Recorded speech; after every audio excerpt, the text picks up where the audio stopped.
Hi guys. Good morning. Sorry, I did not go live on YouTube. But it should all be working right now. Good morning. Hi guys, how was your weekend?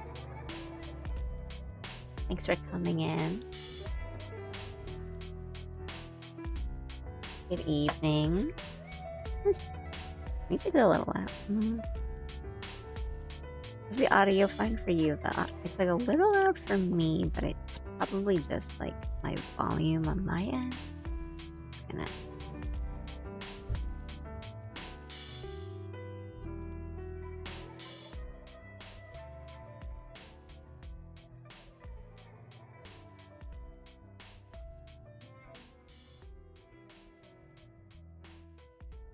Alright, I've turned it down. Hi Kale, hi Dawn, hi Froggy, hi. I hope you're doing well too. I hope your weekend went well. Hi Drakey, I am so tired. Slept less than 4 hours last night. Oof. Get some rest tonight, dude.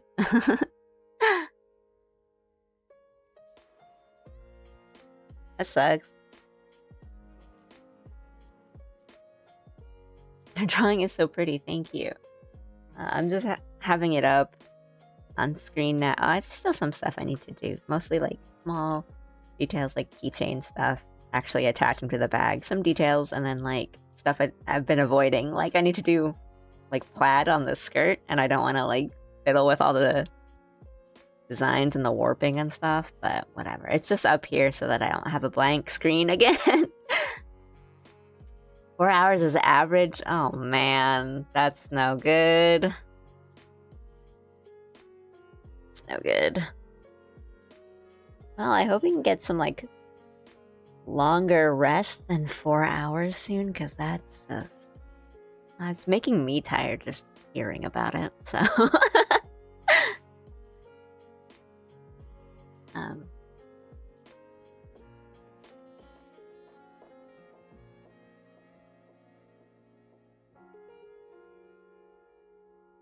Probably gonna crash out super early. I'm good. I don't blame you. You don't need to... Like, you've already said hi, so... I'm already happy I saw you. You don't need to, like, stick around or anything. If you, like, need to understandably crash and go to bed and stuff. Yeah, I mean, it's nice to see you, too. Thank you. Thanks for coming in. And, Dawn, I hope things go well for you. Hoping everyone gets good health reports and stuff. Oh my gosh, you guys have... Could you guys have, like... Next time I ask how your weekend is, please tell me it was boring. Because, like, these are really intense stuff. Like... I mean, don't lie to me, but I hope you guys have, like, nice, uneventful weekends. You know what I mean? Like... Please tell me, like, your weekends were just like, yeah, I just hung out and, like, played video games and chill, like, actually relaxed. Was it like, yeah, I went to the doctor and then I fought a man? Like, come on. I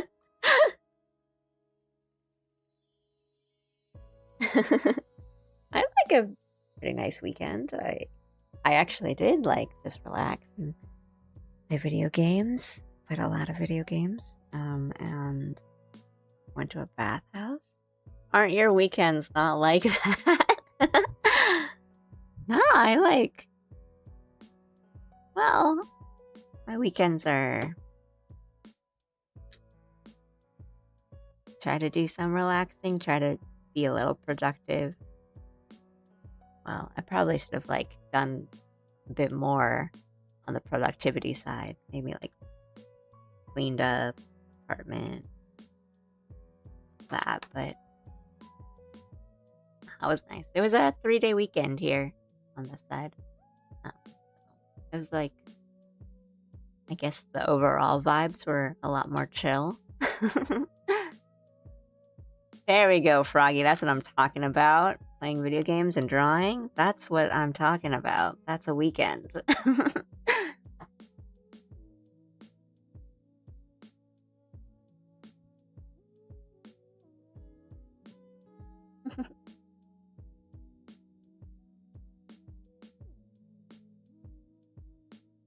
Never fought someone before, like with my fists. I think I'd be not good at it.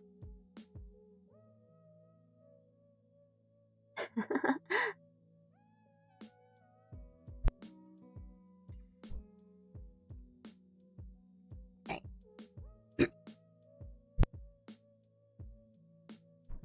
I need to clear my throat.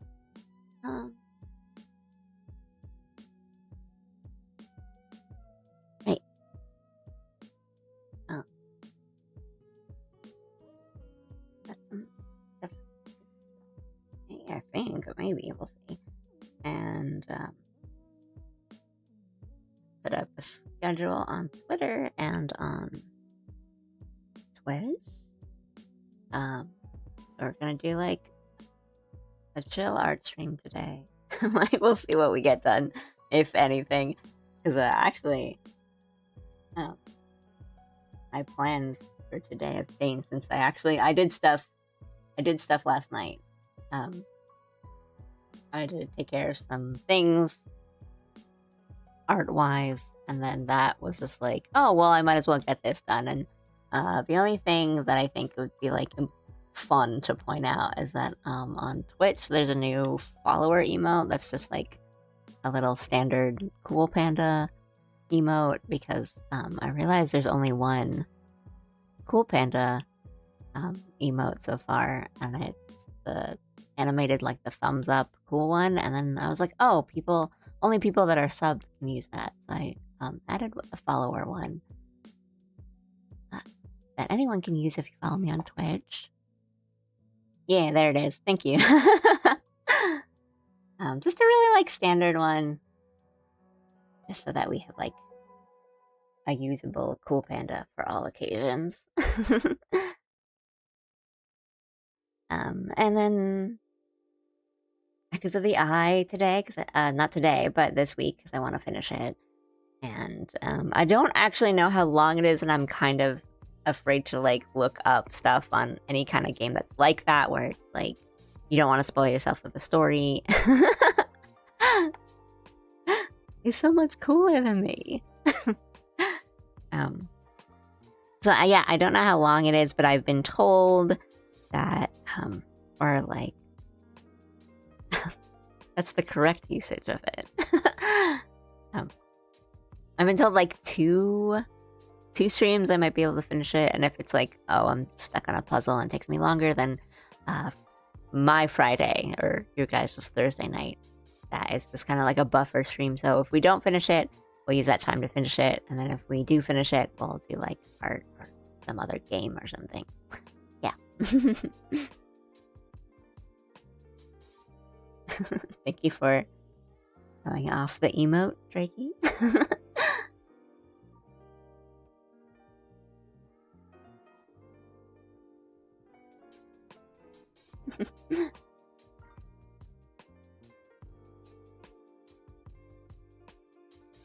Ooh. Nice.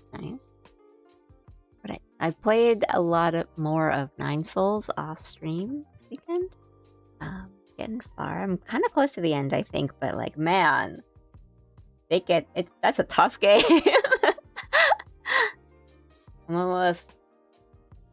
Yeah, so I'm not like streaming it anymore, and like maybe it's for the better, because some of those like bosses later on get really tough, but they're really, really fun. I really do enjoy them. I enjoy a game that lets me parry. Like, not even lets me parry, the mechanic is parrying, but they do get tough. But it's been fun. I'm looking forward to whatever the next... I think the last couple of bosses really are gonna throw at me. I think it'll be really difficult. I started playing Absalom with my husband. We're co-oping it. It's fun. It's like a good side-scrolling beat-em-up with like, you know, the roguelike build-making elements. But it's cool. The art style's really cool. tough. It's tough though.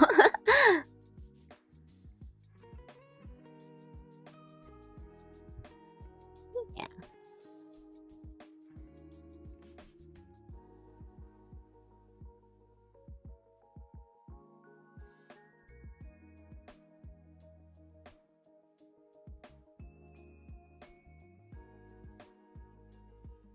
Oh, I completely missed this message.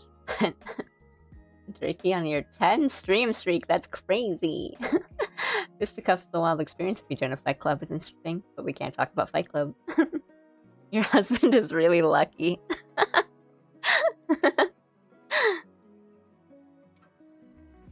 Wow. From my perspective, I'm the lucky one. What's up? Not much. What's up with you? How you doing?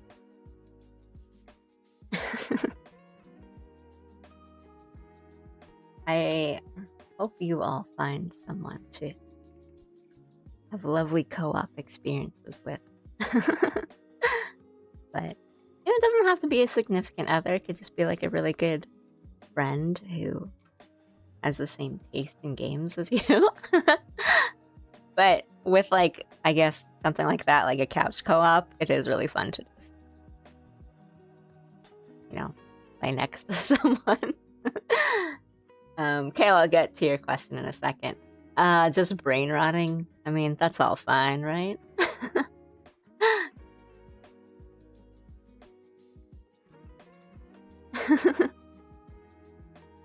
Hey, Allie. I hope you had a nice weekend. Busy times today, so I'll be lurking. Thanks, Titus. Oh, it's like confusing to see you on Twitch first than on YouTube. Usually you're on YouTube and then you hop over on Twitch, depending on like what Titus, which is like what a lot of people have been doing. I don't, not just you. It's like, and I totally don't mind. But there you are. Thank you, Titus. Have fun. Or like good luck with whatever you're busy with work. Yes. I'll be here with lo-fi and just yapping. And yeah, feel free to use the lurk command if you just want to lurk for anyone.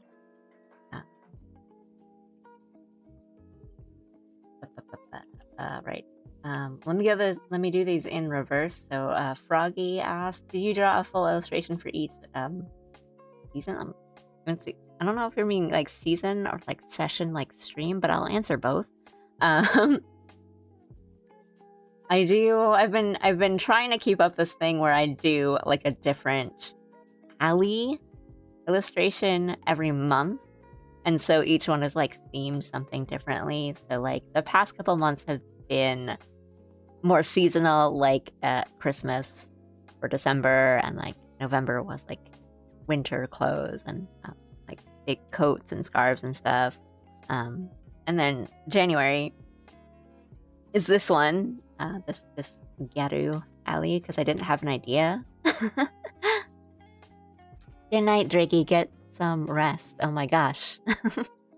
Thanks for coming in. And I'll see you like tomorrow maybe, or sometime this week. Good night. Thank you. Yeah. Bye-bye. Definitely not in like 20 minutes. See you tomorrow. Right.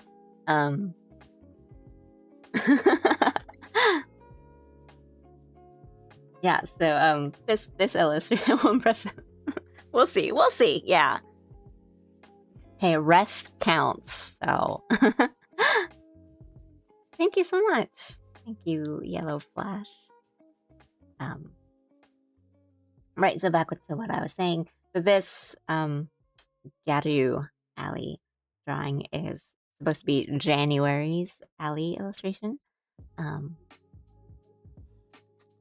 But I don't like set out for every like art stream to be like, oh, and then I'll do like a full illustration each time.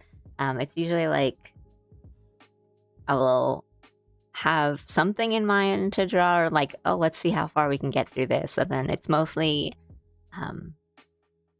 yeah, I don't have like that sort of set goal of, you know, one illustration per stream, or like I'll just be working on like one illustration through like 2 or 3 streams.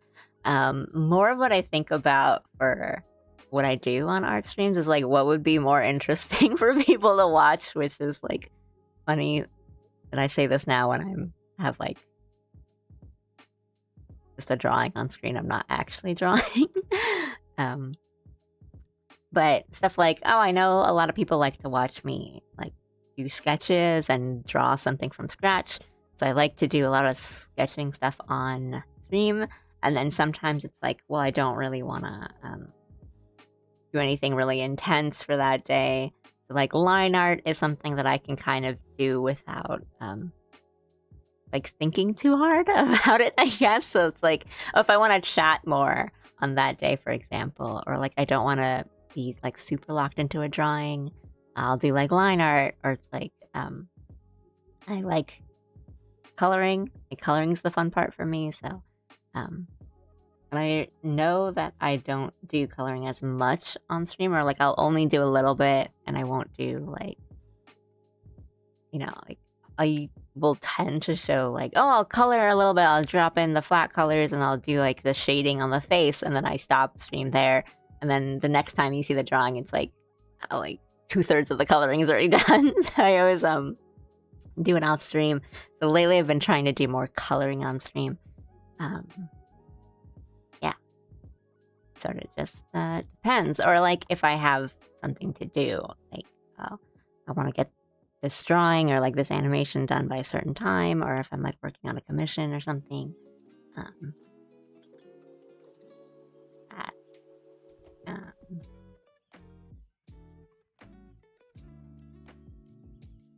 And Kale asked, how would one become more better at drawing? That's really tough. Because like, right, the thing to say is just you just kind of need to practice.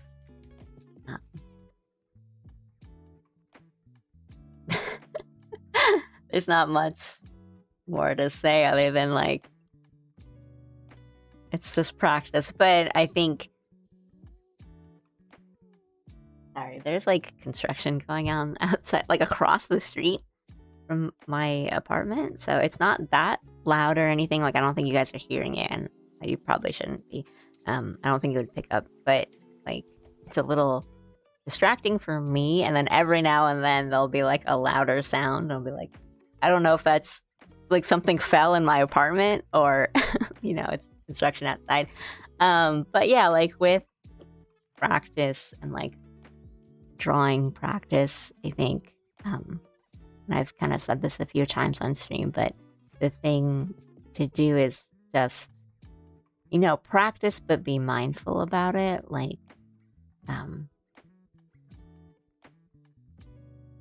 right, like kind of with any other hobby, you know, whether that's something more active or something creative, like whether it's sports or a game or like a craft or something, the way to get better is to practice. But like with drawing, for example,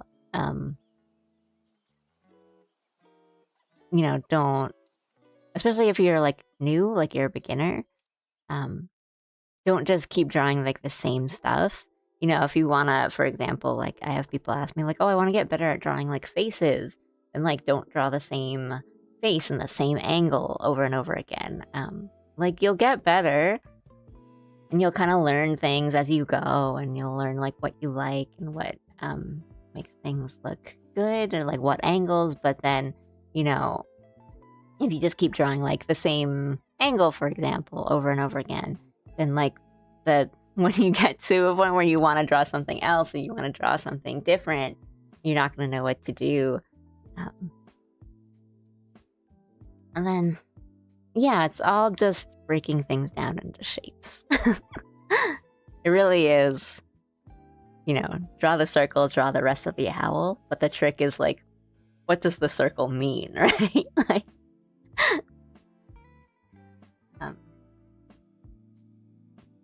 and like an example I tend to give is you know, drawing hands is really hard, but if you just kind of like look at your own hand, you know, your palm is essentially just a big square.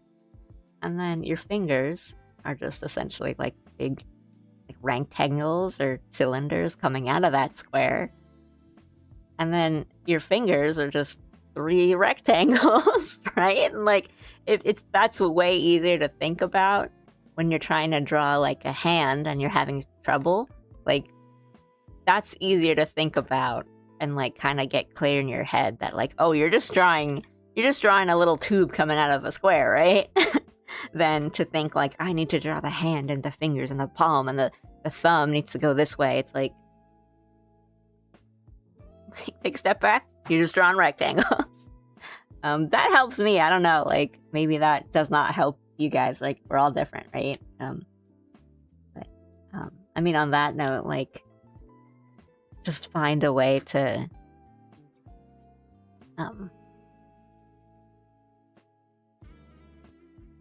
think about things that make it easier for you to like wrap your head around. And so for me, that just tends to be like, yeah, just break things down to the shapes. Everything is just rectangles and circles connected to each other.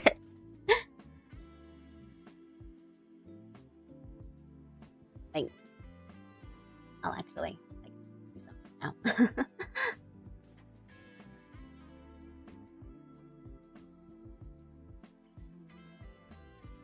Like this.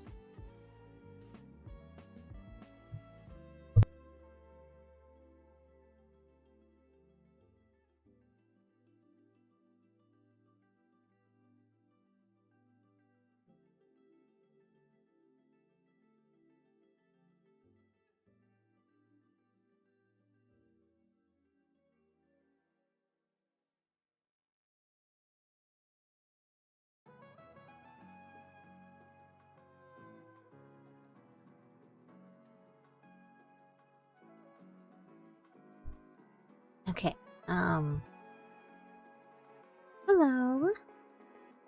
Welcome. So yeah, I did actually, you guys might not believe me, but I did have plans for,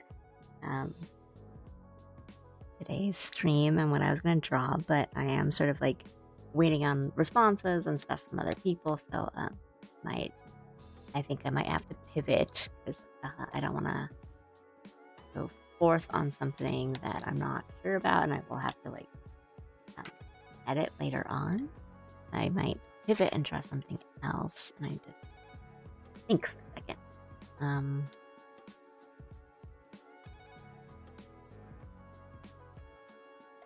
Let me like pull up reference images before I start.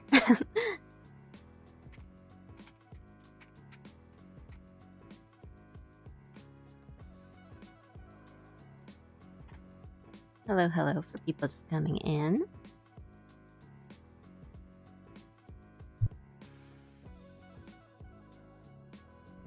Hope you guys are doing well.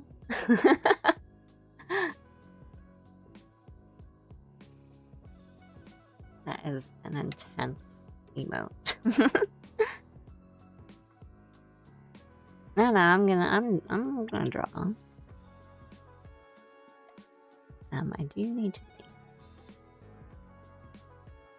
I'm just looking for like a decent reference image.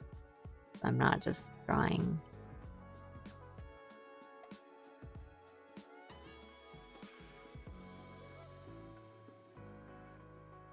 What's my favorite color?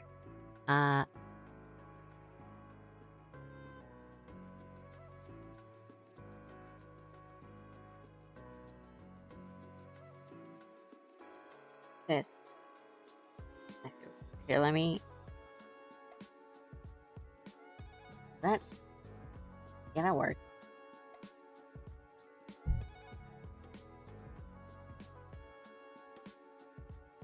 Like this pastel, like baby pink, my favorite color. But lately I've been really into like this kind of like light yellow.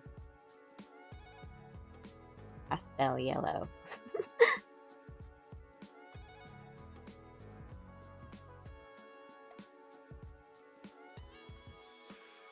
I like it's a little too orangey peachy.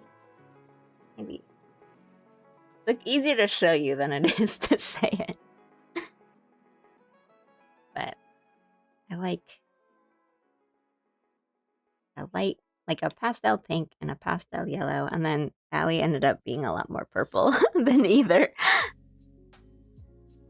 But yeah, just give me a moment. I'm looking for a good reference image for poses, so I'm not drawing like blindly.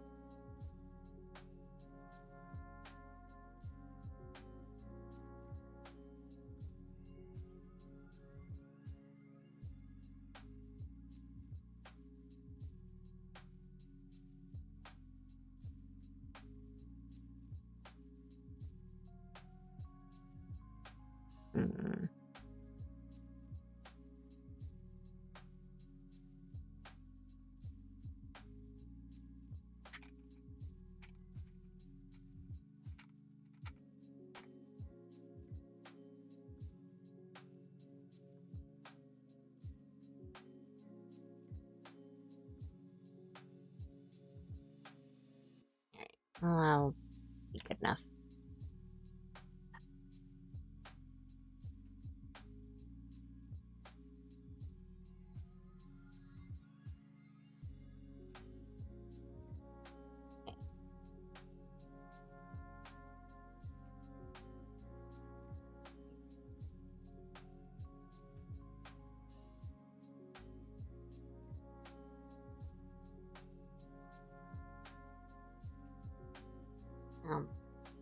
Might as well get like something done.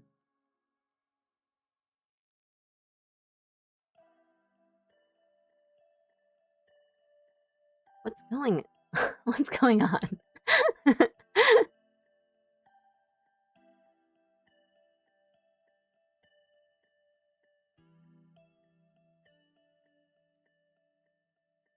was talking from across the rifts, the platform rift.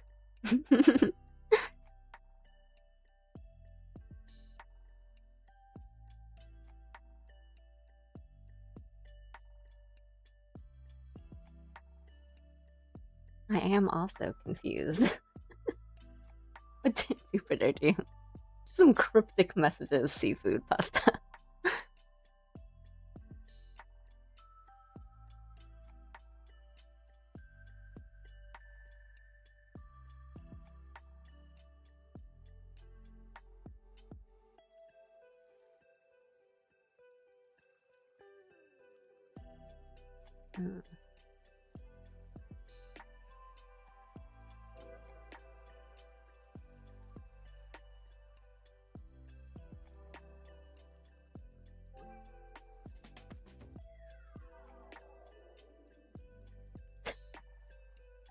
Seafood pasta, don't pick fights.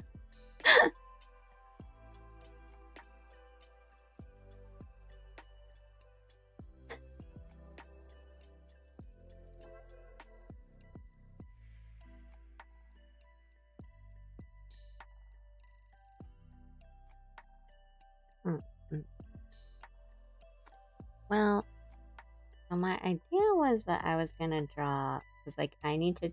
Yeah, I am so confused.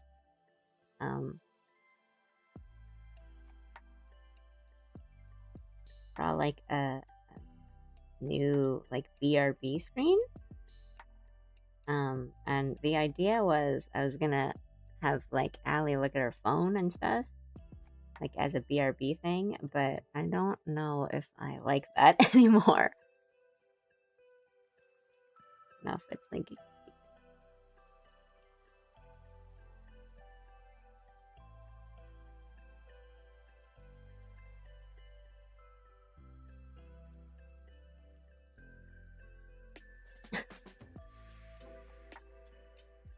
don't worry about it, Jupiter.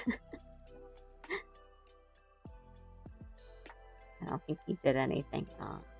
But I will say, every now, like at least once every like stream, there's like some beef between like the YouTube and Twitch chats, and they just pick fights with each other that like aren't serious and don't mean anything, but like it always tends to happen.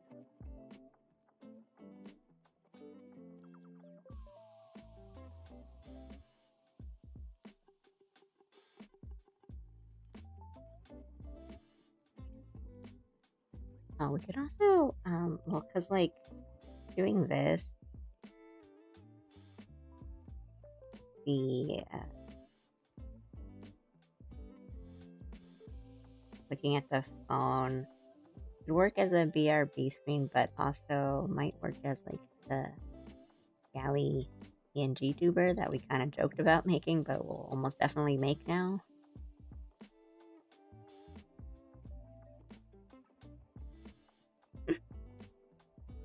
Hey Ryan, how you doing?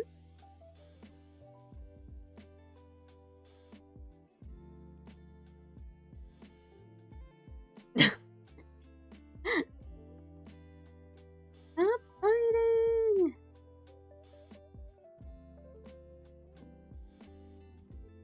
The YouTubers aren't doing anything!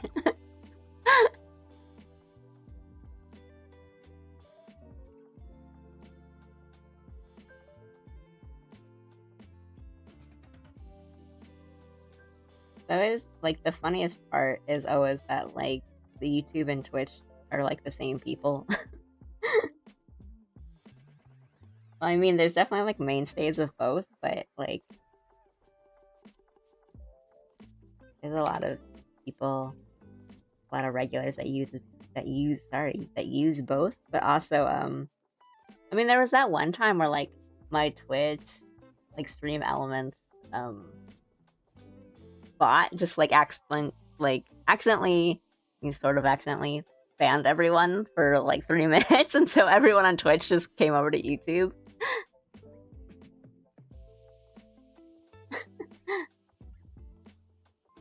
You got this. You turned Alley Cat into an actual cat. That's pretty strong magic, actually.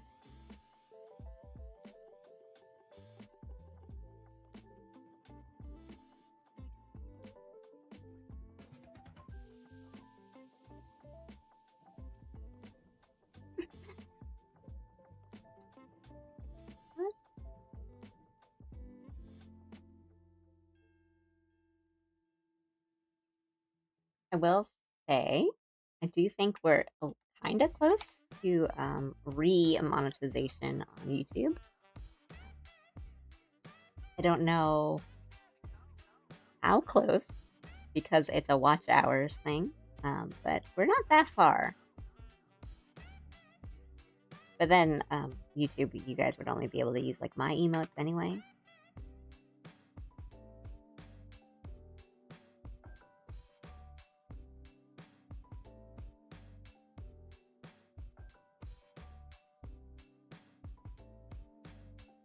Yeah.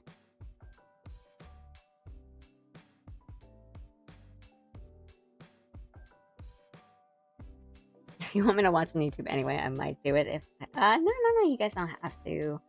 It's all whatever is more comfortable for you. Cause like when I was maybe not like when I was first streaming, but no, basically when I was first streaming,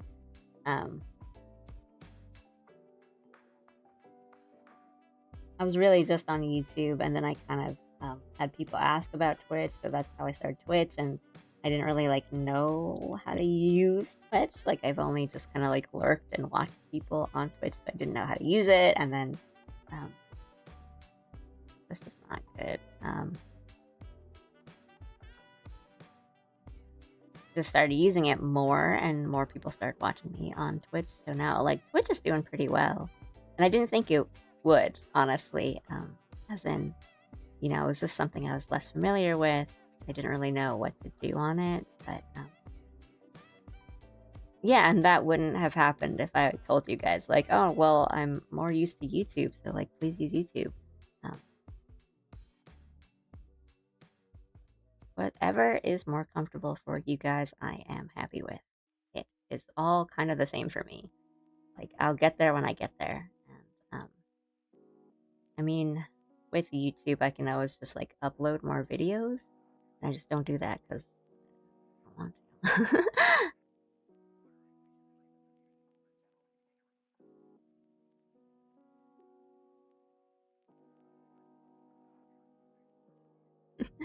Do not, like, volley your arrows because I am literally in the middle of the two sides of the chat. So, I'm drawing right now. Cool. Hope your drawing is going well and better than mine when...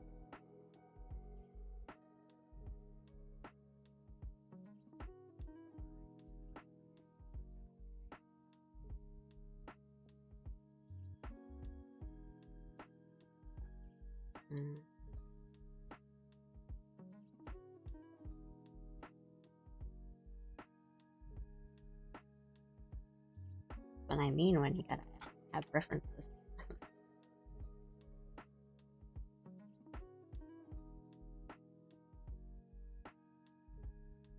That's what phones are vaguely like.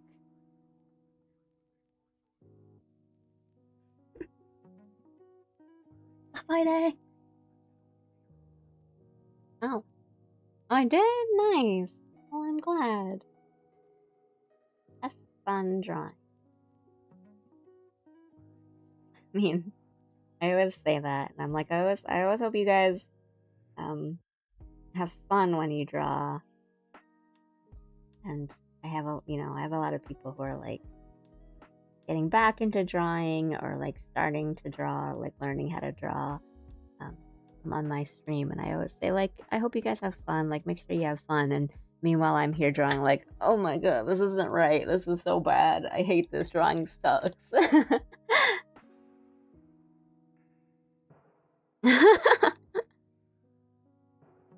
A suspicious Ryan.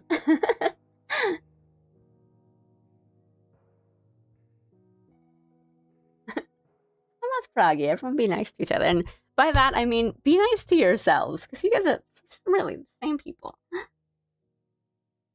Look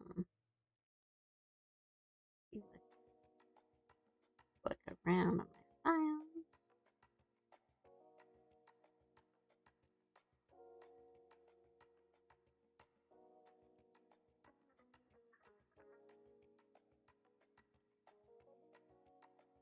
And I'm not the type of person that just like names all their files like Untitled 1, Untitled 2, Untitled 3, but I still can't find anything.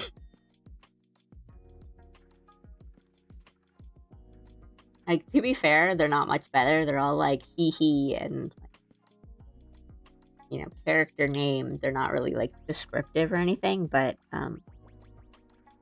I don't think they're as bad as like Untitled 1, like Keyboard Smash 1, Keyboard Smash 2, but I still have to like go through all my files and try to find something.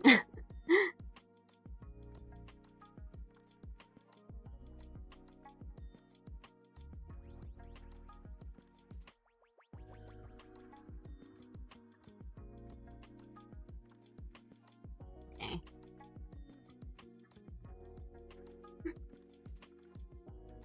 I don't know about drawing. Anything about people throws me off. I can draw animals and buildings and landscapes, it's fine, but drawing people drives me nuts. Dude, I'm the opposite. If I have to draw anything that isn't like a character, I like implode. You're a very encouraging person. Thank you. That's nice to hear. I'm glad that I can encourage people, so that's very nice to hear. Hi, everybody. Hope it's been a good Monday or start of Tuesday. Hi, Hitaka. Nice to see you. Hope you're doing well. I'm having an okay Thursday. Thursday. Oh my god. No, I mean that's like indicator of how my day is going. I'm having an okay Tuesday.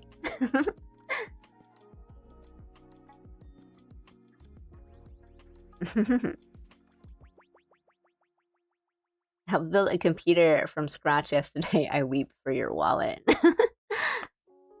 Oh yeah, I feel you. Like PC parts right now are really bad. Really bad. Like I had a friend who kind of upgraded their PC at like not too long ago, so prices were not that bad, but we're like definitely getting up there. And I think like now they're like really bad.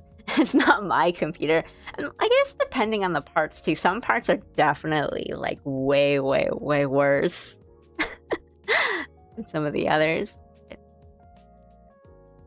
I built my PC from scratch. It was the first time I did it, and by that I mean like I kind of put I put the parts in, and my husband told me what to do, and I'm like, okay, I'm not doing this wrong, right? I was so worried that I was gonna like, you know, have the static electricity on my fingers and just fry my entire PC. But no, it's fine. I mean, except for those USB ports that like gave everyone psychic damage, but no, my PC's doing good.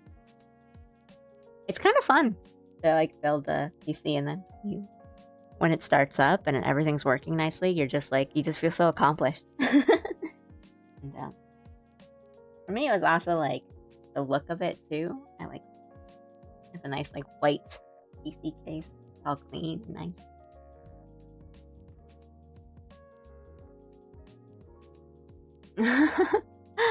You're only drawing figures, and the other person only drawing environments. You kind of worry, or it's like Nozaki, where I just get someone to draw my backgrounds for me, and I can't do them for like anything. I wish it was Thursday. I mean, me too. I'm already done with this week, guys. Oh, it was over 2K. He definitely took some internal damage. Yeah, it's really bad right now. Like graphics cards and RAM, like they've always been pretty expensive. Well, RAM's hasn't been that bad. Like a good graphics card will definitely set you back. But like now it's those numbers are high. It's really bad. But hey, now you've got a nice, or your friend has like a nice, hopefully nice and working PC. Now you can run, Borderlands 4, whatever you need a high-end PC for. I do know some people that have like gotten PS5s, because like it's cheaper than getting, a full PC upgrade, or like upgrades on certain things. Like certain parts are really expensive, so they're just like it's like cheaper to actually get the PS5 and run like this intense game on the PS5.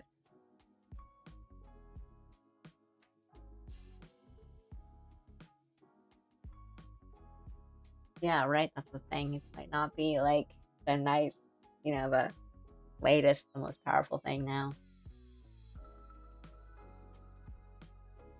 I had a monopoly on video cards and RAM for less than a year before it totally packed. Wait, have you made a VTuber? I've tried. Like with live 2D and rigging, I've tried. I wanted to do it myself, and I wouldn't say I got far, but I did a lot of like the head rotations and some of the eye movements, and I was on like mouth movements and working on the angles for the mouth. Before I was just like, I don't know what I'm doing, and this is making me upset now. So I like took a break that ended up being me just not getting back to it. Maybe I'll jump back into it someday.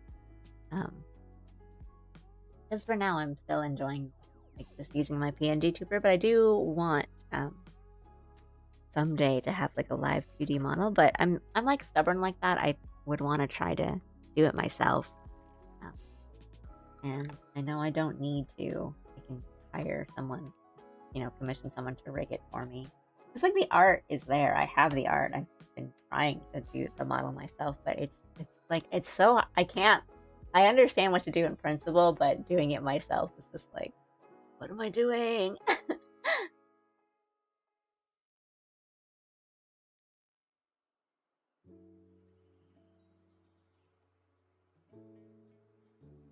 I wouldn't get that far. I think like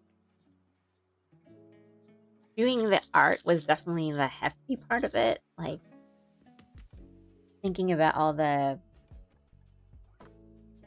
the cutting of the art and making sure everything's on like separate layers and the right layers and all that, um, is definitely kind of like time consuming and difficult. And like you really have to think about you really have to think about it, and kind of keep everything straight in your head. Like once that was done, I was like, oh, okay, that's a huge chunk of it done. But it's the rigging that I just couldn't really execute properly. Um, and I think like my character, like my model, is not really even that complicated, and kind of for the purpose of like, oh, I want to animate her someday. Like I want to do a bunch of animations for her. Um, so her design is quite simple, but it's also simple on purpose. But even then, I was like, she doesn't have all these like dangling um, accessories that would just like bounce back and forth every time she like shakes her head. Uh, it's not really uh, a technical like marvel for live 2D rigging, but even just like having a little bit there, just like making sure the hair kind of sways properly is a lot to do. But I'm quite like particular about the way I want the animations to look and like the motion of it and how smooth it goes. Because I don't really like a lot of like the bounciness of some live 2D animations, and I mean that's also part of the reason why I did a PNG tuber at first. Because it was like, oh, because I can just animate it myself and do like frame to frame, frame by frame animation on like a PNG tuber, opposed to like a live 2D. But anyway.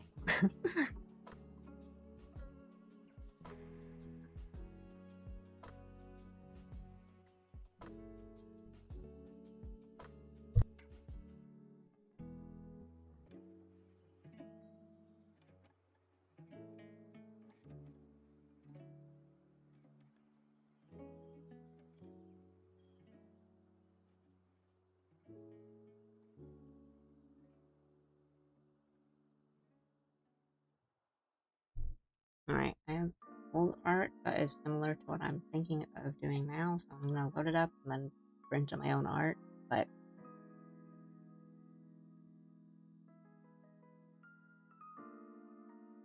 you can see, look at these notes I leave to myself. This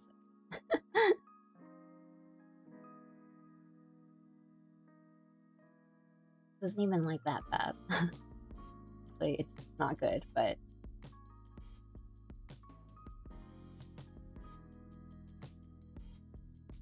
okay.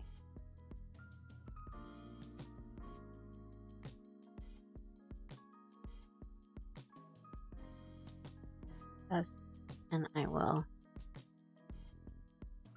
read. I googled what velvet worms are, because like I don't really like bugs that much. Well, I don't know, I like some bugs. I like to look at them.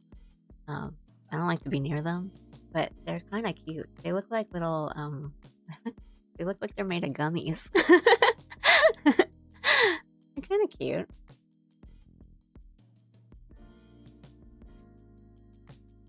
Oh, it-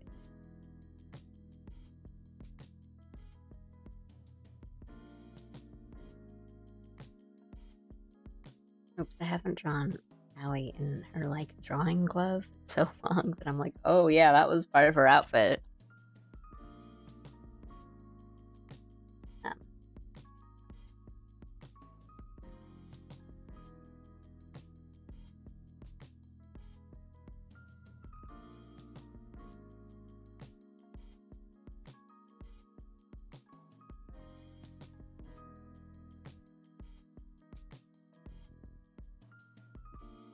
hmm, now I'm thinking.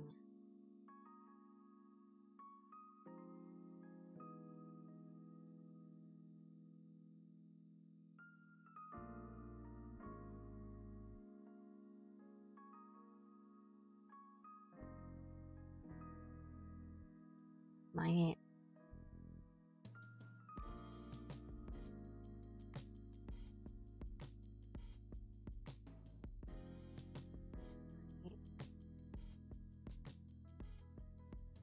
I don't like the drink.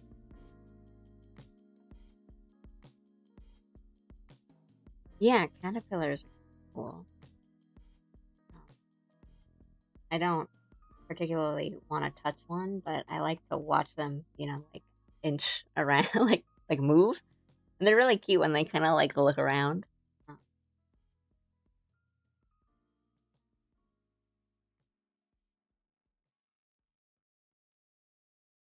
like beetles are also cool. I like stag beetles, like armored. They're so cool. And mantises.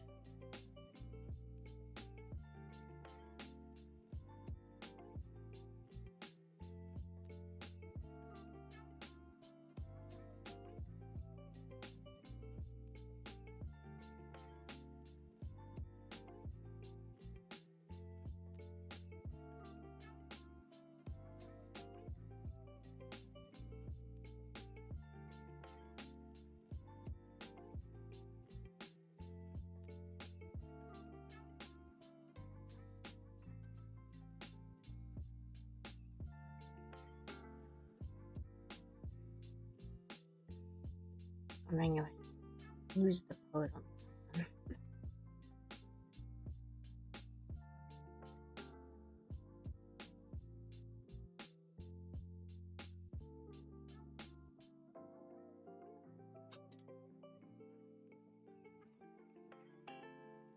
I'm looking up this caterpillar. This better be the coolest caterpillar ever.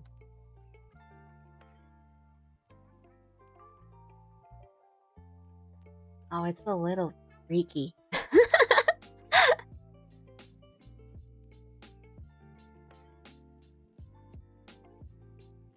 Oh, it's kind of like scary, but like in a really cool way.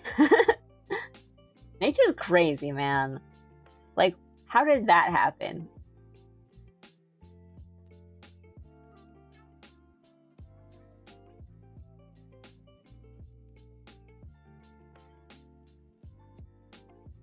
Oh, he's got little feet.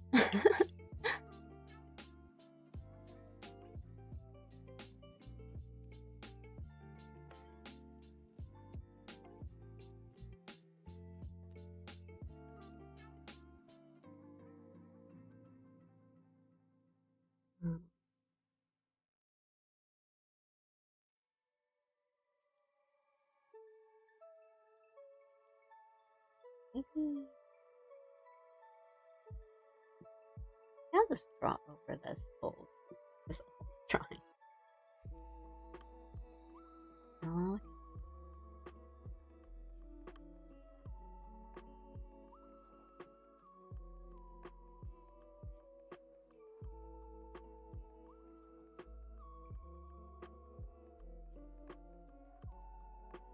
I mean, it's more or less the same.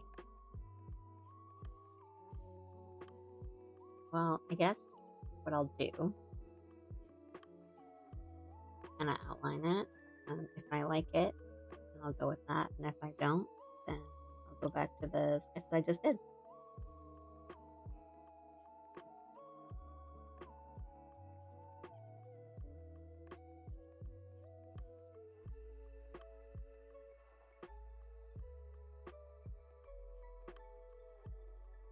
Well, the difference is that this one is supposed to be sitting there, I think, is the premise I was going for when I first did this.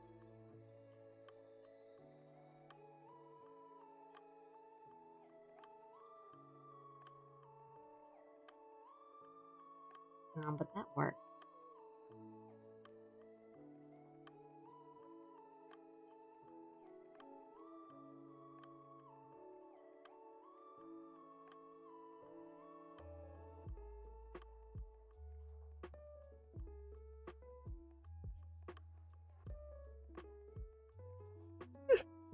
color in the long strands are meant to confuse predators. I mean, it worked on me. I was like, what am I looking at?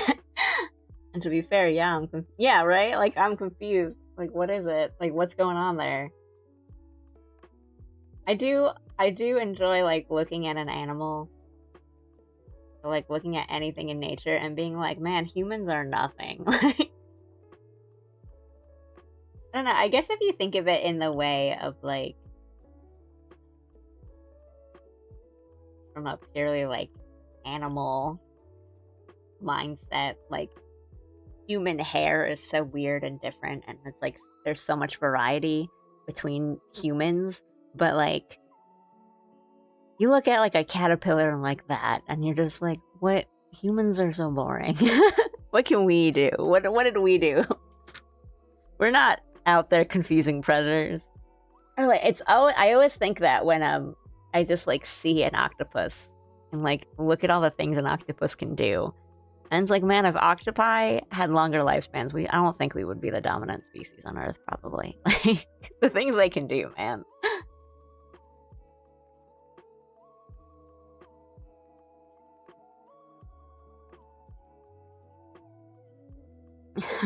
True. We don't need to confuse predators if we are the predators, I guess. But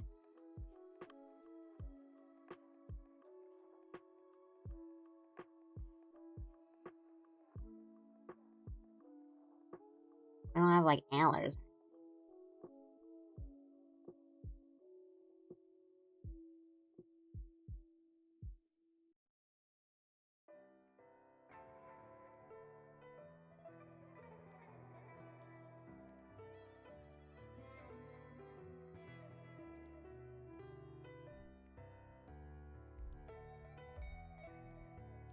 I mean, it would be stupid if humans had antlers, but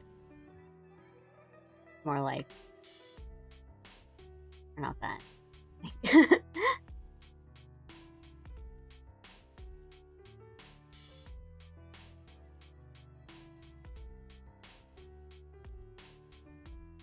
Maybe you'll still be sitting.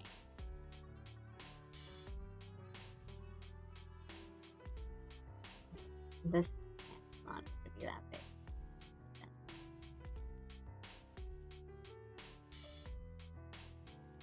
Still, I like the cup. I like the cup. That's cute.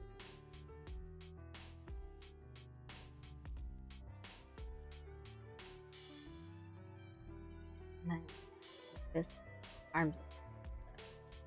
I'll probably separate stuff for animation purposes.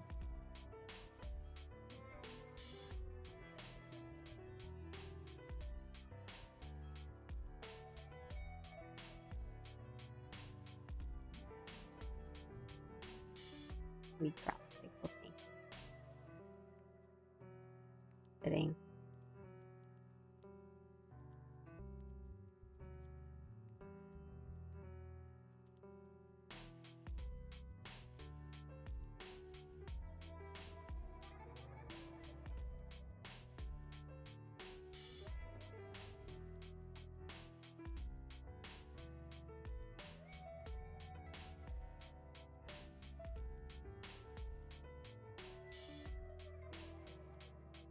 I usually, like, when I was, in high school and stuff, I'd just be drawing, like, downtime. I usually, like, didn't get the, like, oh, can you draw me? I would get, like, well, what are you drawing? Like, the endless questions of, like, well, what are you drawing? What is that? Why did you draw it that way? Or, like, what is that? What did you do? What did you do there? What's that line mean? I'd be like, oh my god, please, stop.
Is Yaru Ali gonna be a thing? Yes, she is.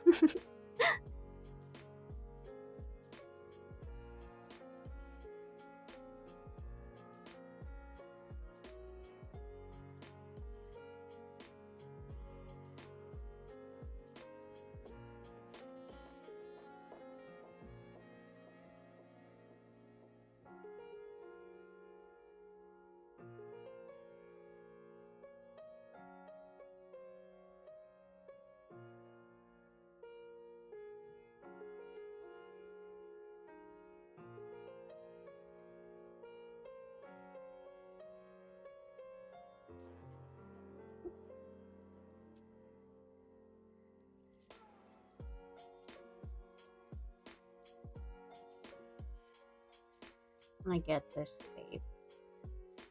The eyes down first before I commit to like doing all the details of the eye. I think it's good practice for all you people who are in chat that are like starting to learn stuff like that. Just get like good foundations, and I don't just mean like, you know, the foundations of drawing. That's really important too. But you know, if for example, if you're doing a face, rather than like, okay, time to draw the eyes, and then you start like, you know, doing all the like crazy details and all this, and then doing all the eyelash. Like, don't draw like the full eye before you know it's gonna. Oopsie, I didn't fully hidden. Like before you just go crazy and start doing all the details, like make sure it's gonna fit on the face well, and then it's like it would be really sad if you drew like a super detailed, really nice, pretty eye, and then it's like way too big for the head that you drew or like that you're trying to draw. So,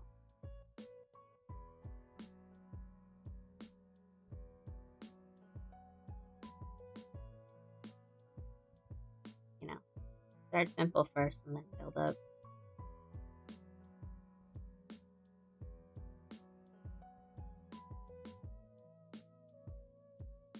Especially if you're doing digital art, you can just erase those lines. With traditional, like if you're drawing on paper, you know, you can't just press undo, or you can't just like lasso tool and resize. So it's good to kind of step back. And on that note, don't draw like this. Like if you are working on the face and you're drawing the eye, don't zoom in this far and then just only like, you know, work on the eye and do all your little details, because then when you zoom out, you know, you need to look at the full drawing and see what's going on.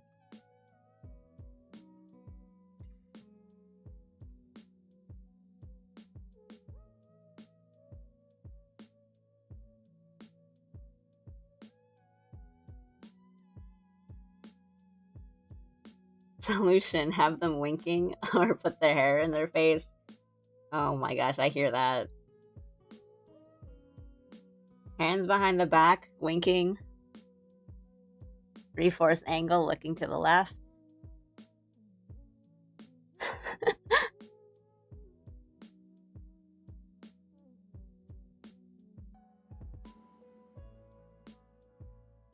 Go wait for 2 minutes and the drawing gets cute. Thank you.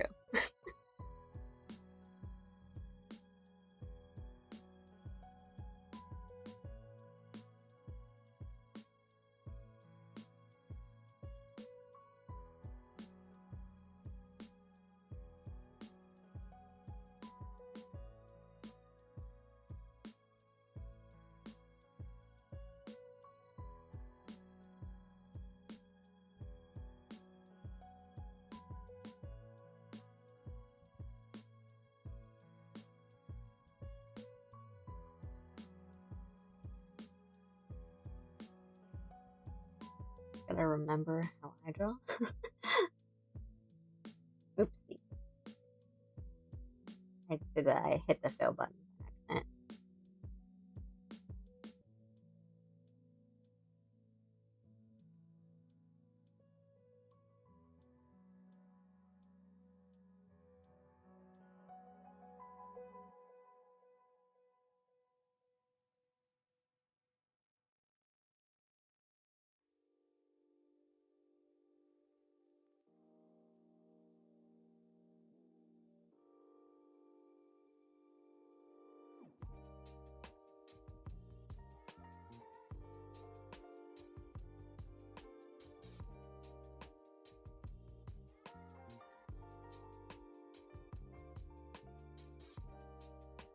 Honestly, with this, we can have Gyaru Alley double as the BRB screen and have like, because it would be an animation, it would work as a PNG tuber.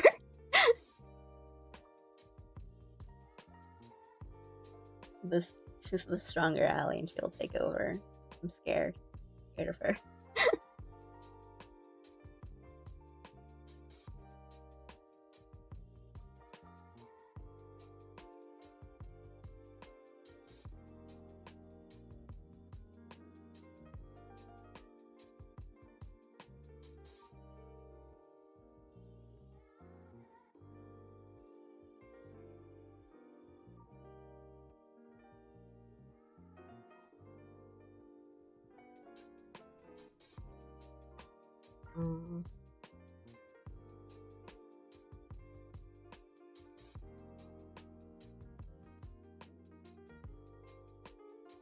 My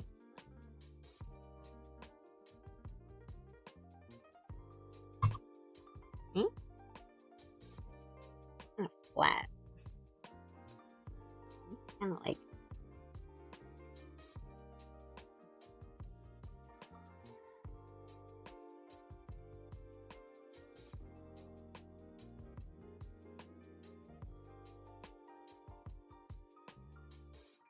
just look down a little bit, so it's not like up at the top of her head.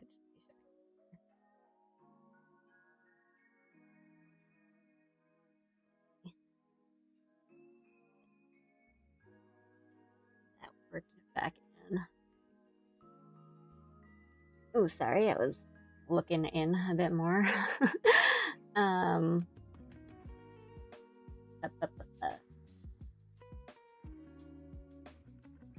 Digital art, yeah, I was like sorry, drawing digital art so long and traditional, and I forgot there's no undo button. I've definitely done that before, where I'm drawing, like sketching something on paper, and then muscle memory just takes over, and then my left hand.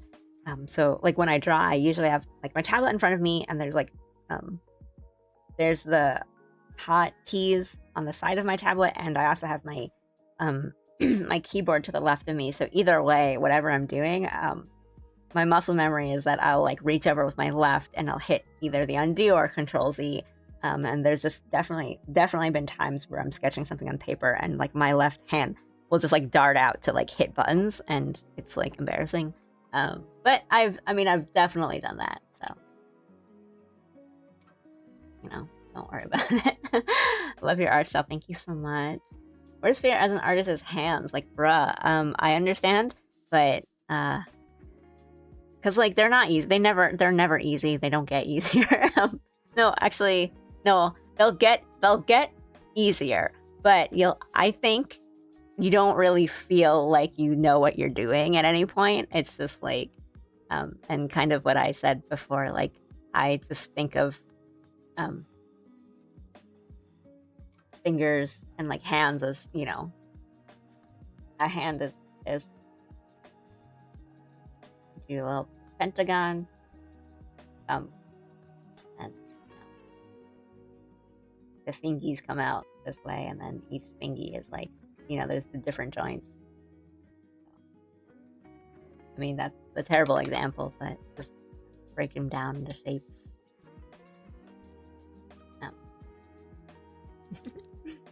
Hi, Allie. How's it going? Hi, Rob. I'm doing okay. I'm sketching. I'm like, I know every drawing stream, I'm like, I'm tired, but I'm not tired. It's just more of like a chill stream today, I think. Chill vibes. Allie staring at Allie like it's the Green Goblin mask. I mean, that's where we're at. I'm just trying to draw good, wholesome things.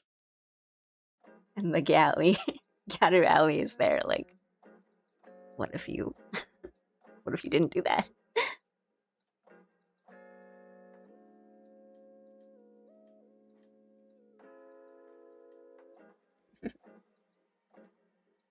How does everyone feel tonight? How do you guys feel tonight?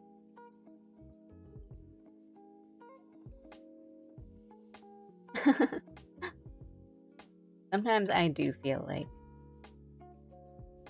guys are all like little, not like babies, but maybe more like puppies and kittens and just running around. And I'm like the caretaker that's just trying to like corral all you guys and just kind of grab you and just be like, please eat something. And you're just running off in different directions. And I'm just like pointing at each one of you like, when's the last time you ate? Like, when did you drink water last? Like, some of you guys are like the puppy that just keeps running around and around, and I'm like, please sleep. Meanwhile, I don't get sleep because I'm just like watching you guys.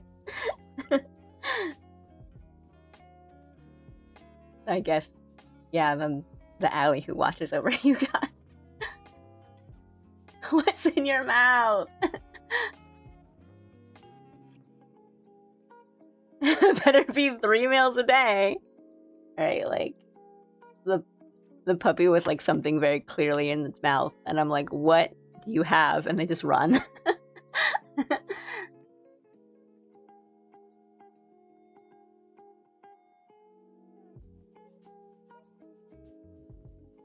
I'm clawing up the curtains. No! It's like I run over to grab you, and then you suddenly get really, really adept at climbing the curtains, and you just like shoot up to the ceiling.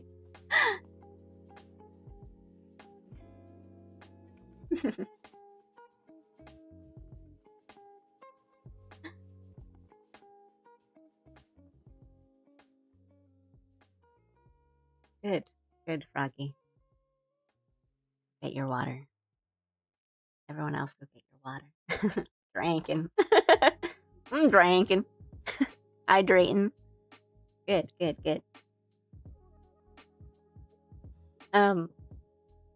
With like, I mean, everyone, like, is it, let me see. Oh no, it's in my ad.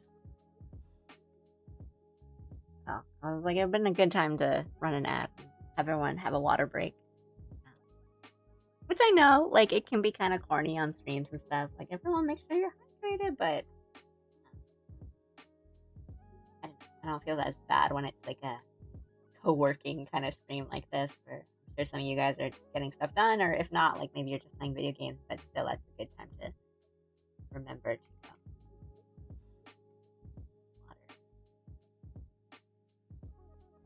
Like, one of those things where, you know, just on some days, you're like, I feel awful. Why do I feel awful? And then you think about your day, and you're like, I had 1 cup of water. But on the flip side of that, sometimes like I will feel bad, like I won't feel good, or you know, and it's something like actual, you know, like I was out for a while for the day, or like I'm really tired and get enough rest, or whatever, like anything, but just like, you know, whatever. And then I'm like, oh well, as long as I just drink water, I'll be fine. You know, I'm like. Like, yeah, I feel terrible right now, and I probably should take medicine because, like, maybe I'm running, like, a slight fever, but I'm sure if I just drink water, if I just hydrate, like, it'll go away. Welcome back.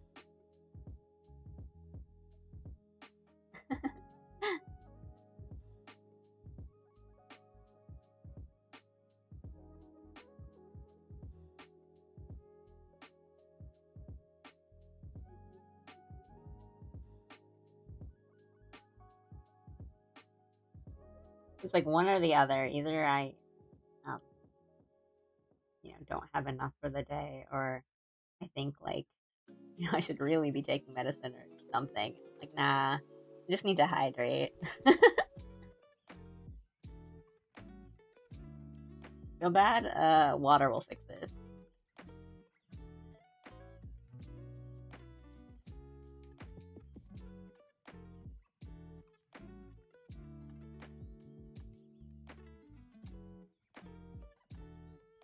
Like coffee and caffeine and stuff like dehydrate you more, or is it alcohol? It's alcohol, I think.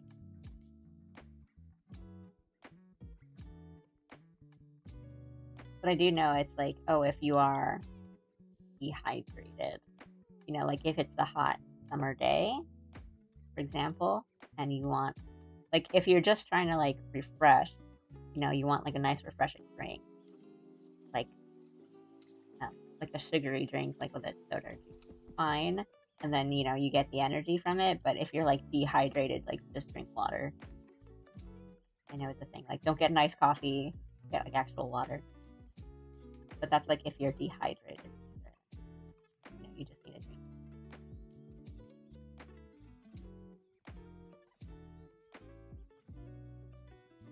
Oh, yeah. It will dehydrate you faster. But I think like alcohol's definitely yeah. Don't rehydrate with alcohol.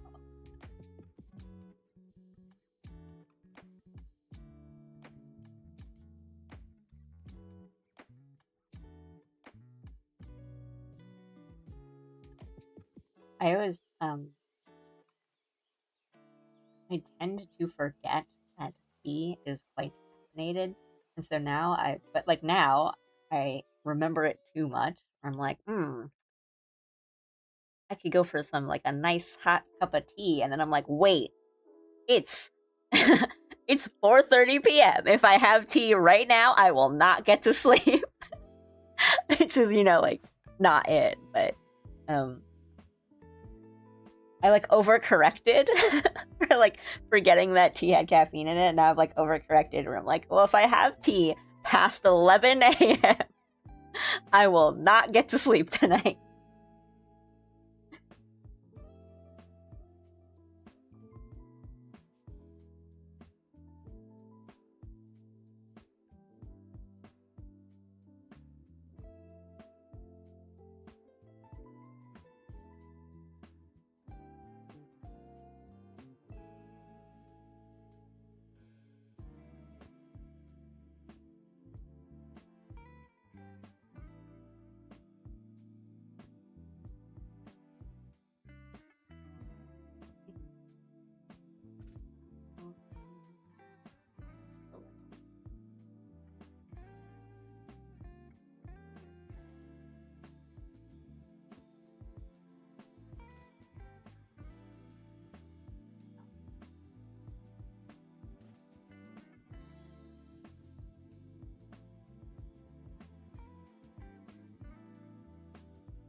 Exactly. 2.3K is like higher end of middle of the pack for current machine. Average computer was high spec 13 years ago. Is that how it is? Well, I mean, I think it's like I can't even blame him because that's how it feels, right? That's like it's so easy to kind of fall into that with PCs. Like you build your PC and you're like, this baby, you know, like you slap the back. This baby will last me a decade, and then you know you start. The years go by and you're just like, why can't I run the latest Monster Hunter on my PC? And you're like, oh yeah, I made this 9 years ago. And you just don't think about, you don't even remember. I mean, I think my PC's not old by any standards, I think, but now I think a little less than like 2 years since I made it. So. But it doesn't feel like that. It feels like I got it, you know, like yesterday.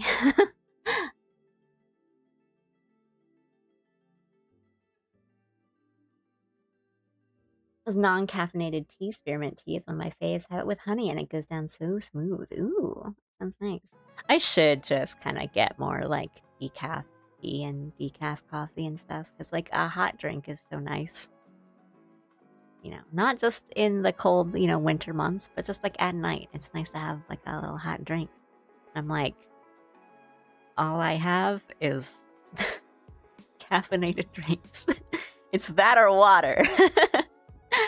So it's like daytime, I have, you know, my coffee or tea or soda. And then at night, I'm like, it's water only, baby. Well, I know that sounds kind of bad, but I really do try to only have one. So it's like, you know, if I have coffee in the morning, which I tend to do, then I like will try not to have, you know, like soda for lunch or in the middle of the day or something, unless it is like I really need to wake up. But on my like, it's not caffeinated, but I mean, my non-caffeinated warm drink right now is like hot chocolate, which like might as well be caffeinated. But it's so good.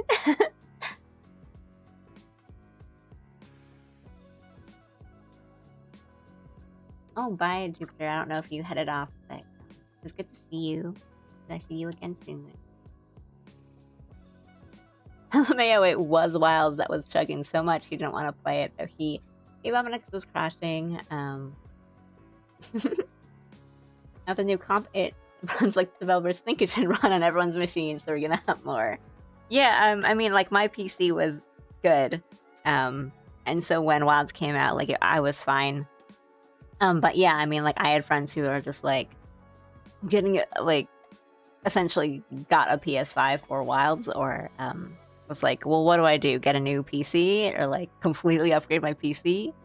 Or get a PS5? Or I don't know, maybe it was, like, coincidence, because a lot of people I know who have PS5s and, like, played Wilds on it were just like, oh, yeah, I like, a family member gifted me like a PS5 for like my birthday or Christmas or whatever, and like now I can play Wilds on it and I don't need to like upgrade my PC, which is nice.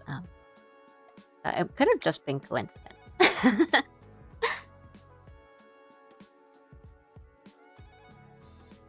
I need to like jump back onto Wilds. I haven't played in a bit, and so I missed a couple of the updates, and I've heard they're really good.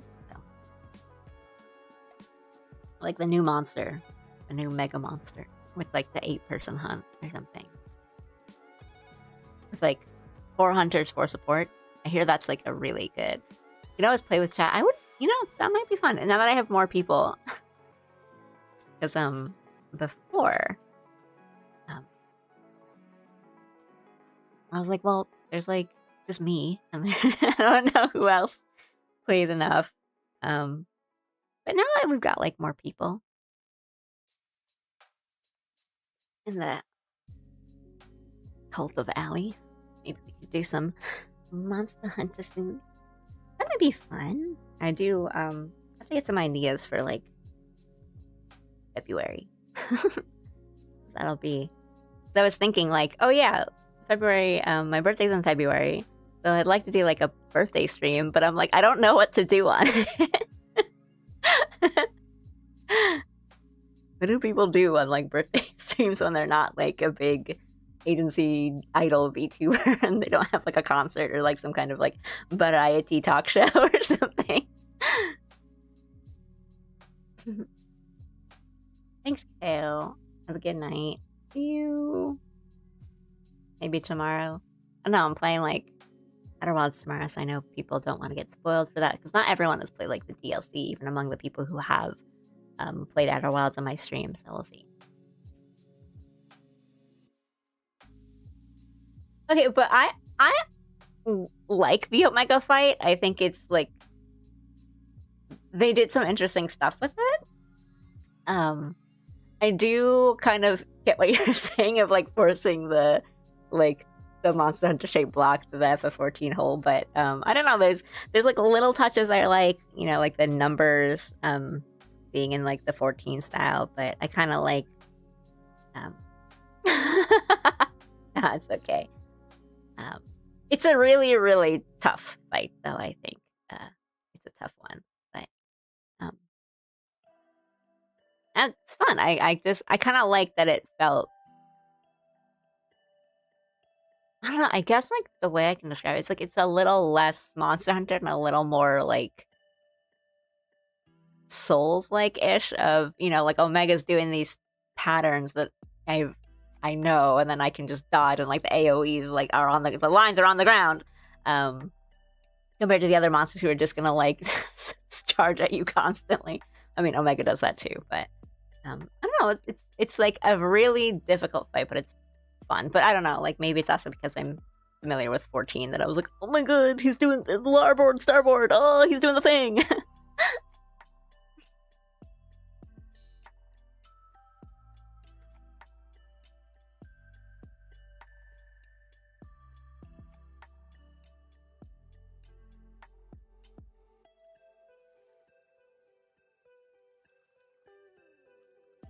Oh, I missed some tasty drink talk. All the tasty drinks have caffeine or other unhealthy stuff in them. It sucks. Yeah. But I try to, like, space them out. I'm not, like, constantly drinking unhealthy things. I'm like, I have one unhealthy drink a day. But it is a hot chocolate. Let's go. Put a little whipped cream on top when it's done, or a lot. And it tastes much more like the good hot choco that you can get at IHOP. I'm gonna make it with milk. And steamed milk and get the excellent quality hot choco.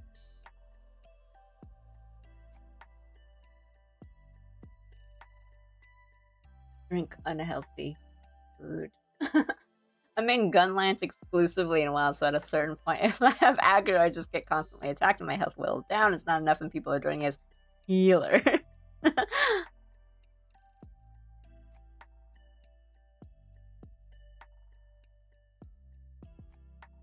I'm like the opposite where I'm like a hammer main, so I'm just, you know, dodging, hitting.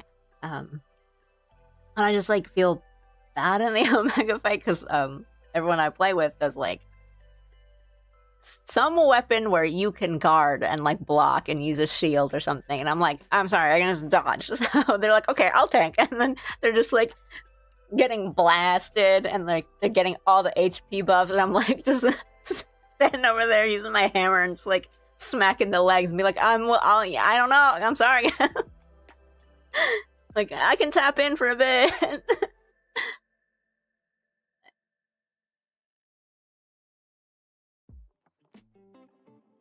Dual Blade all the way. Dual Blade is my sub. It's fun. Yeah, it's fun. Dual Blades are fun.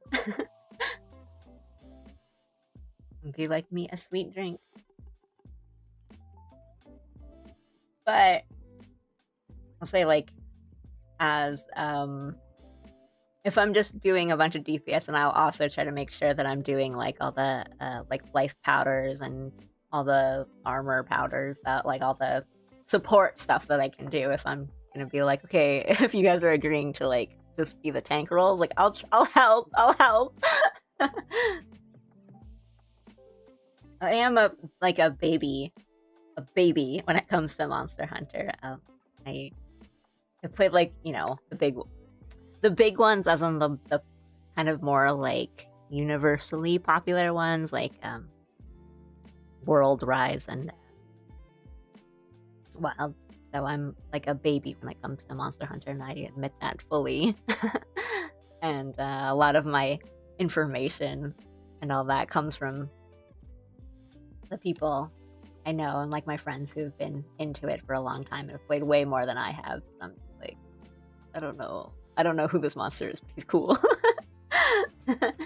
It does make you feel like Attack on Titan, right? Like it's that it's really fun when you do that like big like finisher attack on a really, really long guy. You're just going forever. Yeah. That's what I mean. That's what I'm saying. Right, you just buzzsaw for ages, and then everyone has to watch you do it, so it's just like, look at me!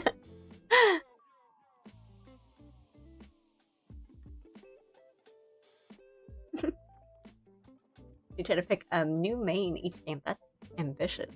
I applaud you.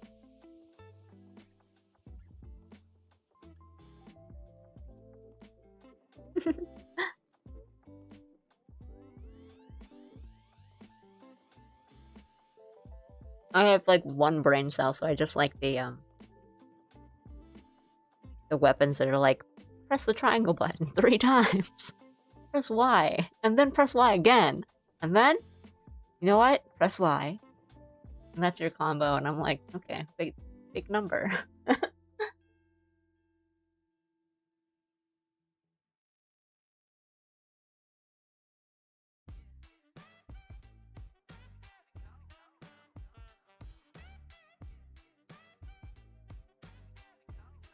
No, I just like the feeling of hammer. Big bonk. Which is like,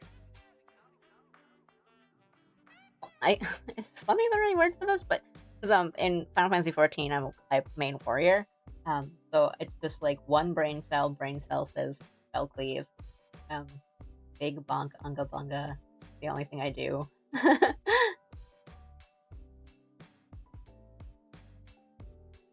But I also just like how big the weapons can get. Yeah. I think just like conceptually, I just like that feeling of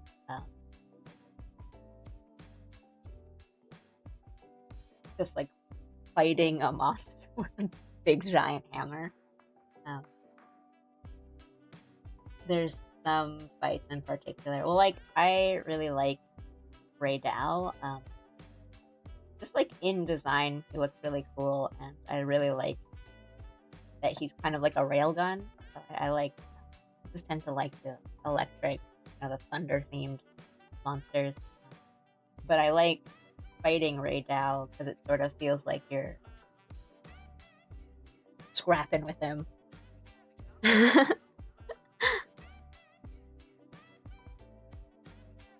That's a fun, and like there's a lot of hammer fights that are like that. Like you kind of just feels like you're really like trading blows with a monster with like the big hammer. I really like. I can use any weapon, but I can't guarantee great results, right?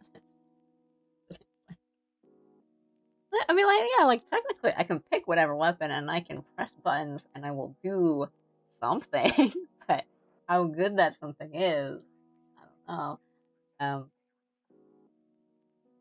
Yeah, like I really like the insect glaive, but there's like some monsters, like some hunts, some monsters that I'll be pretty darn good at using the insect glaive for, and there's some where I'm just practically like I shouldn't even be there. I'm that useless.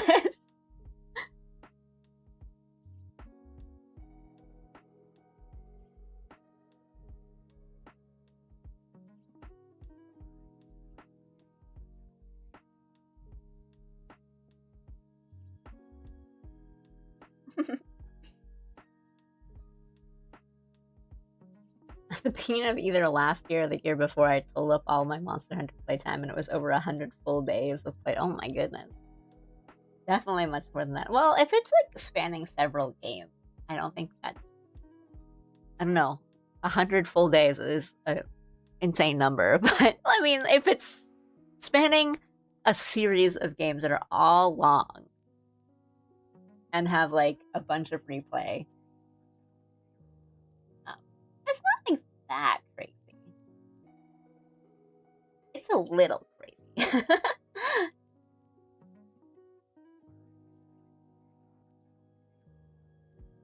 right. Don't gotta worry about keeping a gauge up or finding time for like your long combo or like, you know, the monster's like down, so you gotta like run up and you're like you gotta start your combo right away or else that last hit's not gonna go. Just bonk. It's freeing. All I have to do is bonk.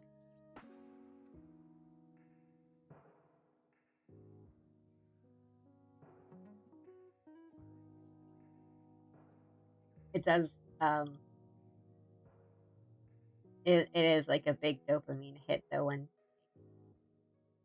you just knock a monster over, or you get the stun off. It feels really nice. Right, like the combos and everything, it's not as like super flashy as something like a charge blade or whatever.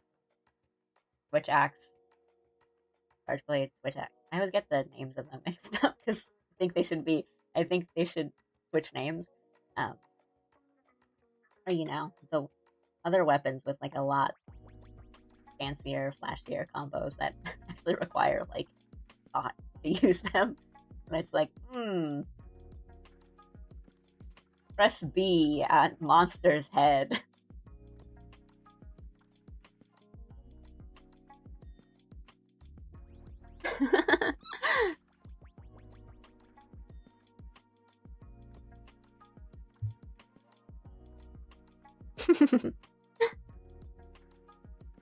I haven't put in the like 300 hours of insect glaive yet for my hands to not get confused with how the inputs change when airborne. 10 days per year.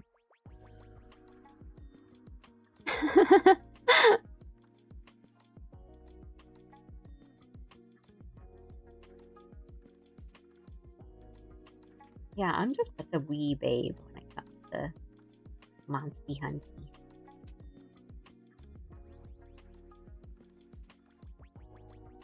I'm glad it's sort of like finally made its way over, I guess, in the way that like more people know about it. Before, people were just like, I've never heard of Monster Hunter in my life. Like, it's kind of a really big series. Yeah.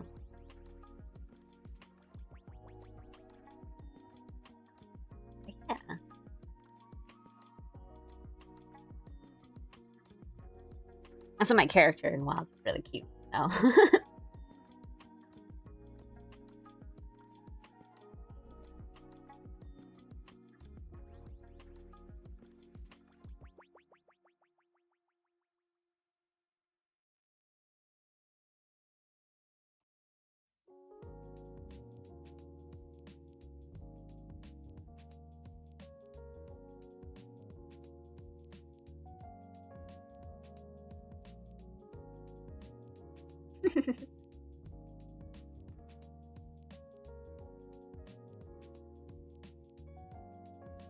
Oh, thanks for saying that, Froggy. I feel like the opposite, where I'm like, oh, I've just been talking about Monster Hunter for like 10 minutes. I haven't done anything on screen.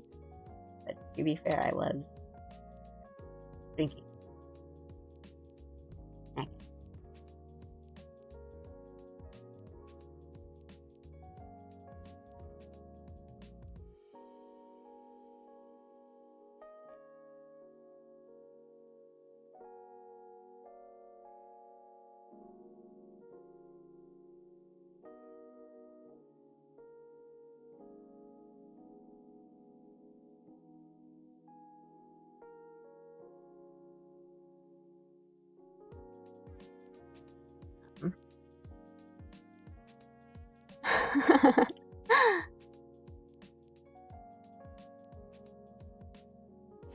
Alternate between male and female. I just like skipped lines. I alternate between male and female characters per game, but the design is almost always the same. Big purple pomp for my guy and purple ponytail for my gal. It's not applied to alts. The masculine urge to just have like the most insane character design in your character creator if you're making a guy, and just like having him have like neon green facial hair and just like the craziest like hair option you can find, and like the wildest colors, and then just having like the prettiest woman where you're like, this is my female character.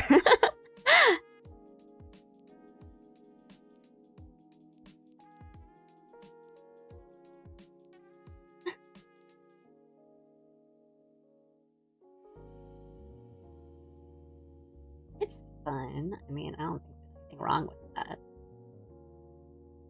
It's just that was funny.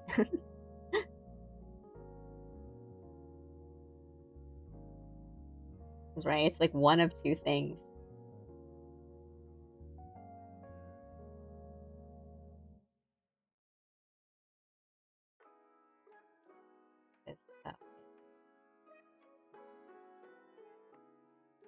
Like, I have some friends who will like change the way their character looks in a bunch of different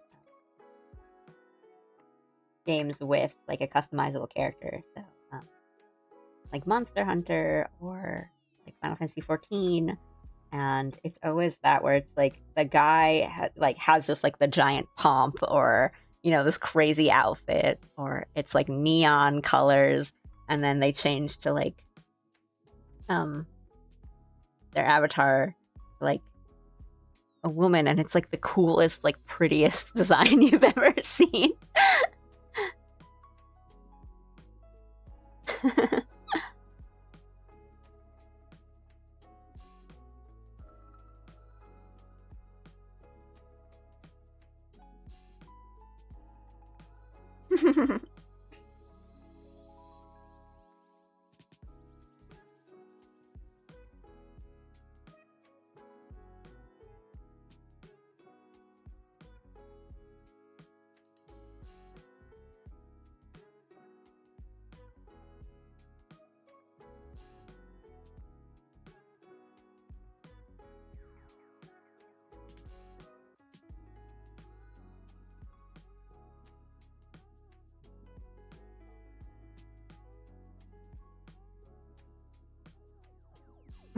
She does that. Look away and she makes a person.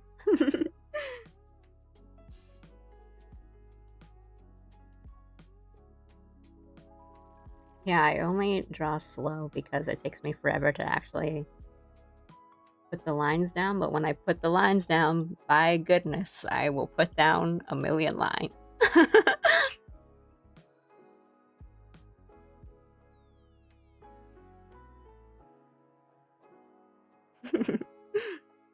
Those looks are based off previous custom characters I made. Oh,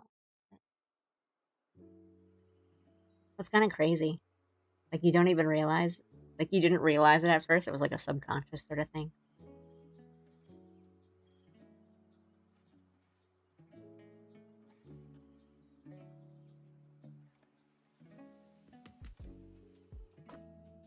I think nowadays I tend to make my characters look kind of like Allie. Oh. And then I'm just like, that's Allie. I think FF14 was the only one in like recent memory where I made my character like a character. Be like, you are my Final Fantasy 14 character. Oops. I haven't played 14 in a while, but I still like love my warrior play. Very dear to my heart.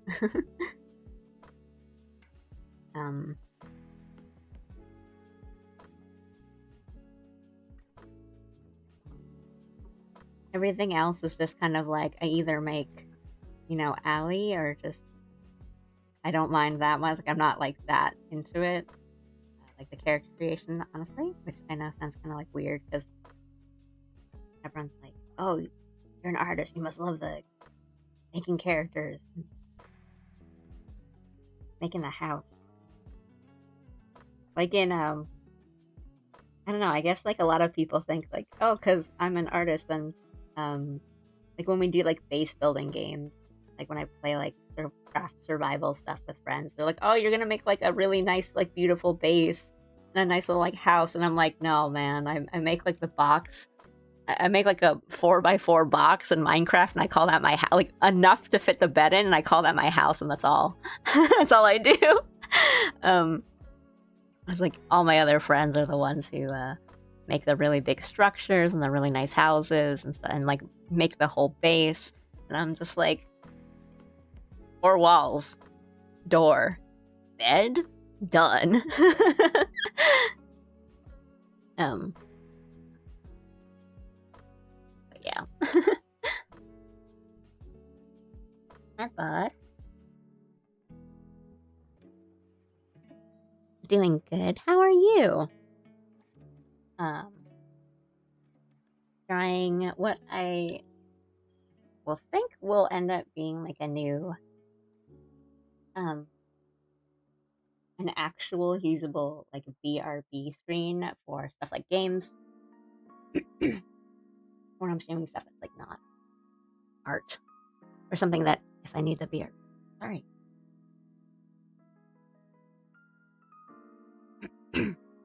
My BRB screen to be longer. I don't have one that's not like flashbanging everyone. As in, I did like a really simple one, but it's like mostly like white.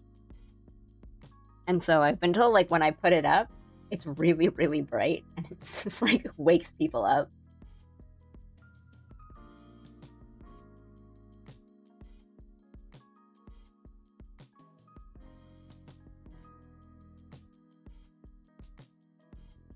But Gyaru Ali is too strong, and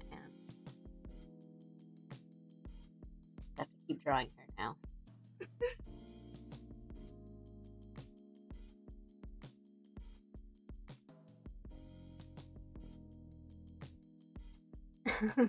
Tired, just got home, crawled into bed. Well, hope you get some rest and relax. I'll be here yapping and talking about, I don't know, Monster Hunter some more, maybe. Stuff like that. With some Chillhop lo-fi in the back.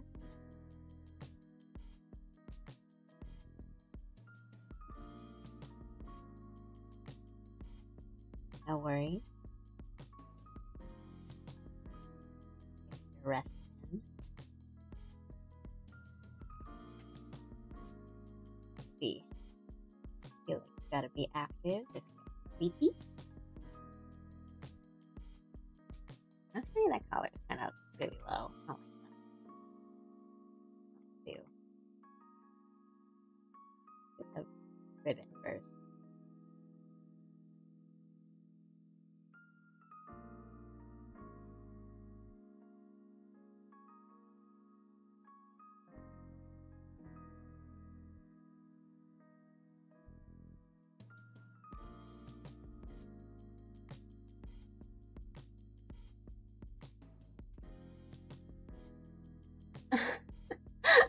You probably love designing new characters all the time, is what they think. But then it's like actually working on a design and considering the balance and the details and the turnaround and the palette is exhausting. I don't want to do it all over again unless I have to.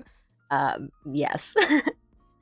It is very much like if I am going to design like a character, I'm going to be here for 3 days. And I don't want to do that right now. So, yeah.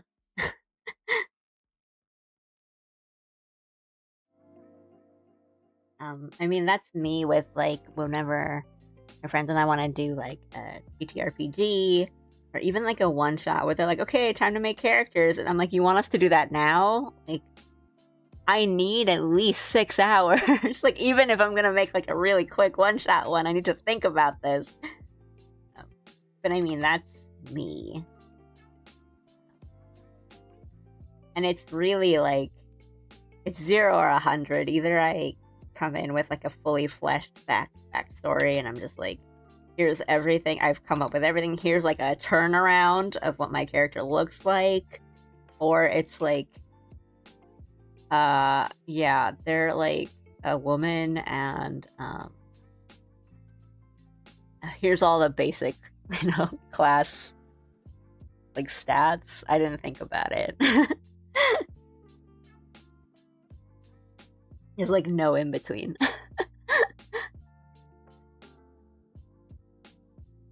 Do you enjoy me some monster related yapping, hunter or otherwise? Sitting there in the forge with the heat blasting, hammering the character over and over again to temper and shape it, like, honestly. It really is like either I'm like the dwarf masters who's just been, forging this sword for the past 50 years straight, or it's like Tony Stark made this in a cave with a box of scraps. Like, here it is. It works, and it's kind of good, but I'll probably need to redo it. I try not to be, that person of like, roll a dice, I do the damage, okay, bye. But it's like, it's more like, I am a paladin, and it's like like copy and paste the whole like regular stuff from the handbook and like this is what they do, and it's like, oh, you want to throw any flair into that? Like what's like, why did your paladin take this oath? And I'm like, I don't know, that's their job. And I just run off. What did you say is your top 3 favorite games? Ooh, that's tough. It's tough because I think like, so if I think of like favorite and it's like games that I enjoy the most or games that are like important, but there's like a lot of games that are important to me that I would say are like I enjoy playing them over and over again, or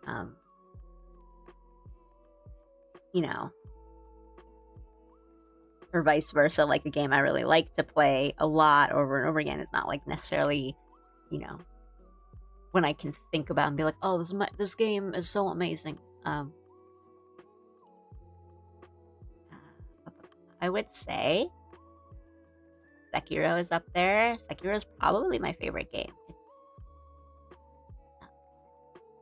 I can talk a lot about Sekiro, but I'm trying to hold off because I do want to play it like on stream next month. But I love Sekiro a lot. It's fun to play, but it's like important to me. Hollow Knight is also up there, but I also like played Hollow Knight like right after I played Sekiro, so that was just like a good time in my life for playing video games where I was just like, oh, and I'm not even like trying to make that sound really profound or anything. Like I wasn't in like a bad place. Like I wasn't in a bad mental space when I like played those games, and those games like saved me. It's not like anything as like profound as that. It was just like, oh, these games are so good, and they're still important to me in those kinds of ways. But yeah, and I don't know, like it's tough like gameplay wise too and stuff. Like I haven't finished 9 Souls yet. I'm like kind of getting close to the end, but I'm really enjoying playing that. I just like that kind of mechanic, and there's a lot of cool like design stuff in it. But like there are other games like Earthbound and Mother 3 that were like really important to me, and just like from a creative level. There's a lot of like Pokemon games that are really important to me, and it's like kind of the reason why I do what I do.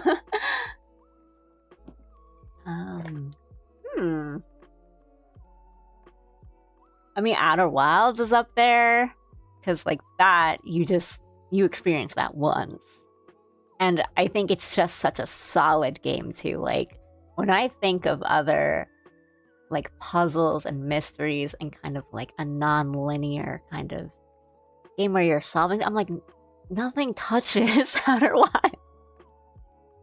Like it's just so crazy that everyone who plays this game goes about it in their own way, and it's completely different from each other, and like but still has essentially that same experience of solving the mystery and figuring things out. And like it can be in a completely different order, but you still get to those spots. You can still hit those moments in the same way. And I just don't know how you do that. I don't know how you get to there. Like, how do you design something that like works so well? Yeah, Outer Wilds is up there. Which is also saying a lot about, because I don't really like a lot of like roguelike kind of mechanics. Like I don't like hate them, or like I like refuse to play roguelikes or anything. It's just like, oh, like sometimes if a game is, the point is like you do it again and again and again, I'm just like, I can't, I need to take like 3 weeks away from this game to play it. But when I do like something like Outer Worlds, I don't really even think about it. I'm just thinking about games that I played like last year too, which aren't necessarily like top favorite games of all time, but I mean like last year, I mean even still now, I play a lot of Night Rain.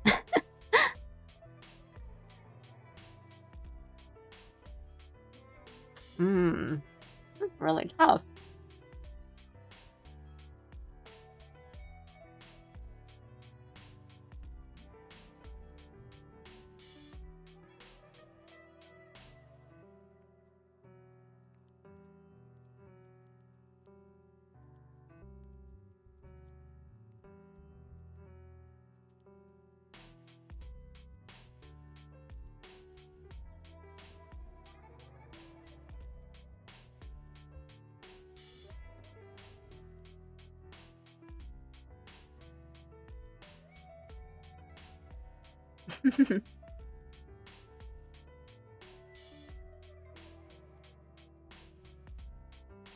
That's a good list. That's a really good list.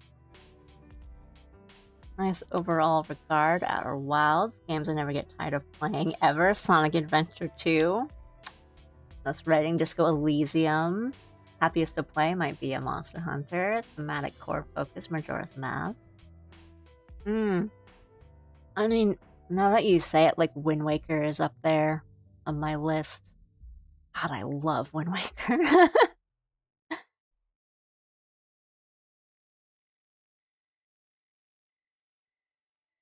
I think there are a lot of like Switch era games too that are real achievements. Like when I think about stuff like Breath of the Wild and Tears of the Kingdom, I'm just like, how did they make this? Like, how does this work so well? And then I think games like that, and you know, like Mario 64 and stuff like that, are just like, these like literally change the landscape of what we do. But my favorite Zelda, like especially like mainline Zelda, is definitely like Wind Waker. So good, man. I mean, you can say that about a bunch of like of the Mario and the Zelda titles, but like it is crazy just when you think about them. You're like, we wouldn't have so many games if it wasn't for this one game coming out.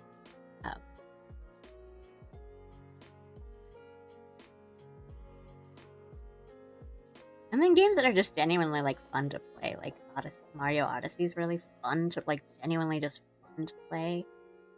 I haven't gotten Bonanza yet, but I've heard really good things. Tremendously good. Yeah, it's so good. The art style is charming. The story like hits me every time. The music is amazing. And again, you can say that about like basically any Zelda game, mainline Zelda game, but like Wind Waker is very special to me.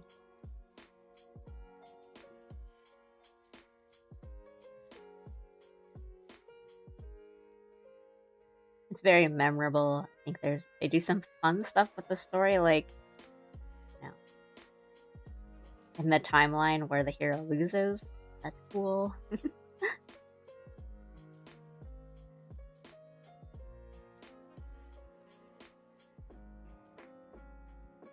Oh, Shadow of the Colossus, nice.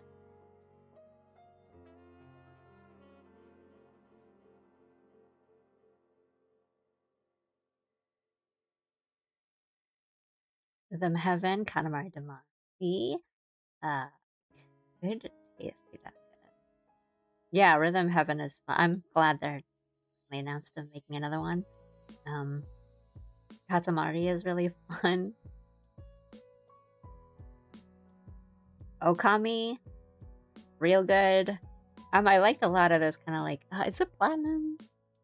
The Capcom and like platinum stuff like because Okami made me think of like stuff like that had a lot of style, you know, like Beautiful Joe, and games with a lot of style, like No More Heroes. That stuff's fun.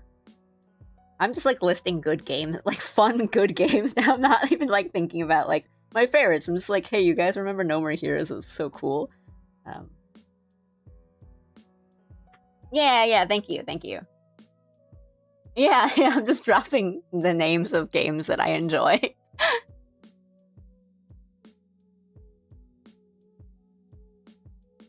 Oh, right. I can't keep up with all these announcements.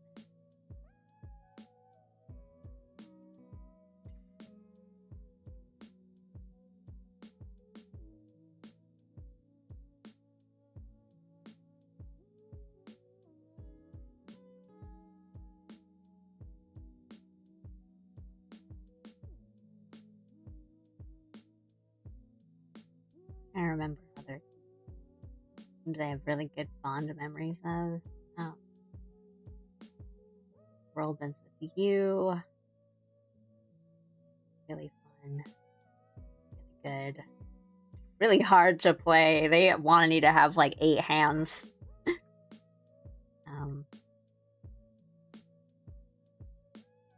have fond memories of Kingdom Hearts 1 and 2.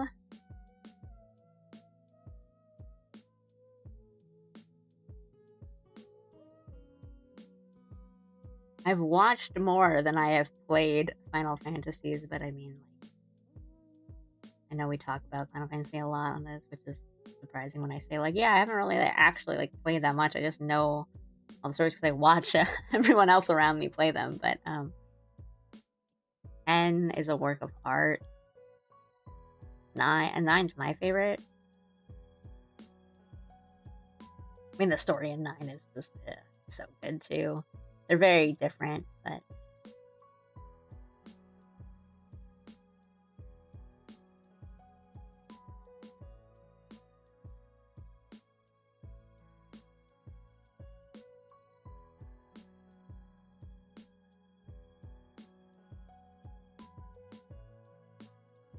oh man, no, I get that. Yeah, like, oh, was it? I think it might have been just because that I was that age, but I think like it might have been like Brawl that was that the release and then every announcement for it was just like so hype because like not only is like Smash fun and you can kind of play Smash with everyone, like anyone is like everyone's gonna just be down for Smash, but Sakurai and his team like know how to make announcements that get you like hype for stuff. Like the trailers are like, oh, the direct's gonna have a new character reveal, and like even before that, like before like we had Nintendo Directs, he had like that like the Smash Dojo page, like, and you're just like checking every day after school, like, did the Smash Dojo update? Don't be a coward, make another subspace. I'm like, I'm begging for another one. You would play and you'd be like, who's gonna show up in this cutscene? You'd be like, oh my god, it's Snake and Snake. It's Japan. Right? Like that was just such a good like moment of my like gaming history. Like coming home after school, like booting up the computer and checking the Smash Dojo page, checking to see if any character got announced, and like if they did, you had like a whole massive page just to scroll and like look at their moveset and like see what they could do and like how they looked in the game, because like every character looks so good in Smash, and you're just like, what? Falco! They announced Falco!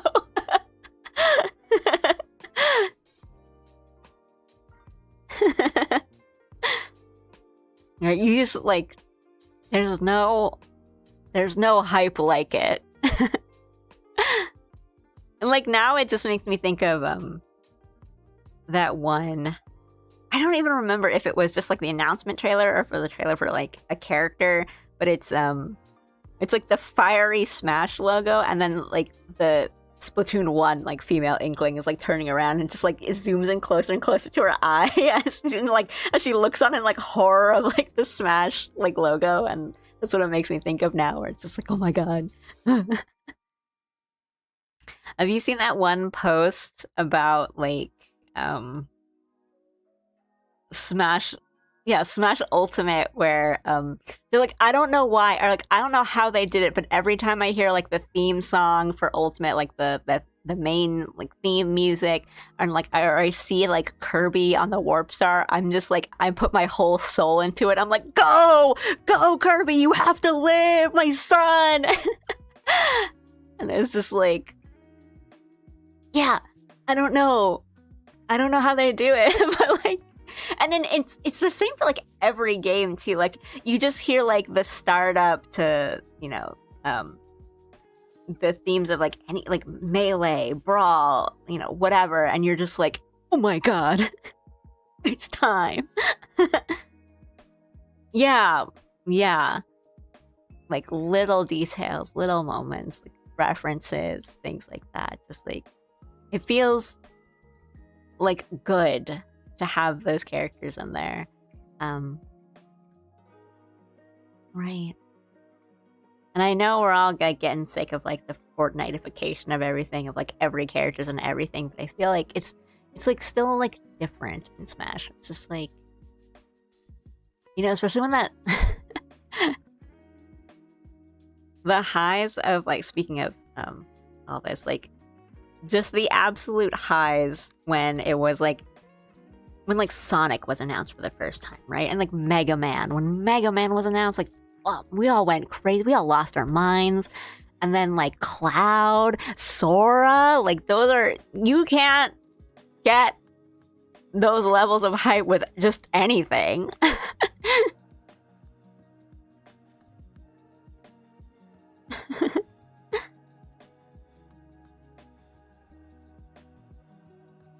Yeah, like I really enjoyed like the spirit battles and stuff, because it was kind of just the stuff I did when I was a kid and I was like playing Smash with my brother, and like we would come up with these kinds of things of like, oh, like we were kids, so we're like, oh, like let's make it a battle where it's I mean, sometimes we would do stuff where we'd like put in the CPUs and we're like, oh, let's only pick Pokemon, and like we'll, you can pick different your Pokemon character, and then we'll have the CPUs be the other Pokemon characters, and we'll like battle, and we'll just have like a big Pokemon battle in Smash, and then we would do all these like different categories, or like we'd come up with these like scenarios, and then flash forward like 15 years later, they're like, they like built that into the game, and I was like, oh my god, like that's what I did when I was a kid. That's what I did. And I know like people have gotten kind of that same feeling with like Mario Kart World Tour, where like in World Tour there's like just a free roaming, you can drive around the area and you're just like, photo mode with your friends, and you're just driving around like cruising, just having fun. And I saw like posts that were people saying like, oh, I used to do this on like the older Mario Kart games, like my friends and I would just play, and we would like not really race, we would just like drive around together and just kind of like pretend that we were driving, we would play pretend on it, like we were driving to visit somewhere, but like it's just Mario Kart, so you're like in a race technically. And then they built it into the game where you're just like cruising with your friends, and I'm like, oh my god, you guys get to have that too. Like, it's so nice. Hype's announcement bar none was Banjo-Kazooie. I could not be contained. As soon as I saw the Jiggy, I was electrified.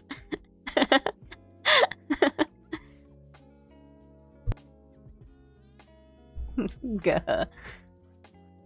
I have to say that I didn't grow up playing Banjo-Kazooie because I wasn't as like excited, because I don't have that like connection to Banjo-Kazooie. But it was definitely like hype, because I didn't think they would do it, honestly. Because I was like, oh well, like it's not like a lot of these characters are kind of popular like worldwide, or like with the Japanese and the Western audiences, and so like everyone sort of knows who these characters, or like before like Fire Emblem got really big outside of Japan, people were like, who's this Marth guy?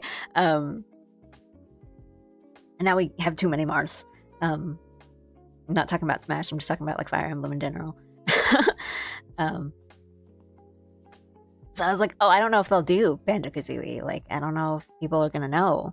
But then it was like, oh, they put him in. I was dropping in to say have a good week. Love you. Good night. Thank you, Kale. Have a good night. I'll see you like later this week, probably. You could drive to Peach's Castle from Super Mario 64 and Mario Kart for that kind of thing. Yeah, yeah, yeah. And just kind of like exploring the map, even though you're like supposed to be in a race. But just having that was like, I don't like.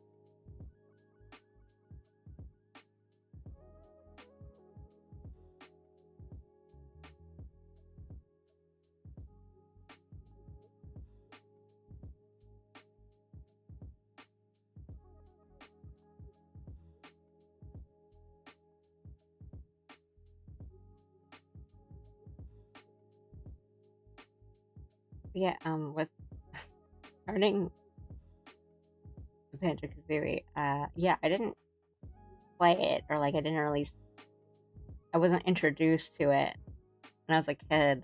So like the first time I kind of saw the game be played, was like I was like in college, and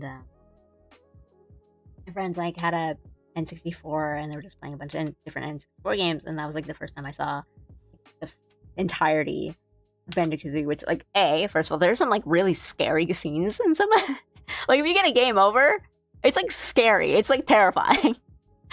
And then I was just like, oh, this is like, I am being overwhelmed. There's so many sounds, there's so many like, it's like very overwhelming. There's so many sounds. There's like, at any given moment, there's like a bike horn going off, and like gahas, and just there's like a bell hanging, like ringing around somewhere. There's so many sounds going on. But I was also like so confused about the story and the lore, which like I guess I didn't really expect Banjo-Kazooie to have it. Because I was just like, oh, you're like, it's a collectathon, and I didn't know that the things you were collecting all like did something. Like they were all really important, because like the little like fairy things at the end, the Jinjos or something, is that what they're called? I don't remember. Like at the end they like form into like a Voltron giant Jinjo. I don't know if that's what they're called. And I was like, when did they ever explain this? Like, I thought they were just like little friends, like little, like, you know, like in Sonic, like you're rescuing the little animals, and so it's like, oh, they're like the little animals. I thought they were like the little animals in Sonic that you just like rescue. And I didn't know that they were like these really powerful beings. I was so confused. I was like, I'm sure that if I saw this as an 8-year-old, I'd be like, ah, yes, perfectly understandable. I understand this game perfectly. And then like as like a 20-year-old, I'm like, I do not understand a thing.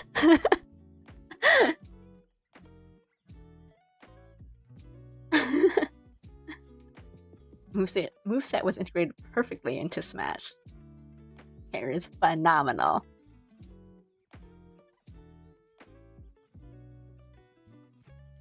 Every single shot of the Banjo-Kazooie announcement mirrored something from the games, and I pogged in recognition.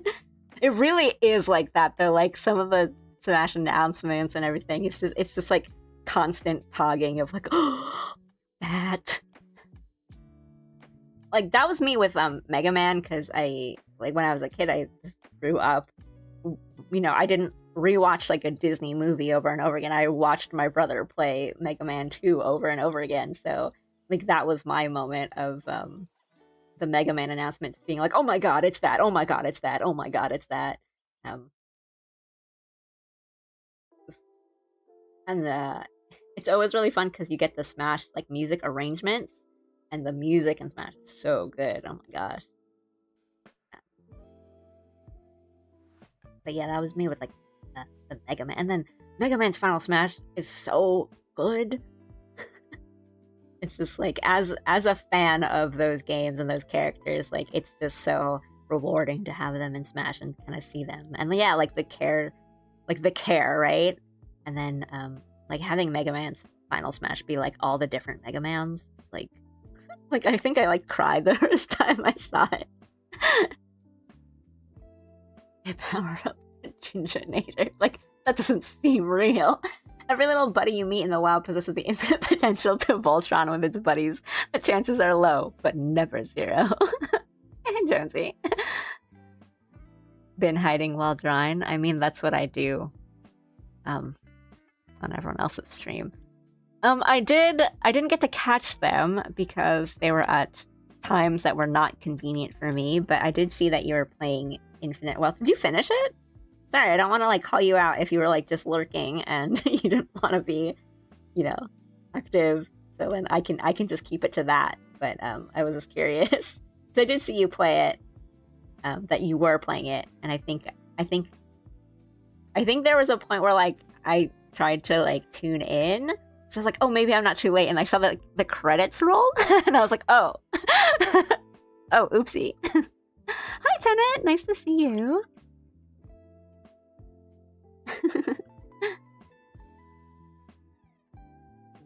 Who is your favorite Mega Man and why is it Volnut? I mean, dude, get out of my head. Dude, get out of my head. It is Volnut. It's hard to, like, I mean, a lot of the Mega Mans are really cool and have really good designs. Like, you can't really beat, like, classic Mega Man, but, you know, like, EXE and then NT Warrior stuff, like, they have really cool, like, really fun kind of, they invoke that, like, retro anime kind of feel, or, like, maybe not retro, but, because I think Volnut is more of, like, the retro anime, and then, like, EXE is kind of the, like 2000s-ish, but I really like those designs. I think they're really fun, but Volnut is very charming and just has like a really cool look to him, and Legends is, if I think about Legends too much I will get sad, so I might keep it there. But man, if Legends ain't cool.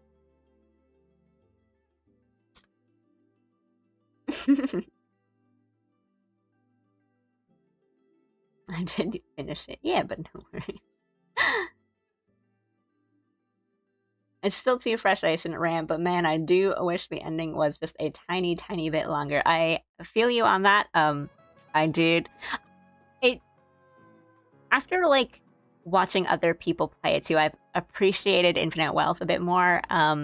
I do think it's kind of on the weaker side of some of the stories that RGG has done, and it's tough because it comes out, like, it comes after 7, right? I Like a Dragon, and I think Like a Dragon is, like, one of their best ones, or if not the best one. But it's also, I am well aware that, like a Dragon is very, very catered to my taste. Like, it's the kind of story that I really like and really enjoy. So I'm like, the bar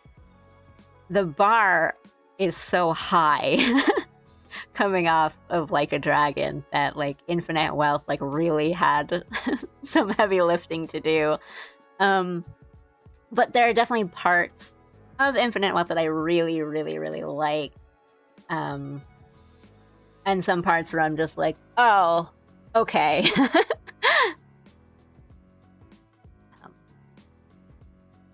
It's tough because it definitely improves on some of the gameplay stuff, but I think, like, the story of 7 is so strong.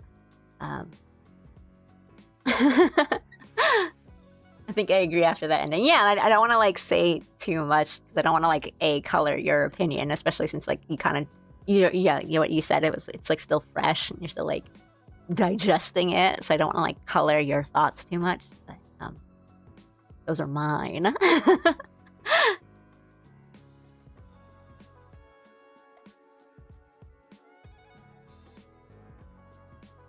And Dante and his side quests really set me up to think I was going to be able to get more emotional, but they hit me with the TLDR, he did the thing. Yeah, I feel that too. I was, like, going through some of them with the Dante side quest. It was just like, oh, there's only a couple left, so it's just like, those last ones, I'm gonna be crying so hard during those last ones, and then those last ones are just kind of like, oh, okay. Or like, oh, like, that happened. But it's also not even just like a dragon, but I don't know if you've played like Man Who Erased His Name, like Seven Gaiden. But with Man Who Erased His Name, like I cried so okay, yeah. There we go. Yes, 100%. Yeah, right. Like that's the true Black Mirror. I was just a mess. I was just a mess. No, I feel you. I absolutely 100%.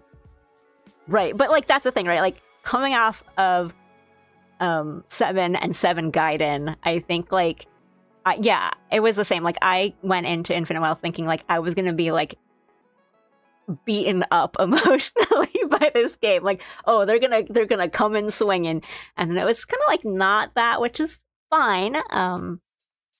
But right, it felt like they were kind of being really careful with it, and just like, oh, we can't do too much to make things seem really like definite for some of these characters, but you know, we're also not coming from a place where we're starting from zero, like with, you know, like a dragon where you're just being introduced to like Ichi.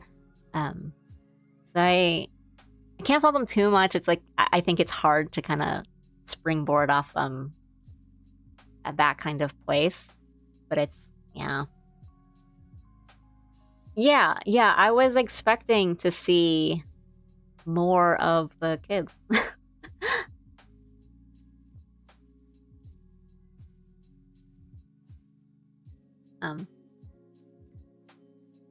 Yeah.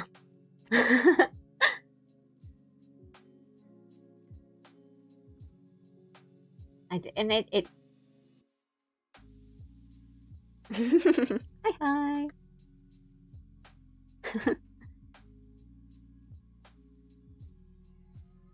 There are definitely, and I don't want to be like, well, this is what I thought, and now I will implant that thought into you, and now you think it. But there are some parts that I felt like, oh, they must have like written this, you know, or like they put their whole ass into writing this scene, and it works and it's really good. Then you're like, oh, but they didn't do that in the middle of the game or whatever. Like I did really enjoy the ending. I really like the ending of the game, but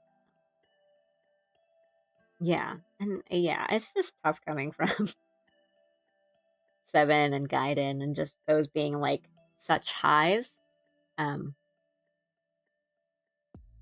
Oh yeah, so I mean some of the mini games in Infinite Wealth are just like so funny too.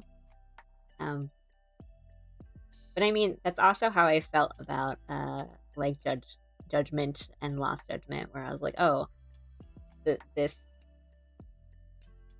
sequel per se really improves on the game, like the gameplay of it, and like making things more convenient or like easier to take care of, or like just, you know, more fun. But I was like, oh, the story is just like not as great. I love Judgment. I love Judgment. I actually have thought about playing it again on stream. But you know, it's like a mystery. It's like a detective story. So I'm like, oh, I don't know how fun that might be if I know the story already and people watching don't. But for me, I think story-wise, Judgment is up there with 7 for me.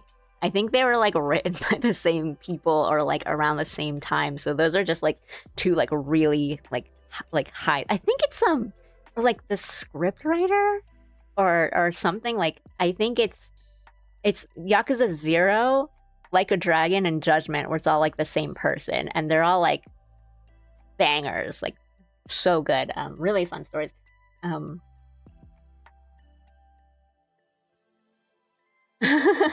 Oh, Kaito's great. I haven't done the Last Judgment DLC yet, but yeah, I mean that's how I felt about Judgment and Lost Judgment, whereas like, oh, you know, Lost Judgment really improves on the gameplay and it's really fun.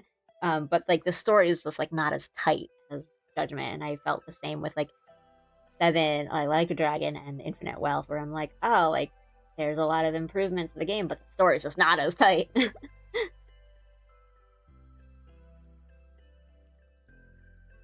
I am that guy. Majima Parrots is also. I mean, Pirate Yakuza in Hawaii was kind of the thing that, like, I was like, oh, this is fun, but it makes me really, really, really want Judgment 3. Like, this is just Yagami. I'm, like, really hoping for a third Judgment. But I don't know. I gotta see what. I don't know what they're doing with Stranger Than Heaven, which looks really like interesting. I'm interested to see what they're gonna do with that. But yeah.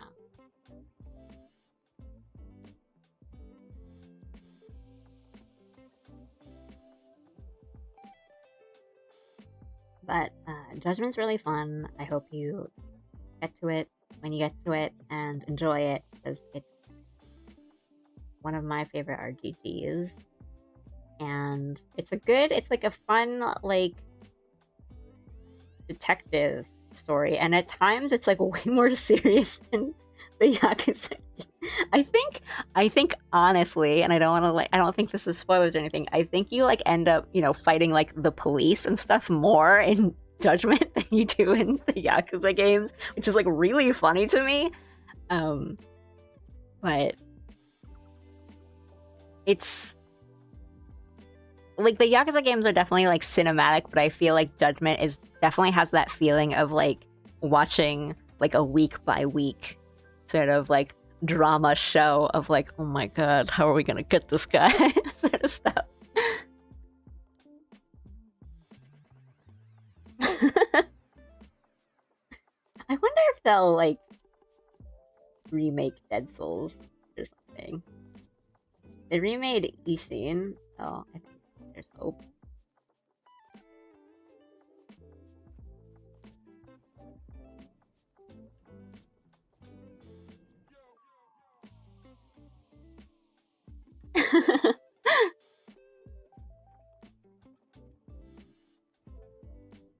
I'm drinking the crime drama Kool-Aid. I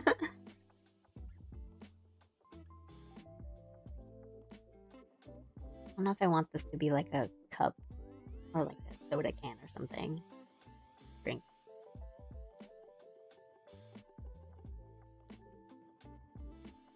Maybe like this cutesy soda drink where it's like light blue colored.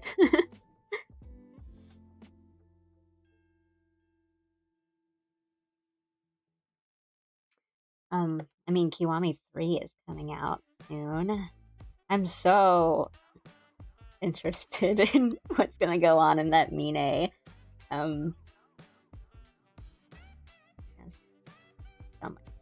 In the Mine Gaiden, because I love Mine, and I'm glad.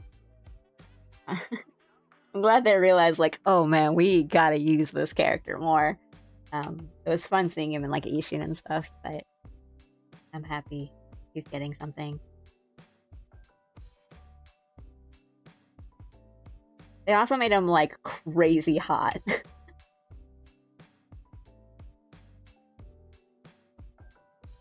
I cannot forgive that man.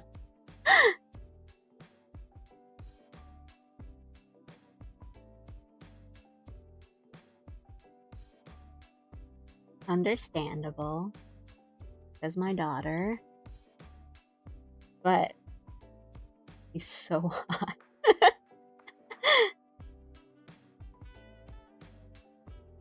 I'm gonna say, after seeing all these characters who definitely like survived their not survivable thing, I'm like, can they just tell me whether or not he's alive?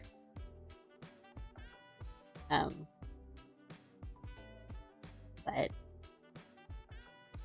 Also, I mean, I've said it, but I've said it before. But man, if I do not get to romance Daigo in the Mina Garden, I'm gonna flip out.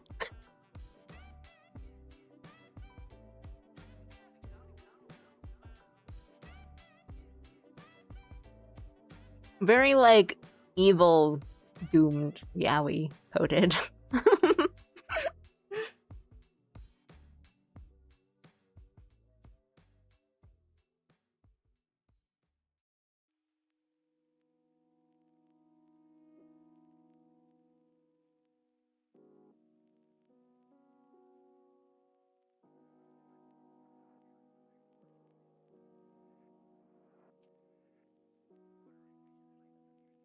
I meant for this to be like a really cute, like cutesy soda cup where it's like, you know, bright blue soda, like a cream soda sort of thing. But I'm like thinking about, oh, drawing and maybe animating this is gonna be terrible. It's about the texture.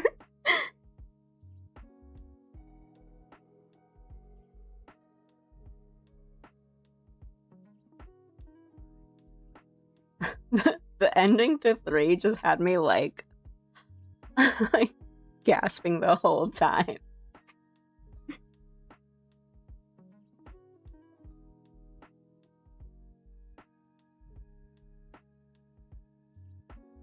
I think they're like the reveal trailer for like Dark Ties was just like Mine seeing Daigo for the first time. So I'm like, please, please, you cannot do this to me.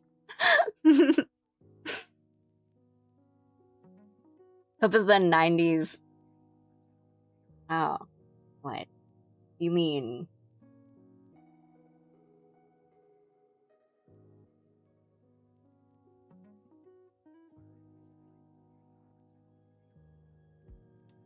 You mean this one?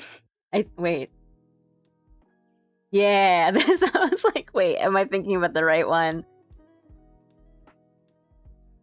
It's like something like this, right? Like the Dixie paper cups that literally everyone had. I was thinking about like, as I was, you know, making the lines for this one, I suddenly started thinking about like red solo cups and stuff. I was like, oh. And the like all the other different kind of like disposable cutlery that everyone had, or like, you guys remember like Zoo Pals? Or is that what they were called? They were like paper plates in the shape of like animals, or you know, it's like a paper plate and it had like compartments, and then it would be like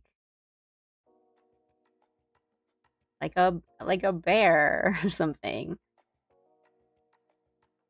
Like it would be like, it's like a sectioned paper plate, but it had like animal patterns on it.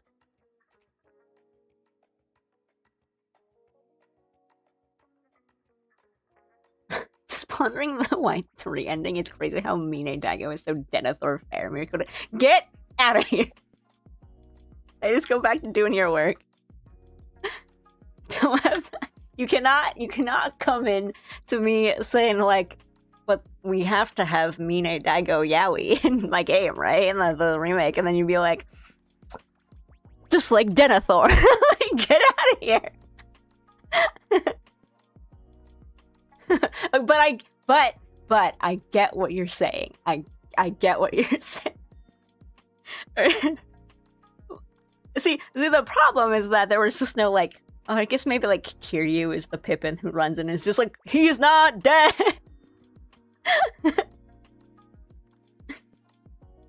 He's alive.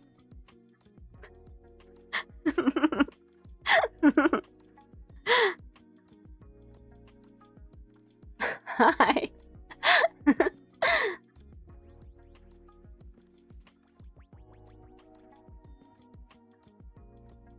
Zoo Pals commercials were really weirdly effective on me back then. I don't know why. Hi, Madsen. Hopping over here to say that you can actually change the ad name. It's just stupid and buried in the settings. Well, this is news to me too. You have to go into your channel settings and then you can find the ad name and change it. You don't have to be a mood man. I didn't know that. crazy. Or is it like, oh, it's because you can change like the name of your channel, like your username essentially. Right, I think, because I've done that before, but I think it's like you can do it like once every month or something.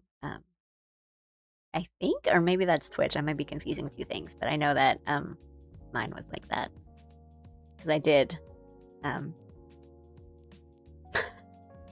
So before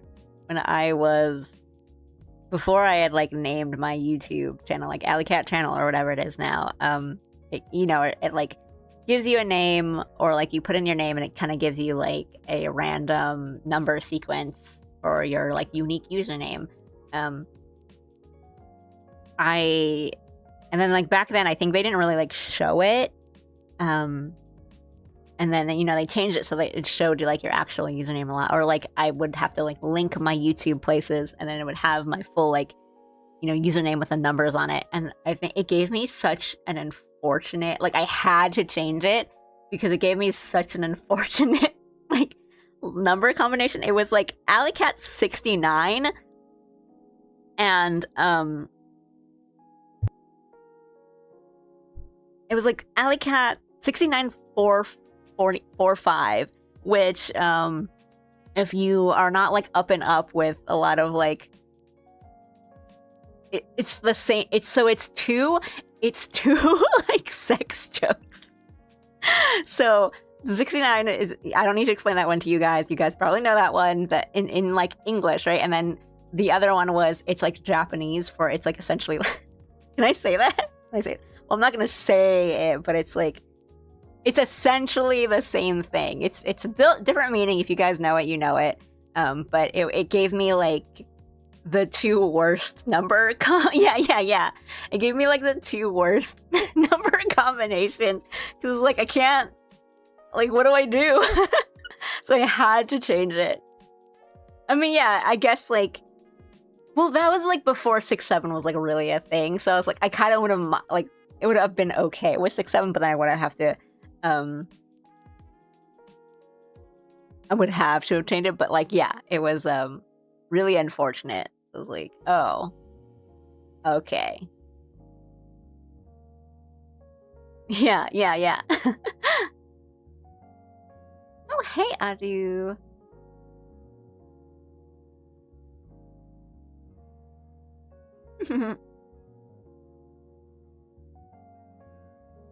You can change your handle, which is different from your username and your account name. Oh my gosh. Konnichiwa. Took a midday nap and woke up feeling like I'm somewhere else. Those are bad naps.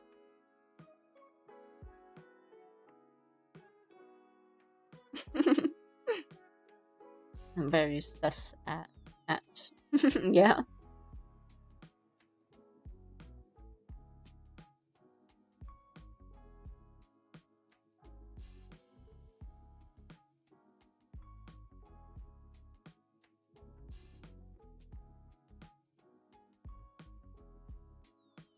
But just like insane that it would randomly give me those two numbers.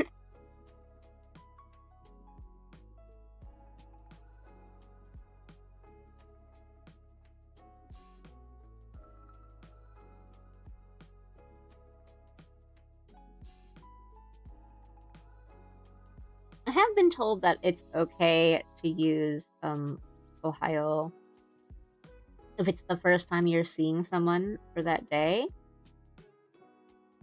So like it's not necessarily like good morning all the time. It's like, oh, if if it's like 1 p.m. and your coworker comes in because they're starting their shift, you can say Ohio.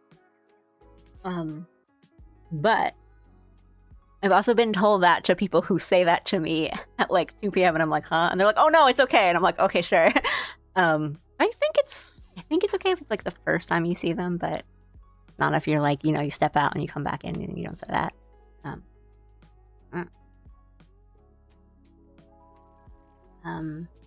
Sort of. So I'm like redrawing an older drawing because I had some plans to draw other things today, but they're not quite like ready, as in I need someone else to be like, I'm asking someone like, hey, is this good for like commission or something like that. For example, I pivoted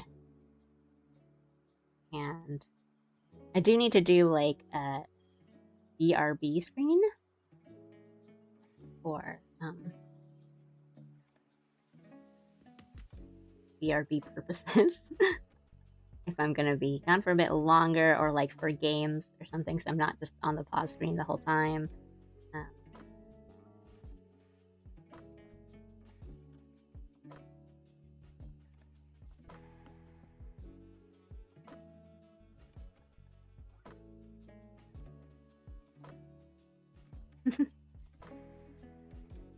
And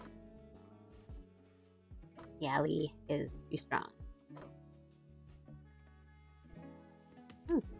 Don't know how to draw cross legs without needing a reference. Who knows? We're gonna find out.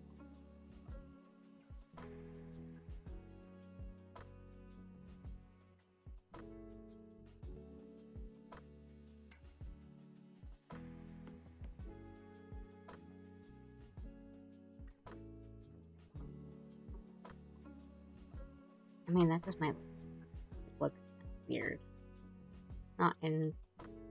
Might not be wrong in the sense of a drawing. Might just be kind of taking up too much space.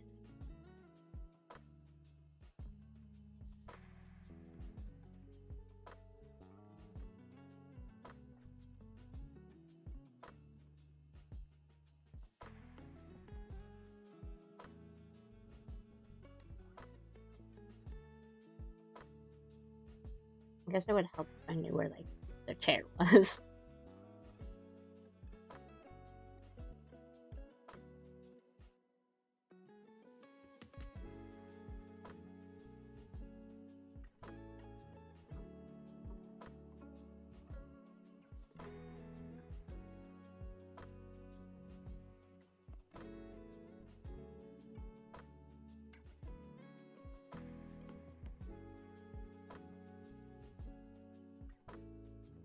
Like the 80 Labubus.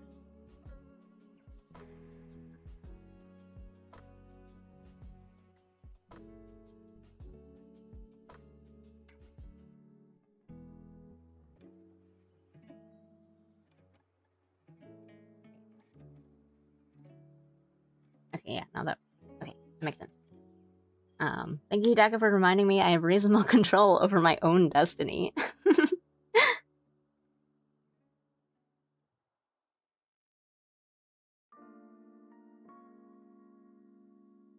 Wait, you're back to Tenet. Hooray!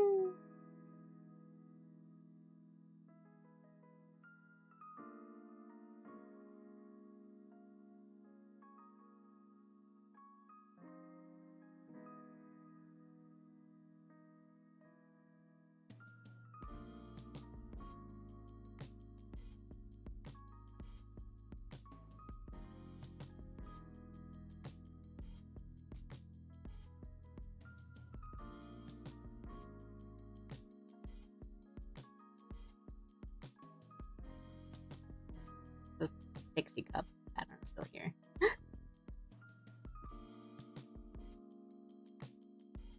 Well, I'm glad you're back in name, I guess.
phone. You know, those sippy.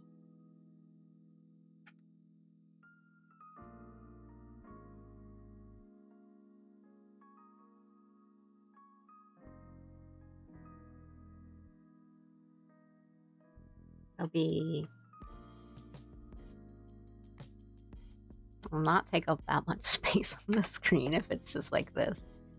We'll probably have something else going on, but it'll work. Ooh. What else? What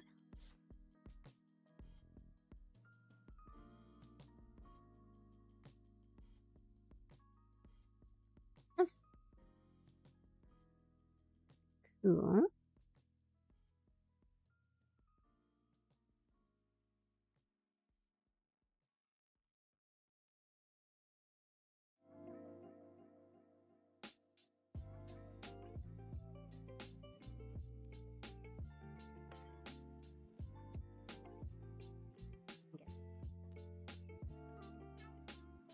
That skirt a bit more. Oh.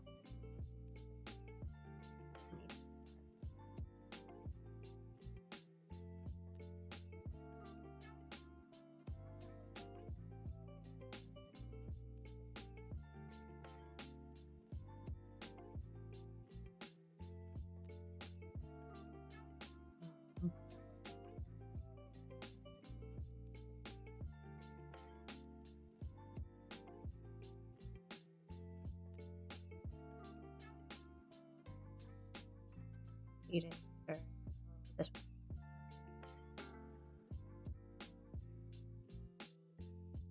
This one. Wait, come out this way.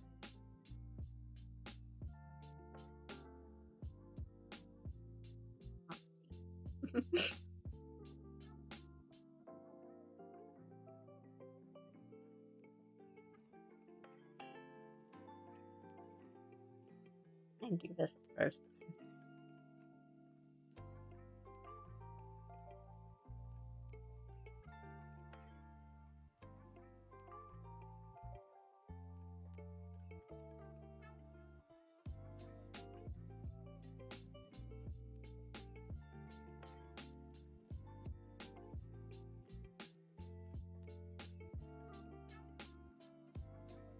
I think if the like fitting bolt would be different.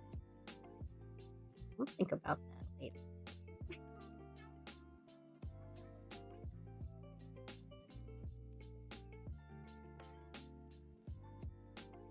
I guess I didn't think of one to put anything on this side. The cardigan, since that side is hidden on the first drawing. I can have another button or something. Oh, right. I think we wanted to have like a little emblem.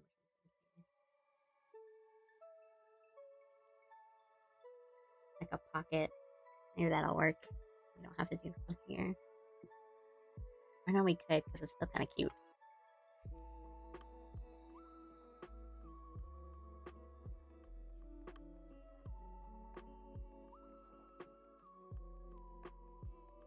Okay.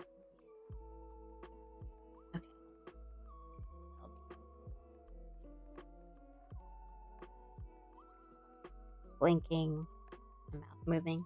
Okay.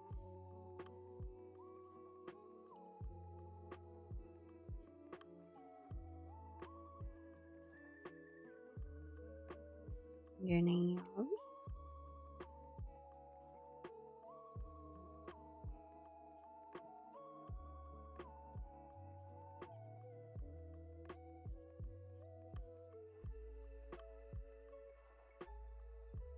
Like rings or something.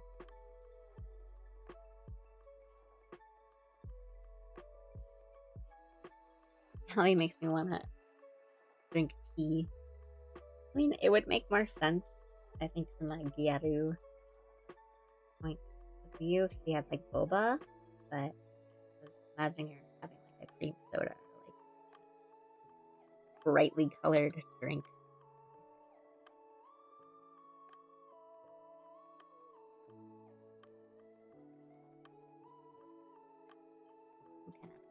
soda.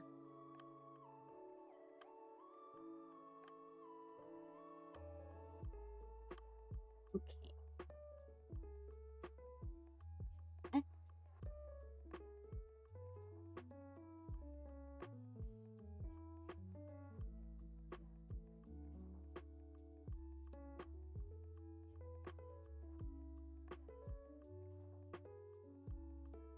I'm gonna make the sweater a little bit puffier, a little more oversized.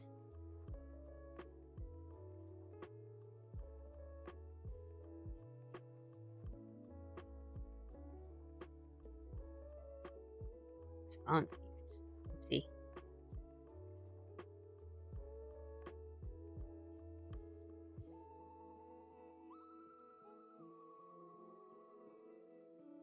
I don't know, phones are getting kind of big these days. They're like huge.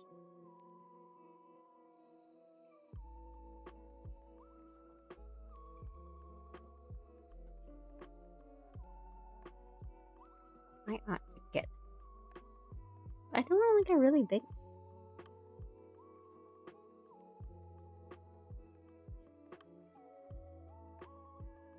Leftover burgers. Yeah, no problem. We're in the like chill part of the stream.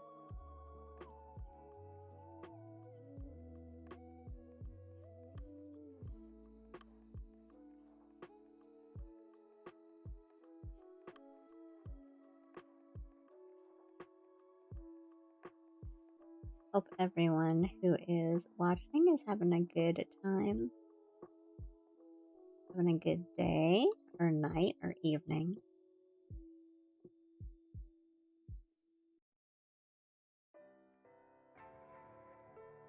If you're having a chill time, I know we could all chill. It definitely does not feel like it's like, what, the 13th of January? Christmas was yesterday. Like, are you kidding me? No way is it already like January 13th.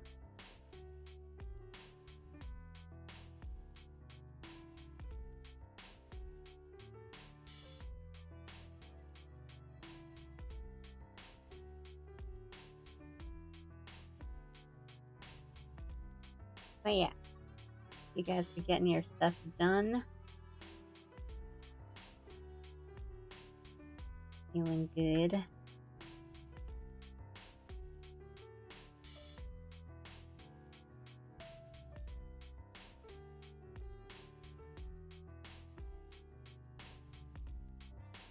To jump back onto my resolutions of kind of study and work out a bit more.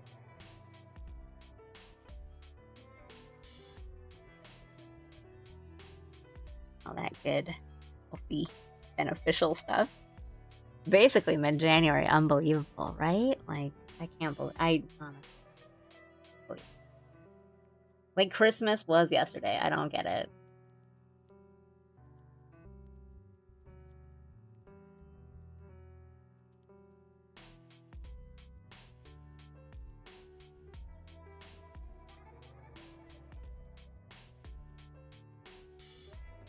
Real thing. There's a new cool panda emote. With the quite a delay on the YouTube chat. I don't really know what's going on there because it shouldn't be that delayed. The new cool panda emote on Twitch for just followers. You don't need to be subbed to use it. Just for like standard purposes. Clearly, you don't own an air fryer. He does look like he would be saying that. But I made one just because I was like, oh, well, we only have one cool panda emote, and it's for subbed users. And I realized my raid message, I was like, oh, we should use the cool panda emote. And I was like, oh, that's not fair to people who aren't subbed. So I made a new one. You don't need to be subbed, you just need to follow to use it.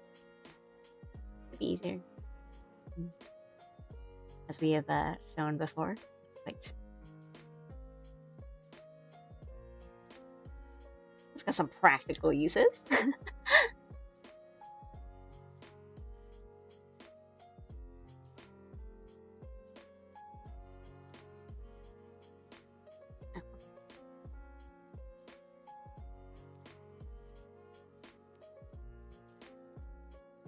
I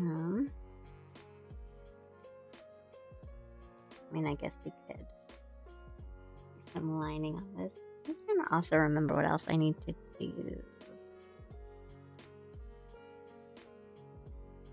Alright, I wanted like a whole Sekiro model for parrying. A parrying PNG tuber model. Hi!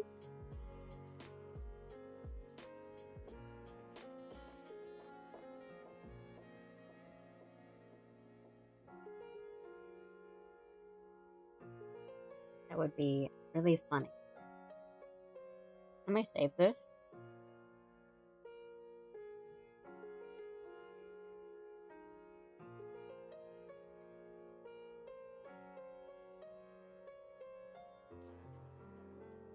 I think if I made one though, it would be pretty, like, not super intense and like animated. I think the point would be that I want a low intensity model for like PC load purposes.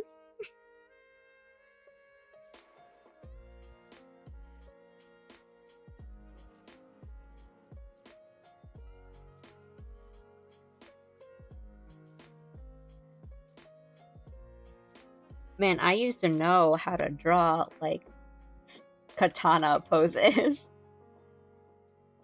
But I have not done that in a while. Like, I used to just like only draw like characters with swords and weapons and stuff, and I'm like, now I only draw idols.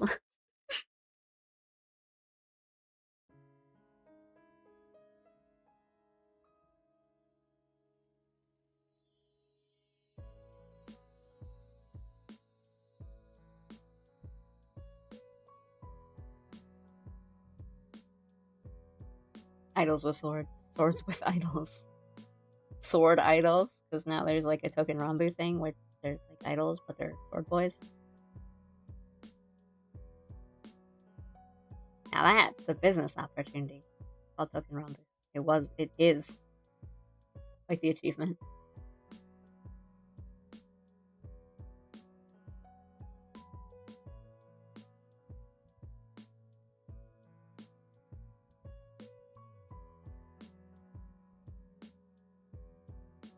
Paramoun's just the gamer alley, but she randomly pulls the katana out of nowhere.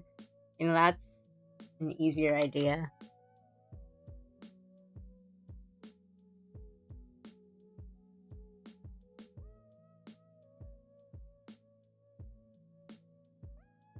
This would just be so in the way of the screen, though. Like,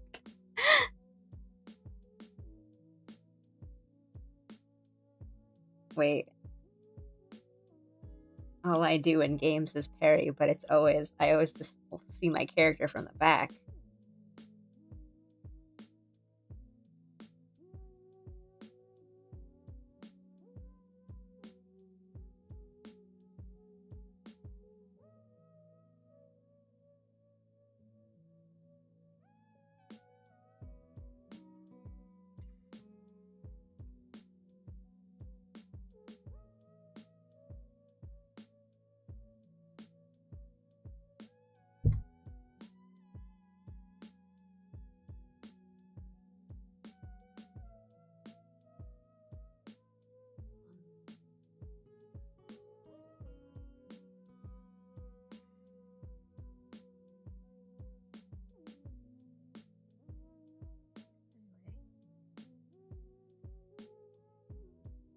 There's definitely more of like bend to it. This is why I always look at references, people. This is me using my brain.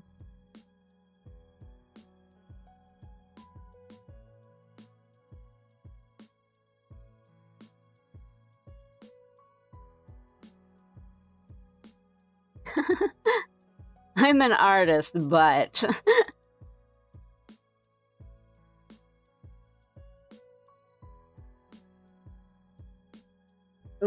can I share my cool parrying story from the weekend? So, I've been playing Nine Souls more off stream, and that game is just all about parrying, and I like to parry in games. My husband has been playing Lies of P. I got him for Christmas because he'd been wanting to get the game for a while, and then just was like, I can wait. And then I'm like, here, I got you Lies of P.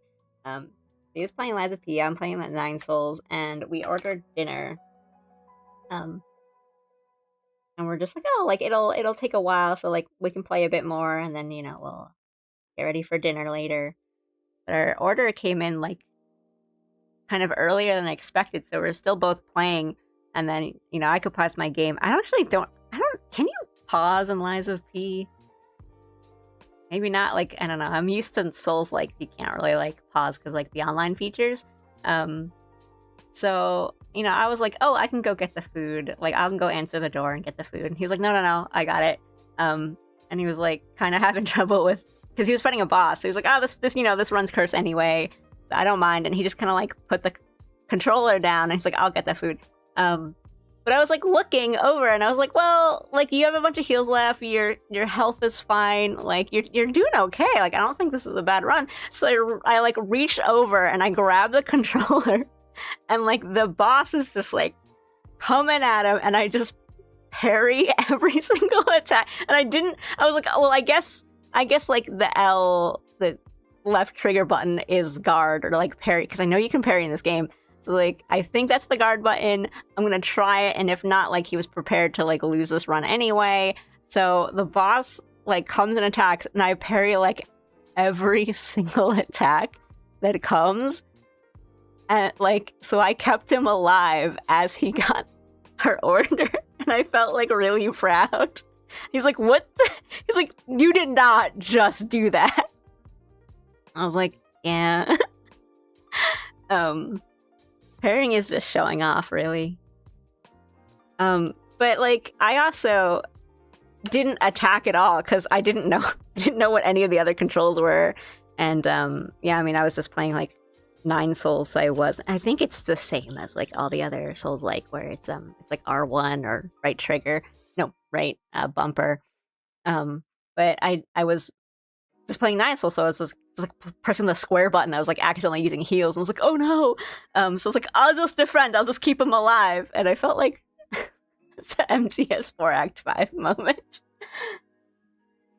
I felt really good about it, but I was like, he was like, no, stop that. But I did keep him alive. He was like, wow. I think he was impressed. I want to say he was impressed.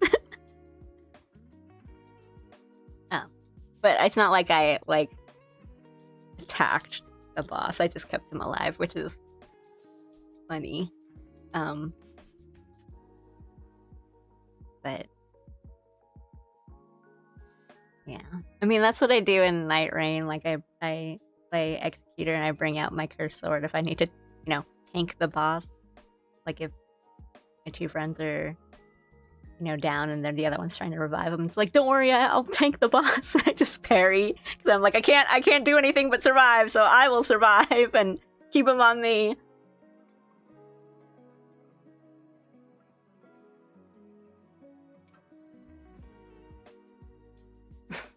Good.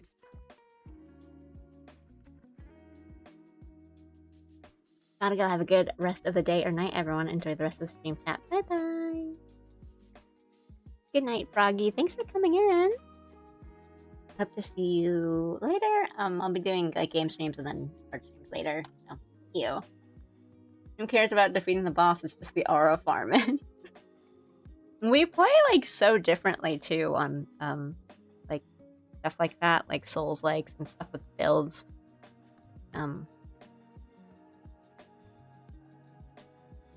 Like he's full strength, I'm full dex.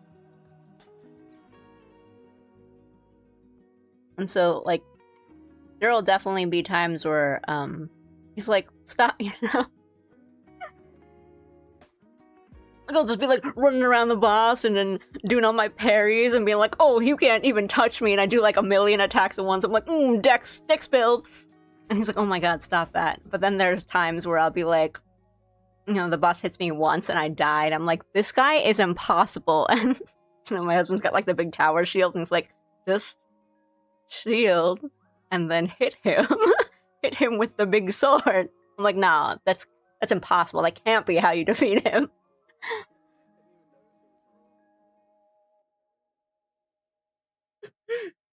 Anyway, wait, let me look at these. Redemption periods are Ari's darken. Even better, it goes hair covering opaque shadows over eyes mode. When I was a kid, phones were big, and then they got smaller and smaller until they were tiny, and now they are bigger again. I know, right? That's how I feel too. Like, I don't know. I kind of miss tiny phones. I like tiny phones. Tiny phones with like the phone charms that are like 10 times its size. 7 in the morning. What's that in American feet? Like 7 a.m.? Huh? 4 is the Metal Gear that I'm least familiar with. Because I've seen a lot of 1. Love Snake Eater. I've seen a lot, and like Phantom Pain, but 2 I haven't seen enough of. But I have read the Hi-Ab Daisy comic for it like 1,000,000 times. And I've watched what's the Kurosawa movie that it's based? I mean, what's the movie? That's Chinatown? No, Escape from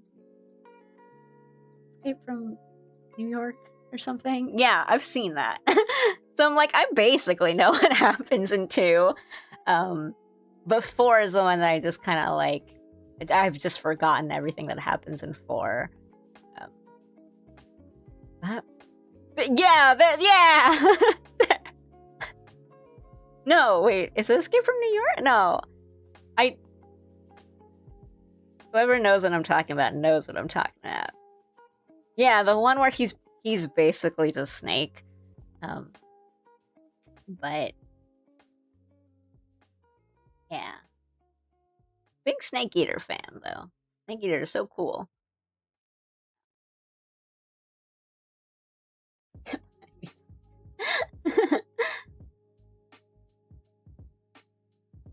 Your HP and defense doesn't matter if you don't get hit. That's kind of like my mindset when I play these games, and I'm like, I choose to parry. It's like, I can't lose HP if I don't get hit. If the boss can't hit me, like, what can they do? But also just reacting is fun. I just like to react. Now that hammers have an offset attack in Monster Hunter, I'm unstoppable. Not really.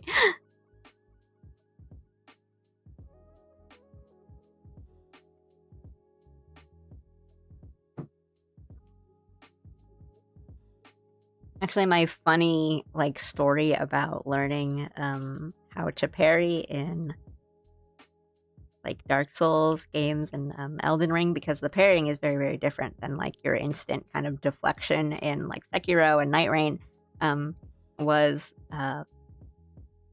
when I fought Melania. There was something about the fight. Well, so like if you don't know, when you fight Melania, if her sword makes contact with you, she heals. And something about that, like, just made me so angry. And, like, just something about that just really didn't sit well with me. And I'm like, I'm never letting her touch me. And I'm never letting her heal. So I will learn how to parry the hardest fight in the game as my first foray into parrying in the series. Which is, like, the most insane thing. Because it's not... If you don't know how to do it, it's like hard, and the timing is, you have to really work it out.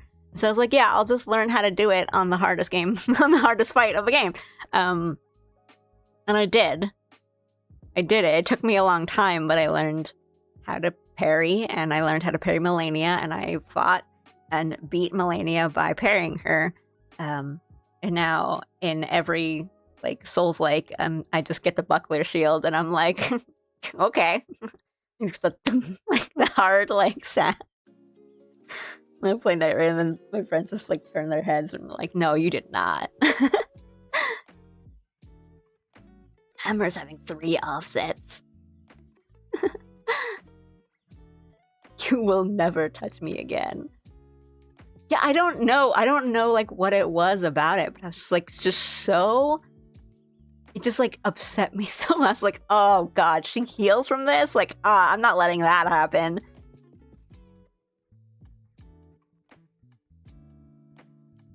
Yeah, Snake Plissken, and then like in 2 he's Iroquois Plissken.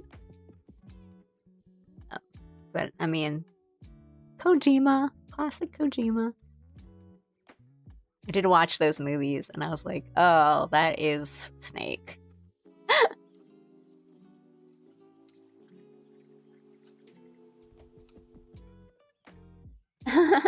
Finally got around to buying Elden Ring, upgraded last summer for it, and beat the statue boss in the starting catacomb. Turns out it was a tutorial for stamina. Have fun! I really enjoyed Elden Ring, and it was kind of my first like true Souls-like, or Soulsborne, you know, from Soft Soulsborne. I think it's a good one to get into if you haven't. Well, I don't know. Like maybe you've played the Dark Souls. I actually don't know. But for anyone else, like if you haven't played a Soulsborne, I think Elden Ring is a good place to jump into it. It kind of makes some things easier. But yeah, it's fun. And right, like you got to learn some of that stuff pretty fast. Just stamina, maintaining your stamina, healing at the right times. I don't heal at the right times, guys. Like,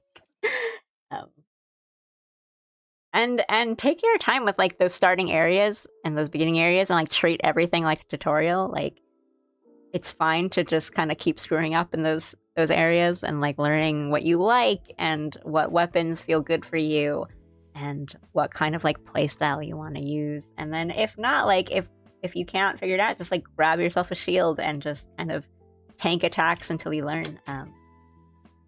Yeah. Beat Dark Souls 1, bought Dark Souls 2, and when I started, when actually maybe later, and never touched it again. These kinds of games, I will procrastinate. I understand, because they're quite like long and kind of require a lot of like effort. But I mean, like, good on you for beating Dark Souls 1. Dark Souls 1's pretty tough. And I think especially if you jump back and forth between like some of the older ones, the older titles, and the newer ones, like Dark Souls 1 feels like you're just like fat rolling constantly. It just feels like you have the heaviest armor on no matter what. It's quite like slow, I guess, compared to stuff like Elden Ring and Dark Souls 3. But boy, the story and like the storytelling in 1 is so cool. And the like level, like the world design, the level design of 1 is like mwah, so good.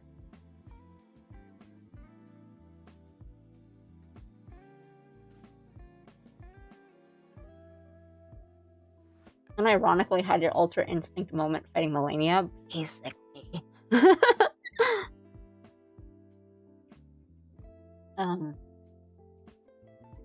I told my friends, I was like, yeah, I'm fighting Melania now. And they're like, oh, cool. Like, what, Bill? Like, what are you doing against her? And I'm like, well, I'm parrying and I'm just doing this.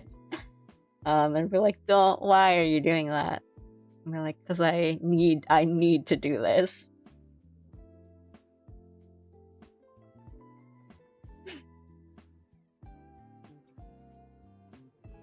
The teaching does not end at the tutorial. Very, very, very true.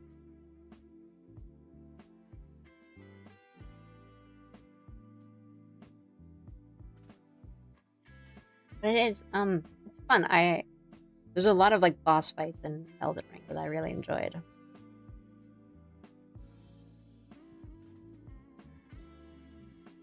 Hey, Allie, I remembered something growing up. We had a cat named Allie. Like an alley cat? That's cute though. What kind of cat was it? Like, what did it look like?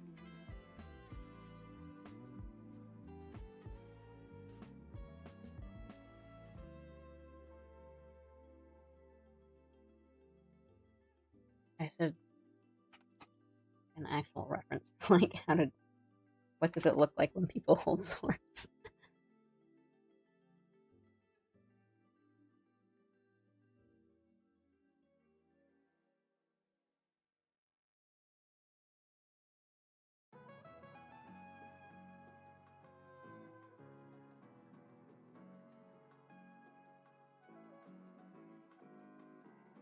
Or, you know, these might not be final, but we should, I guess, like design like a cool hammer rally.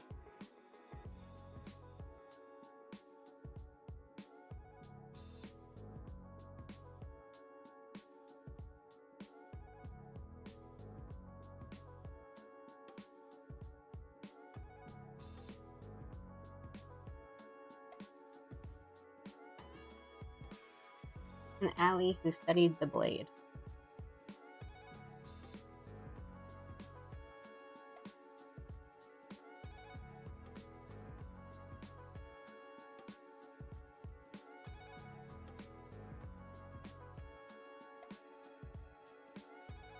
On a video game talk today, which is good and fun.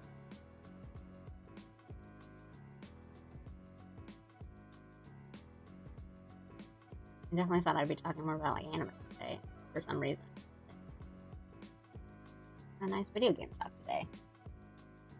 Now we can say that one more time. Oh, let me check.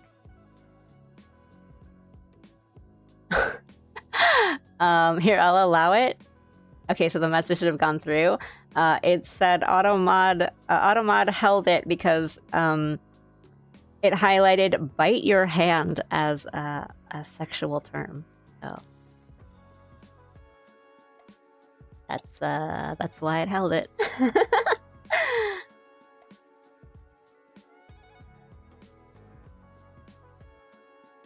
But what did you send? Touch Dark Souls 2 again. It will bite your hand, but it gives you plenty of opportunity to learn how to bite back. Dark Souls 2 is, I think it gets a bad rap. It's definitely like kind of weird, but still like fun and kind of cool. It has a lot of really cool voice acting. I think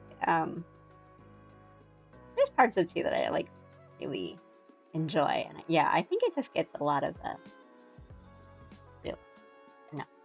it gets a bad rap, but I don't think it's like that bad or that weird compared to like to how some people treat it.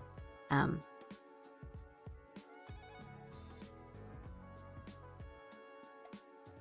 the DLC for 2 is quite cool. No matter how fleeting, a lie will remain a lie.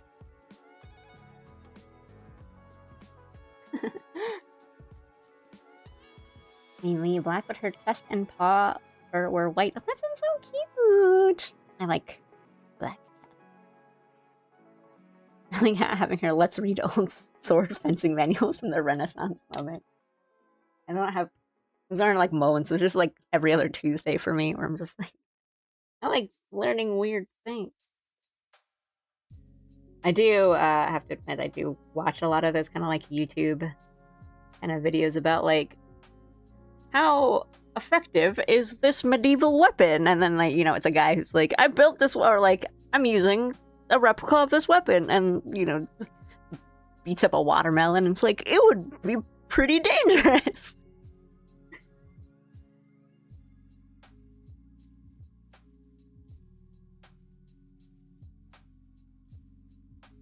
Like, I think it would be cool if it was, you know, like hair covering the eyes sort of thing, but part of me is also like, that's not practical. Like, if I was like really fighting someone, I'd definitely have my hair tied back.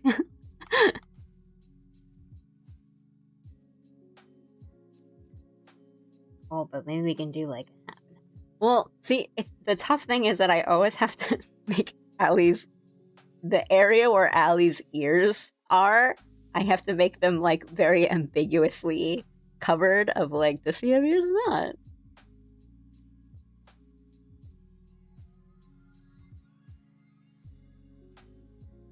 They always got to do something like. There's always got to be like the tuft of hair that covers that area.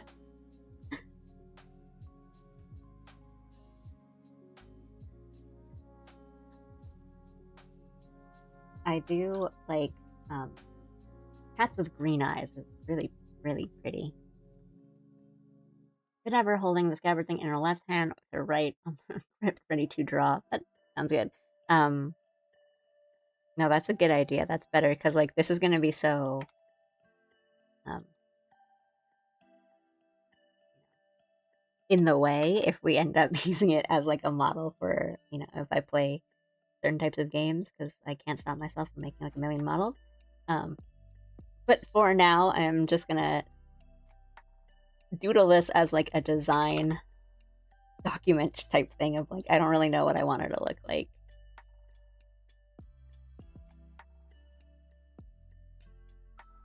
If I'm given the opportunity, I would make like models for everything because we were talking about like Monster Hunter before, and oh, Big Hammer would be so cute.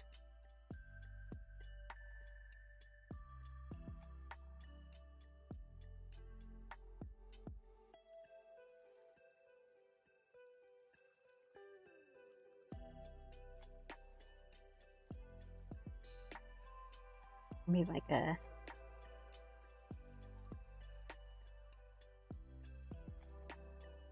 trail or something.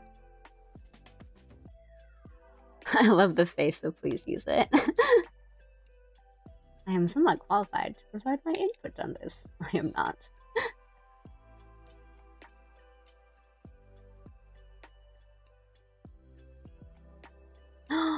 Recently researching pet names in Spanish for a story I'm working on and came across Sofovino. Came alone, which means basically a pet that adopts you, and I thought that was cute. That is really cute. Oh.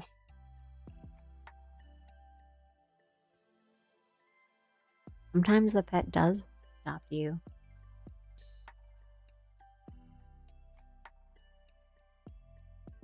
I really like those videos that are like when the pet chooses you.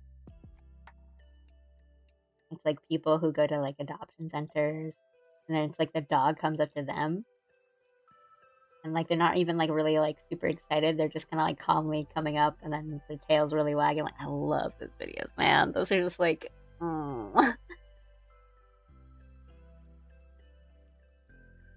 And it would like absolutely work on me if a dog did that to me. I'd be like, yeah, you're coming. Like, give me the papers now. I know it's not really how adoption works, but it's like, boy, would that work on me.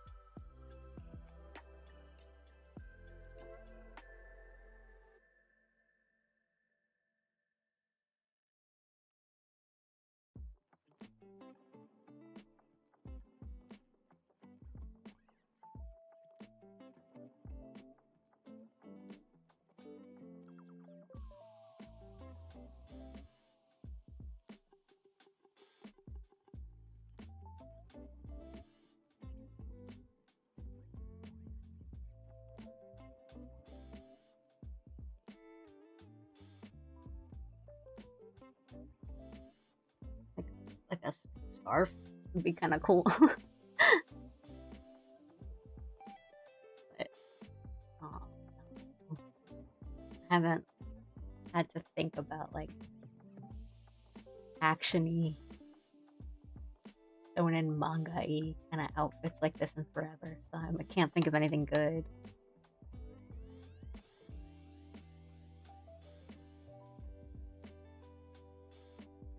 Oh no, I'm just doing a Sekiro outfit.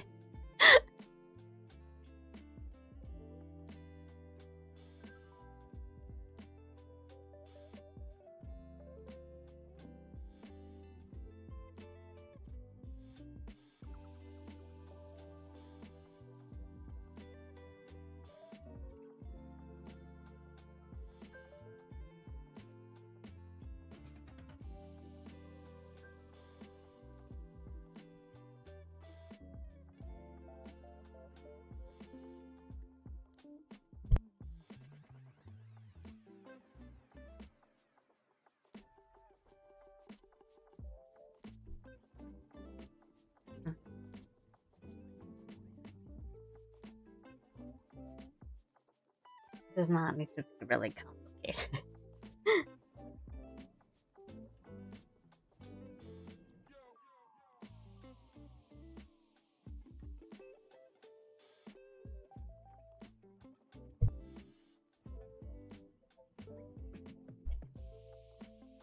Like one of those one shoulder pauldron type things.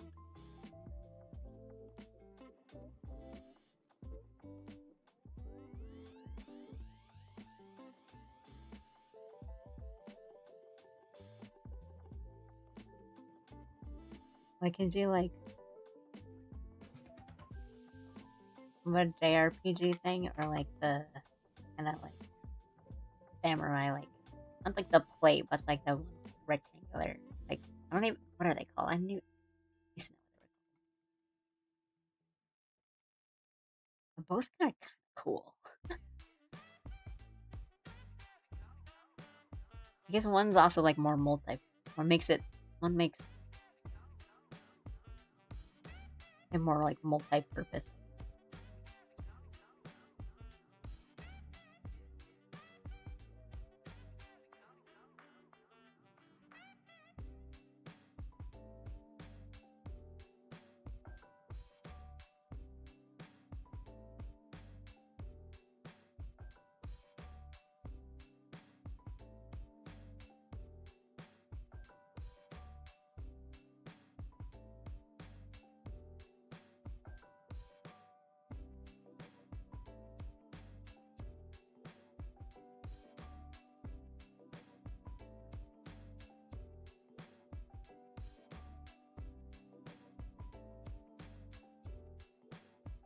I used to draw armor a lot too because I would get a lot of Final Fantasy 14 commissions. And so I like just drew armor all the time. But now not so much. That's a bunch.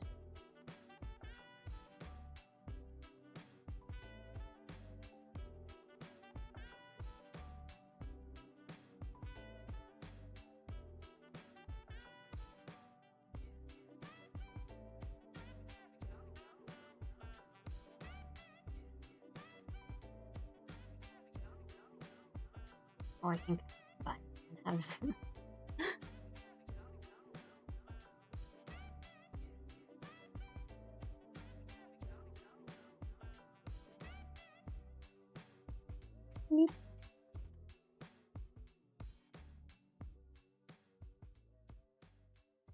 Give me a little mascot for me. I googled it. Oh, there we go. If you look up hiragana, it just gives me like a little like vegetable mascot. It's really cute. But if you look up the kanji, it gives you the armor.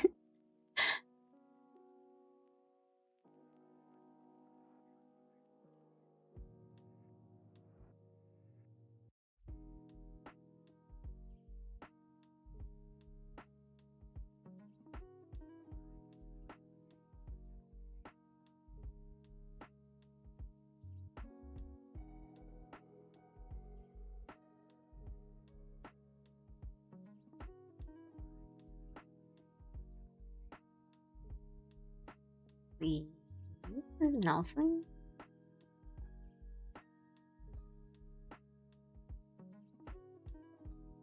Or I could just go like full Monster Hunter and have it be like dragon bikini. I honestly like. I kind of like some of the kind of ridiculous, very gendered Monster Hunter armor. Because I do think Monster Hunter is definitely one of those games where like end game glam. But my Monster Hunter character is very cute, not like lewd. Do the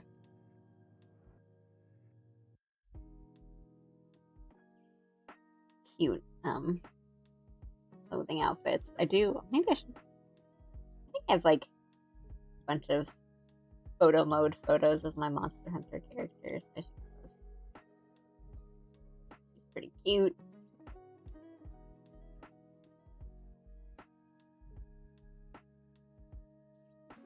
We don't need armor. That's kind of true. All my builds for that kind of stuff is always like light, very light stuff because you want to be fast.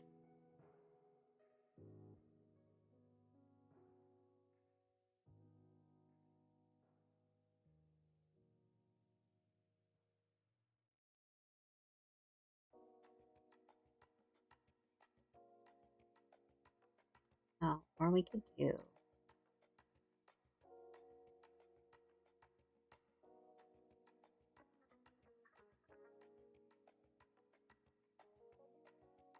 I'm a Rathian giant battle skirt enjoyer. I mean, yes. I'm just trying to remember like what I was wearing, like what all my like Monster Hunter characters are wearing. Rise had like a bunch of really silly, like really funny outfits that I kind of wish I kind of wish Wilds did that too. I was like, this is so funny. Hi, Duo. Like the sponge cowboy. But no, my Wilds one's like pretty normal. And then I think my Worlds one was wearing a bunch of like the Halloween stuff.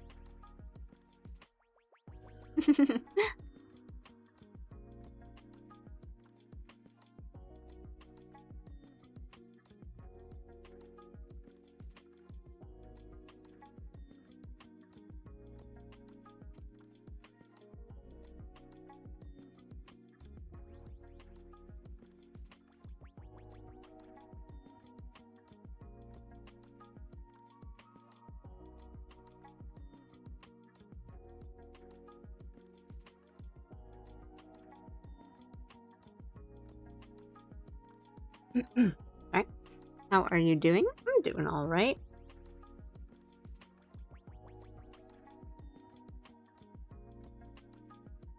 Did some drawing before, and now I'm trying to, because I can't stop designing outfits for Allie, and to come up with like a battle outfit, like samurai sword wielding Allie.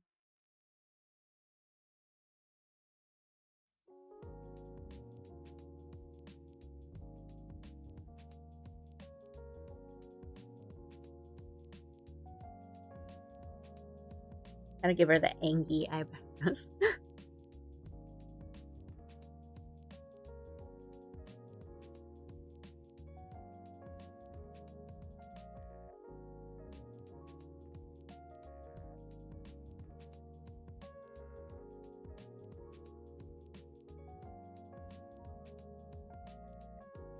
I'll come up with an outfit first. I think I'm struggling with the outfit here.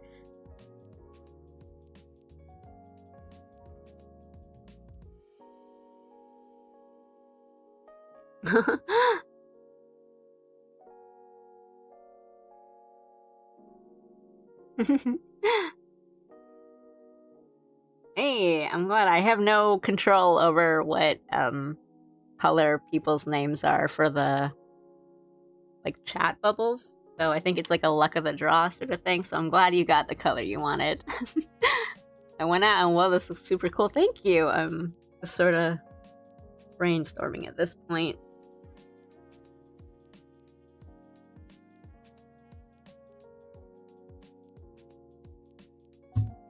Sorry. See something like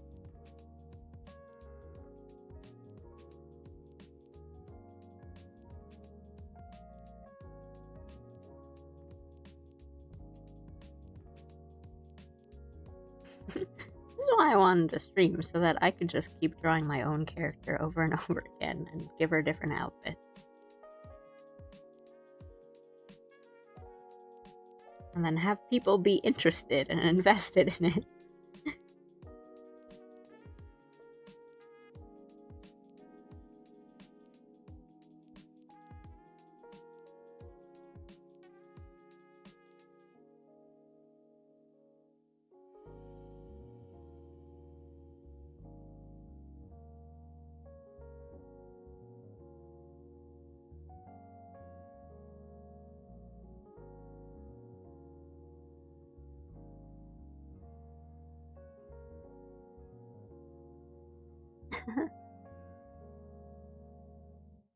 What's your question?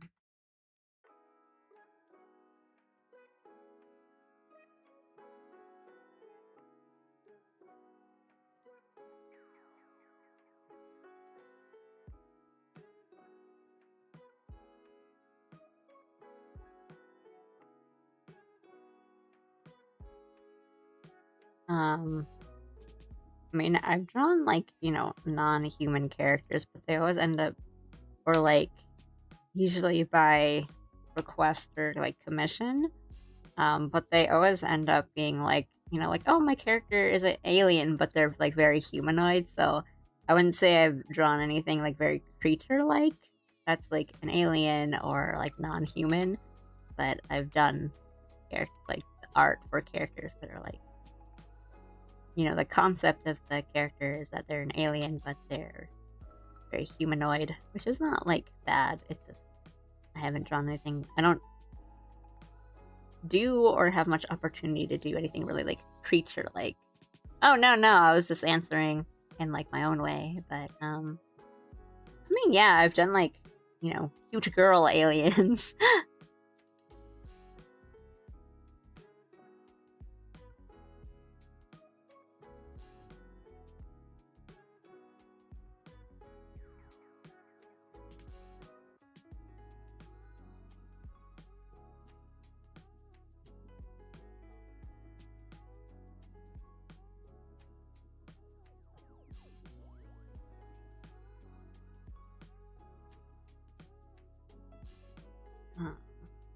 Like a little scabbard thing, and then like the Zorro like belt thing.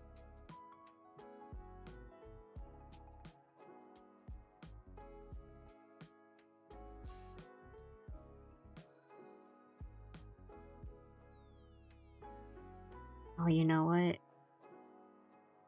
We should do like big, like pink sleeves, like the way that regular Allie has big pink sleeves.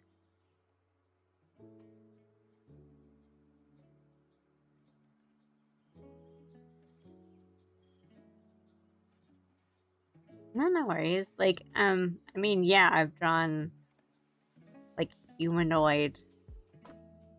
I mean, I guess like the best way to describe it was like, Mina, the poison girl in My Hero Academia.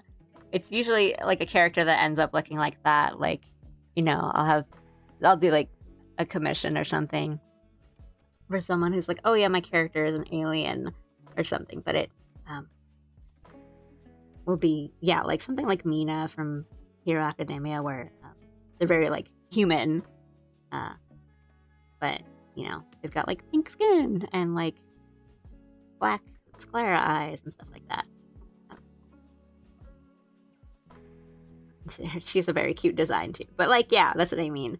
Of like, I haven't drawn anything really scary or like creature like, but definitely in the ways of they don't really have like human features, but they're still like a human. You know what I mean? If that was sorry, I don't know. My answer might have also been confusing, so sorry about that.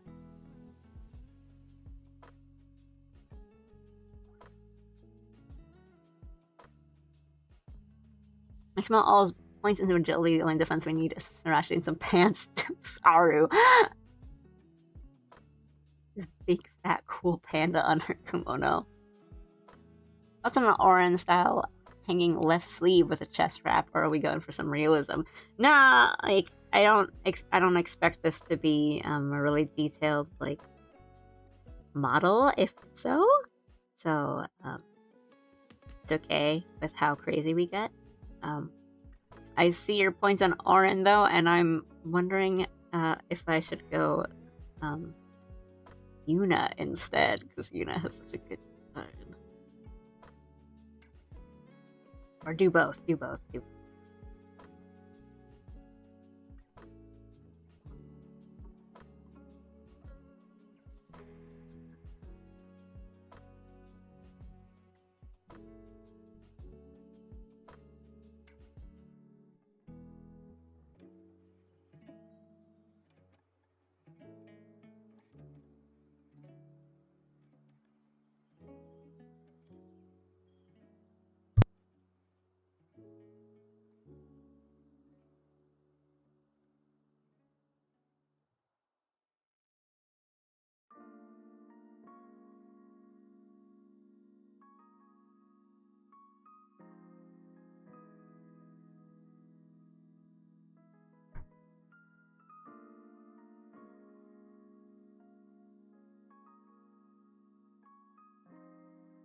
My big fat cool panda.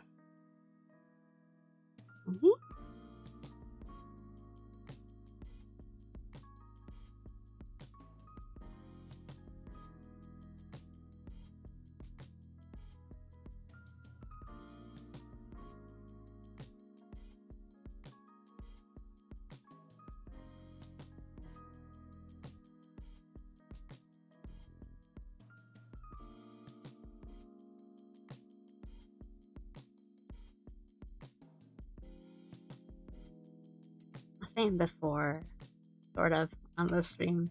I was like, oh, I'm not much of a...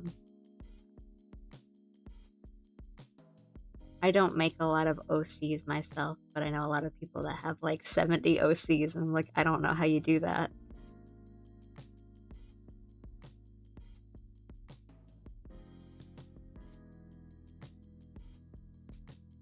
Maybe like...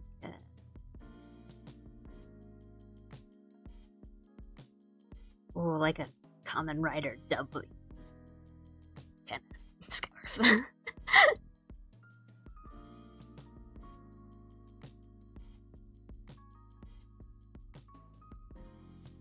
Yeah, no worries.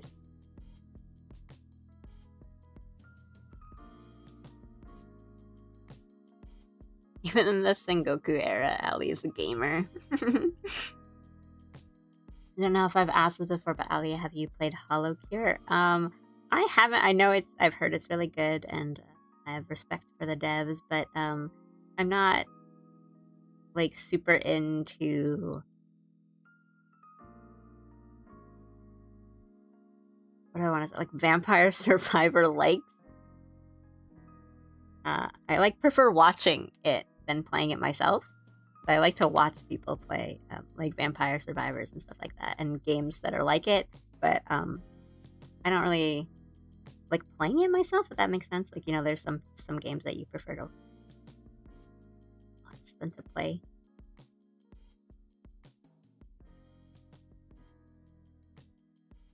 Might change if they ever do their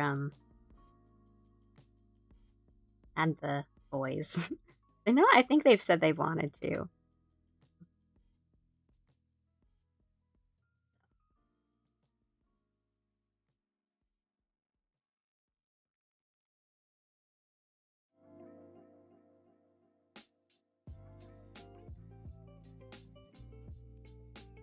Yeah, it's just a preference thing. It's not really like a against it or anything.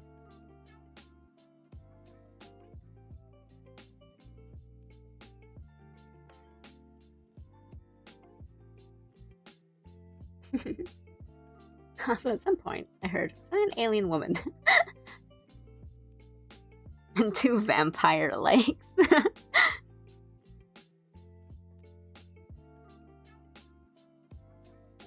Yeah, it's like I like to watch other people's number go up, and I like the flashing like colors on the screen. But I don't. I guess I don't like to think about it myself. I'm just like, which of these items should I pick? I just like watching it more. I don't know. It's like kind of a chill, like zen thing to watch, and then like listen to someone talk while they play it, rather than me like playing it myself. But yeah, I know. You said that you wanted to do like Hollow Star, so again, that might change if they're added, but.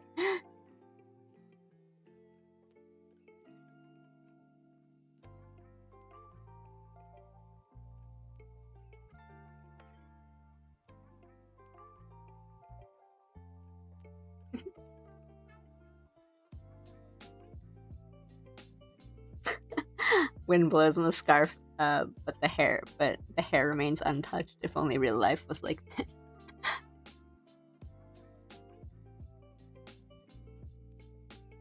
Oh yeah, I know there's like other stuff involved. There's like fishing and house building and stuff, but I mean, I also don't I'm like not that into Stardew Valley, which I think is also a thing. Whenever I say that, Whenever I say like, oh yeah, I don't really like Stardew Valley that much, I have at least one of my friends that goes like, huh, surprising, and I'm like, oh okay, I guess I have that aura to me, I guess. I'm like, oh, that Allie would sure love fishing and house building farm sim games, but I'm like, like when I was younger, I was like really into like Harvest Moon and stuff for sure, but I'm like, yeah, Stardew Valley's like okay. But yeah, my friends are always like, no way you don't spend, 100 hours every 2 months on Stardew Valley. I'm like, I don't really touch it. You like Animal Crossing? I love Animal Crossing.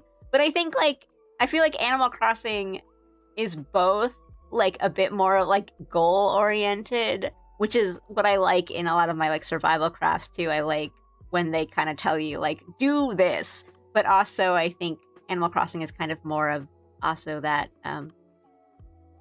you can play a little bit at once and that's okay. Whereas I feel like some other kind of farm sim games, like you better have cleared your schedule for the day.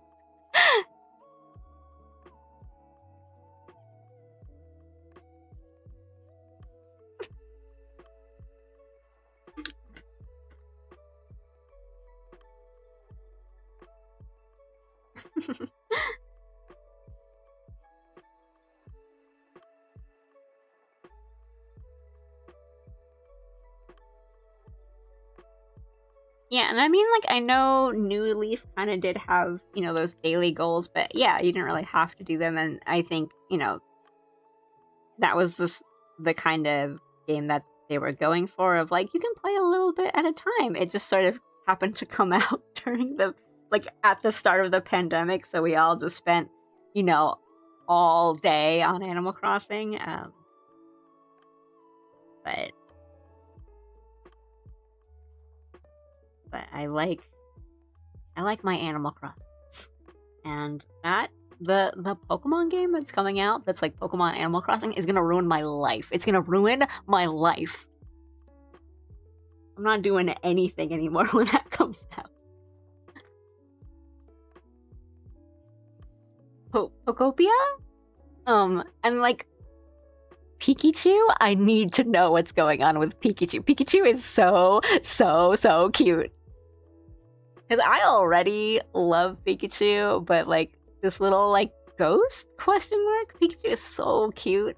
But it's gonna ruin my life. I better not ever miss watering your plants. Yeah, and I think like Animal Crossing is easier to just kind of relax on. Like it's not so much like, oh, if I don't do this, if I don't eat a food, I will die. Or like I have to go to the hospital. Like the most is, and like they've made it really nice, like a lot nicer too, because like I've been playing Animal Crossing since like the first one, and if you get stung by a bee, like you will get ostracized from the village. They will hate you for a day, like if you get stung by a bee. And then now in like the newer games, you get stung by a bee and they're like, you poor thing, or like someone will give you medicine for it, or like it's just nice. But like yeah, like the OG Animal Crossing, they were like, you monstrous freak, never talk to me again.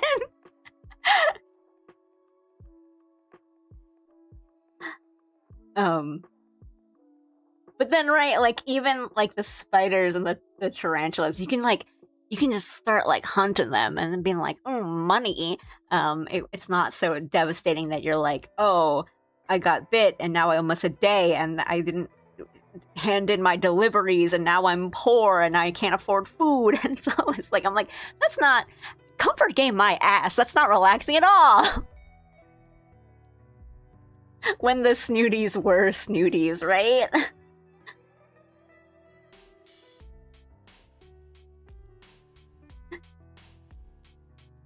I've only been stung by a bee like once in my life, and that was when I was pretty young, and it happened like when I was in school or something. And I remember it because I got like stung by a bee, and I don't remember it hurting like that bad or anything. I was just like, oh, I got stung by a bee.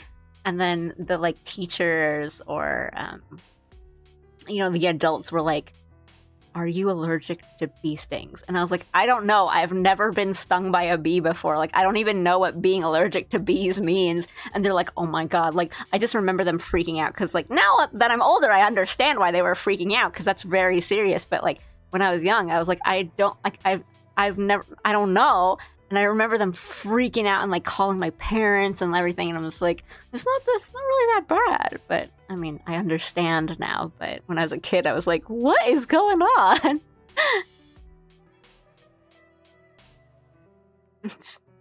This is the sass.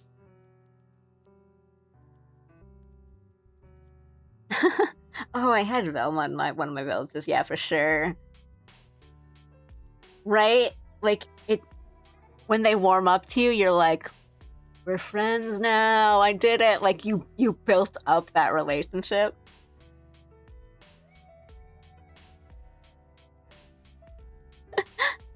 I think, no, I agree with you. I think, like, it had a lot of fun. Oh, I didn't mean New Leaf, New Horizons, yeah.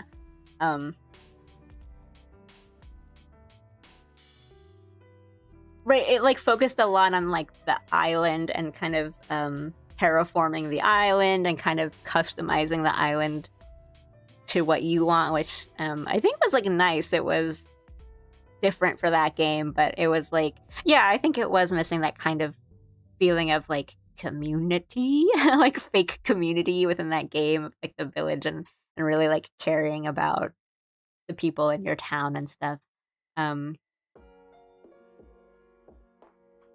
And then, like, they all have, like, their own different feels. Like, I really liked in, like, City Folk, where it kind of felt like you were, like, really taking the bus and going to a new place. Yeah, yeah. I'm looking at the GameCube Animal Crossing Villager coins, and these guys are monsters. They could be really mean to you. Oh yeah, but I mean, like, even, like, the Happy Home Designer DLC was about, like, design your home, which is, you know, it's fine if you, like, do that, which I liked doing that. I like to, like, make different rooms and houses, and I was like, this is so fun. I get to, like, decorate, like, themed rooms. But no, I agree that, like, which is crazy because people went insane getting, like, very specific villagers into their islands and caring about them and stuff, but okay. This design just looks like that guy from BlazBlue. I don't want that.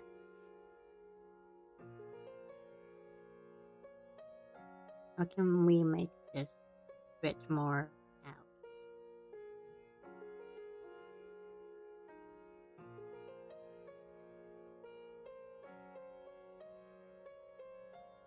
Oh, we can have this be black and then have, like, a white.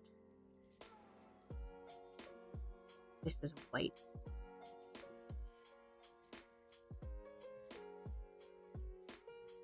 Now, we don't really need to focus on, like, the boots and stuff because it's not going to show at all, but it'll be, like, black and pink or something.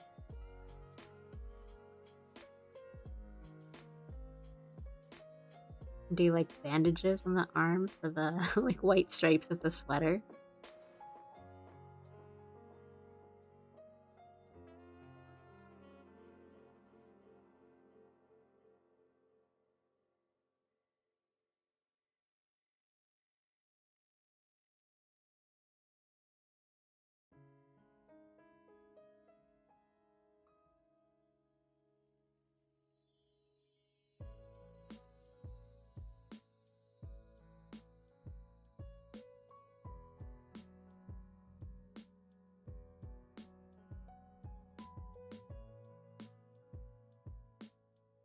What a silly little idea I'm doing.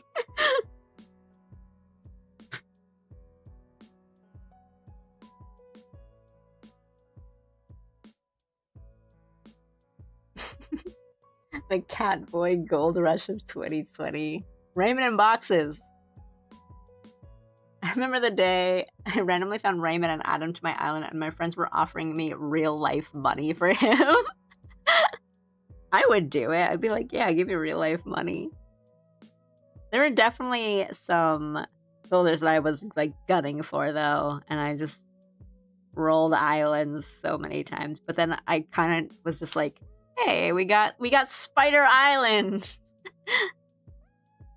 I remember like I was trying to get Dom because he's like so pathetic looking. The little like sheep. Too fancy pants for me. You're sort of a trendy little wannabe though, so it's probably right up your alley. They were so mean. That's Chunibyo bandages. She wears them so other people feel bad for her.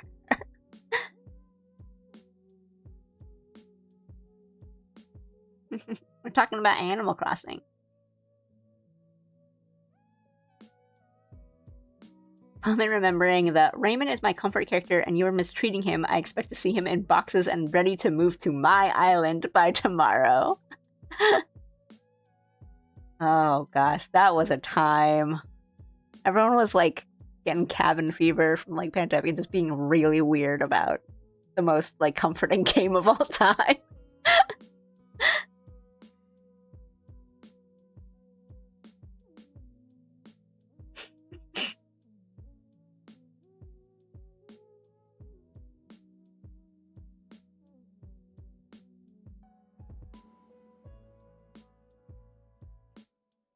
You don't want to see me unleash the beast as I menacingly unwrap the bandage. You're looking awful as ever. Who dresses you? Cry.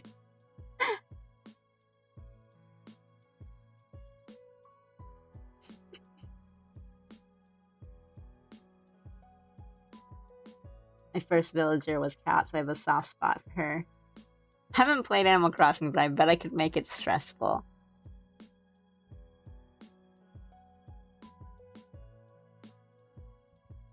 I'm trying to think. There's definitely times where you want to like get stuff done and you want to like make money and all that. Or like you're trying to get like that rare fish. Like it's raining in your island, so you start like running to the waterfall or whatever. But I think compared to a lot of like other, you know, cozy or like farm sim kind of games, I'm like Animal Crossing is so like low stress.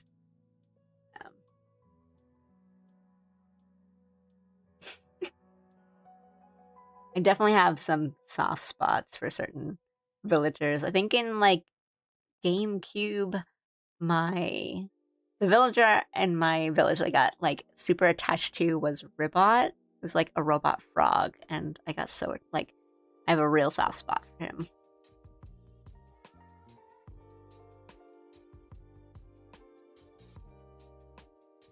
Why are you gonna crash out? No one's like saying these things to you. We're just talking about like Animal Crossing.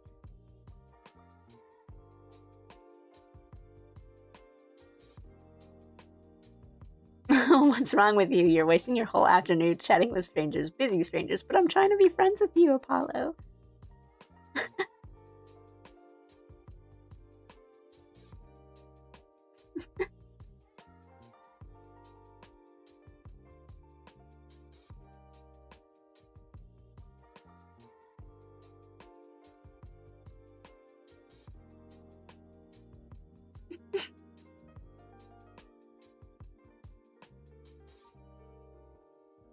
I remember Apollo. He was like cool.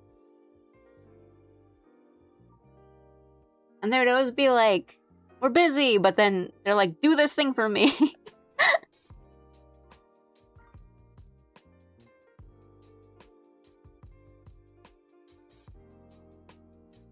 I used to pay attention to the turnip stock market more than the actual news.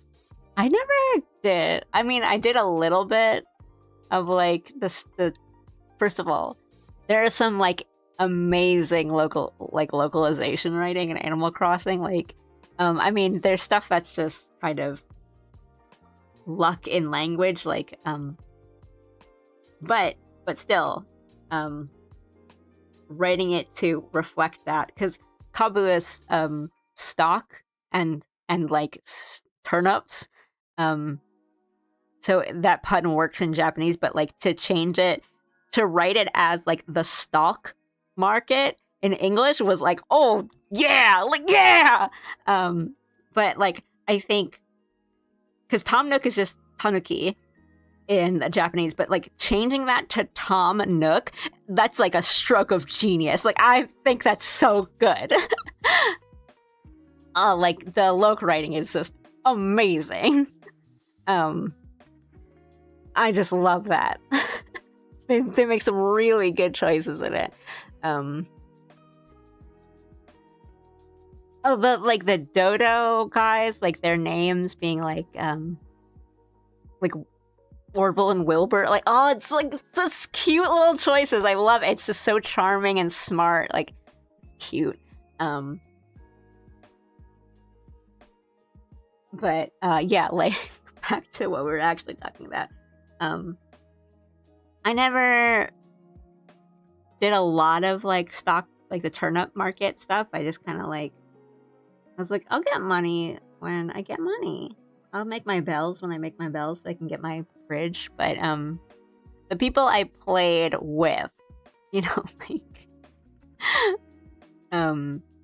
right, because on New Horizons you would like share your island on like your Switch console. So like there'll be times when I would log in and our island is like full of turnips. I'll be like, what happened? Like my husband will come in the room and be like, I bought turnips. It's like, I'm gonna sell them. I'm checking on Nookazon. I'm gonna sell them really soon. I'm like, oh, okay, sure. I have this one villager called Camo Frog. He's cranky, but he's so funny because he wears a meme shirt. That's kind of cute, though. I think that's cute.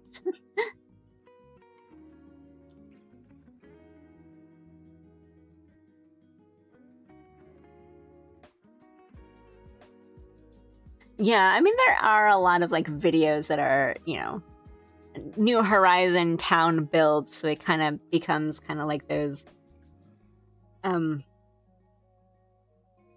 city builder games where the point isn't actually like civil engineering, but like building a pretty little town, like Tiny Glade or whatever. I don't remember what it's called, but I know it's something like that.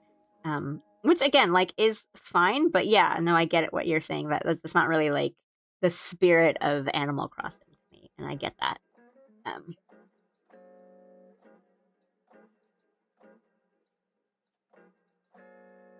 It's like an old man wearing a T-shirt with a cat shooting laser eyes in a galaxy. But like, how good is that?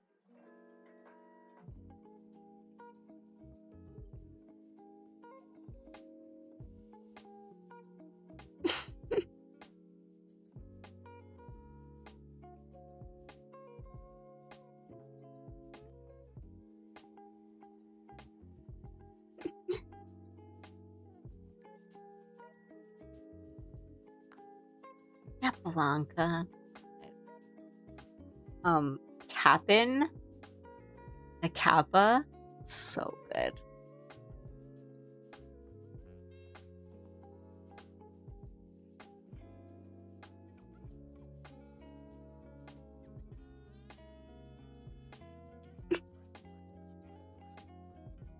Hey, thanks for the. I sort of missed these, but thank you for the 5 stream streaks, Dumo and Madsen. That's very sweet of you. Thanks for always tuning in.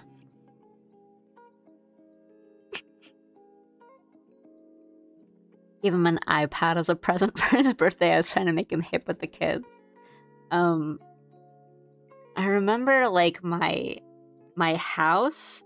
So I decorated my house like crazy on New Horizons, and like the main floor is like my cute little like living area, and then like the top floor was like, this is my room where it's like where, like all my stuff, and then my basement was like a concert stage for like idols, like an idol concert stage. I would like take people to my basement. I'm like, this is where we put on the concerts. Oh my god, I did the same. I'm back.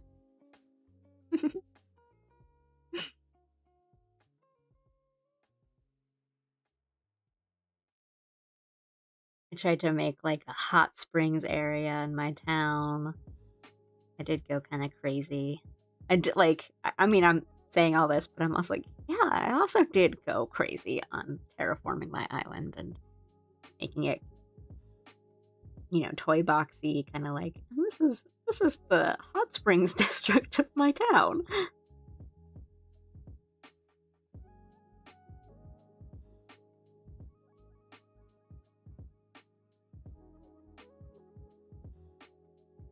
Remember to breathe and drink water. Oh my god, I did the same. To be fair, it like lent itself really well to having hot springs districts. I like the stone decorations.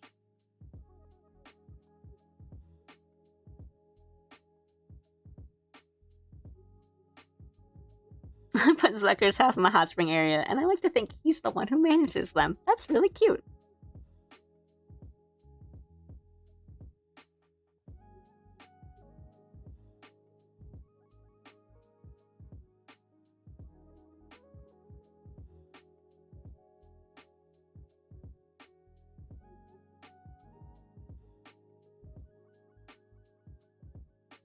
Um,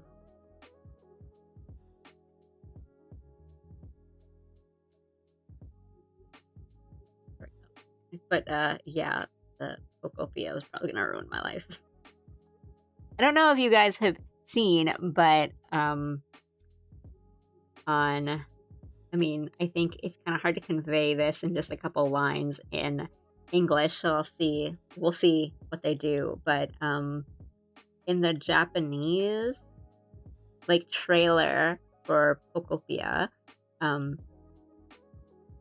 you talk to like a slowpoke, and the slowpoke talks like a gyaru. So there's already been like art for it. Yeah, the slowpoke in Pokopia is a gyaru, which is just great by itself. But yeah, I wonder what like they're gonna do with it, like personalities and stories and stuff like that. The very idea of a gyaru slowpoke is so good.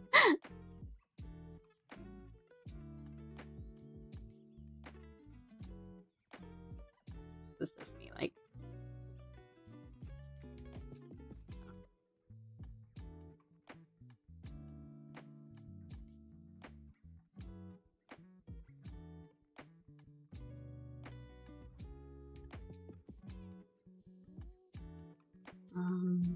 Maybe.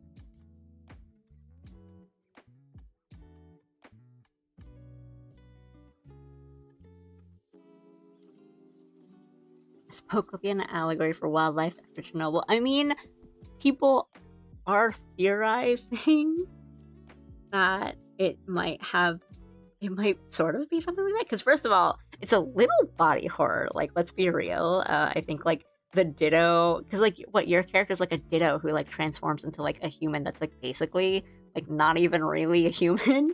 And Pikachu, right, looks like a ghost or like is sick, and they're being really like cryptic about it. And then it's like rebuild the little house for like your little Pokemon friends. I'm like, I don't know, like there's gotta be something going on here. So I wouldn't be surprised, honestly, if it's got something going on.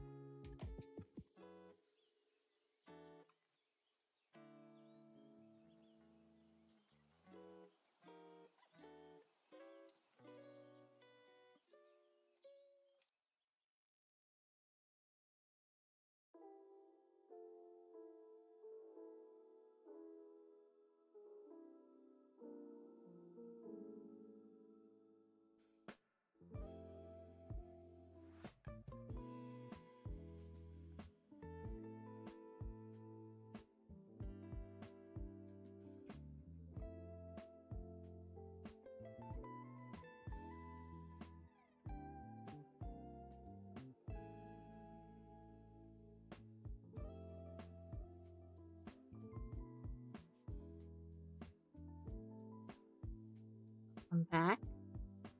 This is like noisy. Right, like that's why I'm like I'm not sure how I feel about it, but not really going for that vibe. But that's the vibe I'm getting just from this.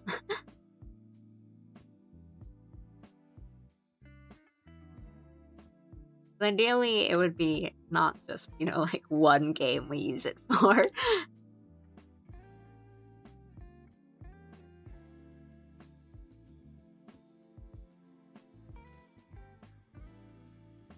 If you need to like take a rest or, you know, not be watching stream, that's okay. Prioritize your wellness over my stream.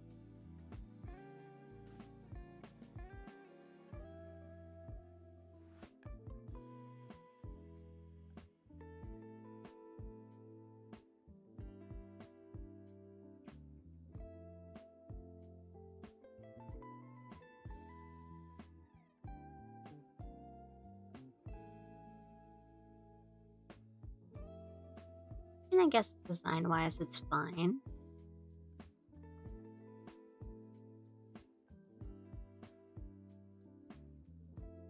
Maybe like little metal ornaments or something.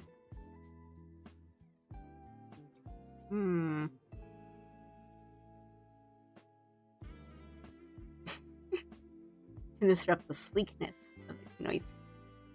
I just came on, wanted to say that your art is so cute. I am an artist too, lol. Hey, thanks for coming in, and thank you. I'm trying to like design an outfit right now. So right now it's just silly kind of cutesy blobby art because I'm not focusing too much on details. But doing a art stream, and I did this before, which is a very, very different vibe now that I think about it. And now that I've been away from it, I'm like, oh, the mistakes.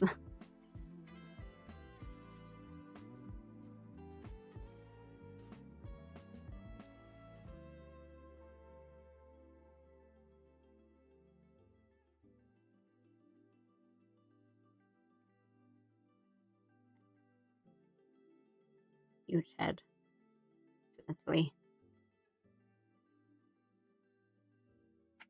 Well, we'll fix it later.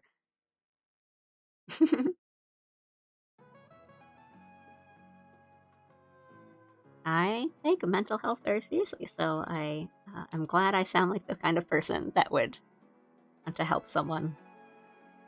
But that being said, I do get anxiety attacks myself a lot, so not a lot. I don't want to say a lot. I don't want you guys to worry about me, but I know how to deal with them, and I've gotten better at like, you know, just to get serious for a second, right? Just like really put some weight on the mood right now, right? I've gotten better at like dealing with them and trying to and like knowing what to do in them to make myself feel like better and safe and okay. And yeah, for those who want to know, just breathing and counting and knowing that you're okay is enough. For not like enough, but like helps a lot. I like to like squeeze something really hard, like put a lot of strength into something, and that kind of helps like ground me back. Anyway, I didn't want to make the mood too heavy. I'll only talk about that if people want me to talk about that.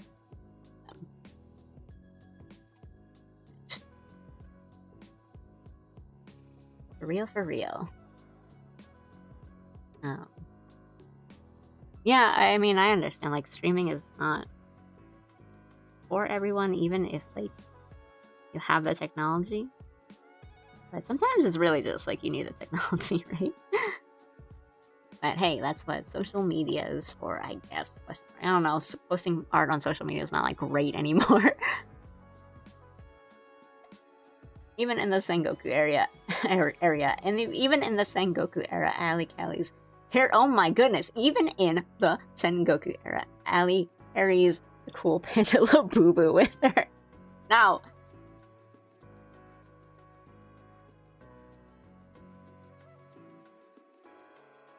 that's a good idea. we'll have it like, and then like as like a thing here.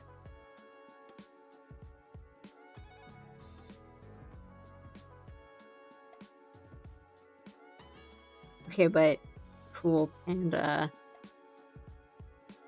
would be like, you would have like the bamboo hat that like covers his eyes. Then he'll like smirks. Cause he's so cool.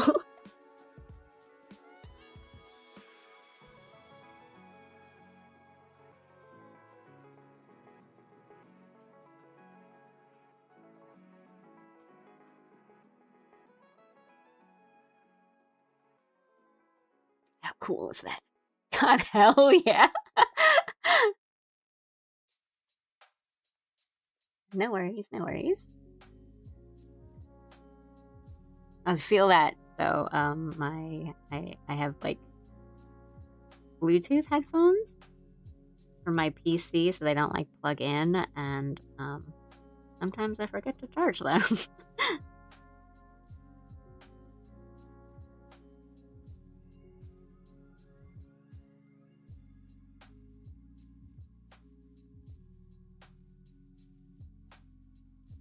I'm married and I love being married, so I unfortunately cannot relate. I am sorry.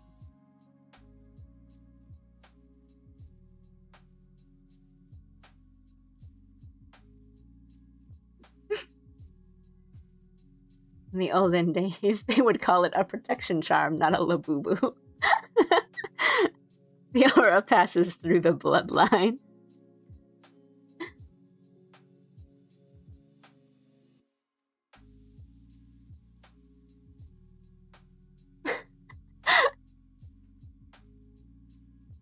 Get yourself a wife who parries for you when you need to grab the Uber Eats order, basically. I mean, that hashtag couple goals, that is what we did. I'm gonna probably hit the sack, so I'm gonna listen to the chill vibes and drift off. Oh my god, Jonesy has such good emotes. Holy, oh my god. Good night. Actually, I was gonna ask, but I was gonna wait. Look, I don't want to see if more of my like regulars were here. But wait, I will ask this first in case Hidaka's still here. But I was thinking for a like Valentine's Day stream, like roping my husband into a stream and like we play some co-op game or something together, but I didn't know if people would be like interested in that. But I thought it might be like a funny idea. But I don't know. We'll see. Because I bring him up every now and then, and you guys don't seem like the crowd that would be like very against like female streamer in a relationship sort of thing. That way, like maybe that, like, you know, that might be fun, but I just want to like see. I know like people don't like things for different reasons, and I get that, so I didn't want to be like, and not in the like parasocial sort of way, but I'm like, oh, maybe one of you guys just like went through a bad breakup and you don't want to hear this.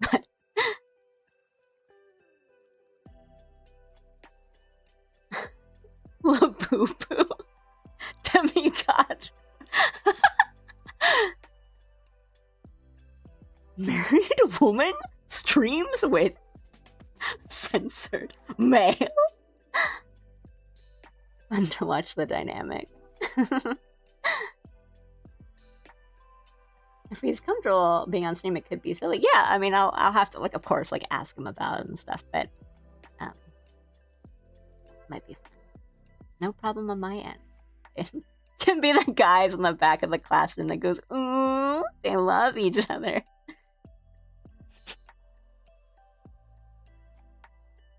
Won't scare me off. I wasn't even trying to bait out a compliment, looking for a sleepy emote.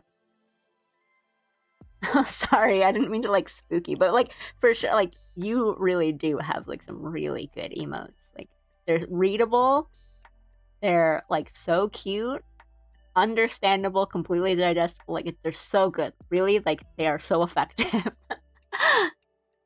Good stuff.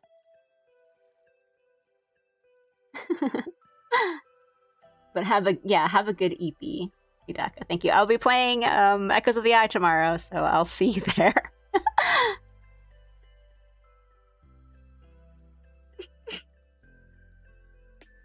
Mr. Alley. We need to call him something, I guess.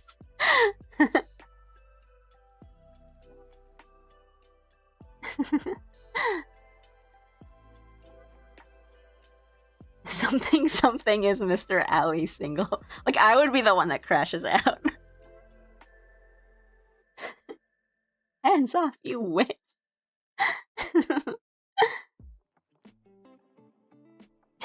In before is your husband single. I've gotten like 3 of them.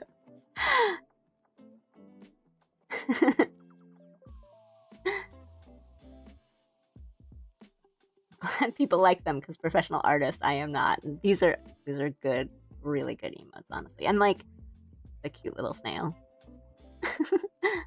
Good night.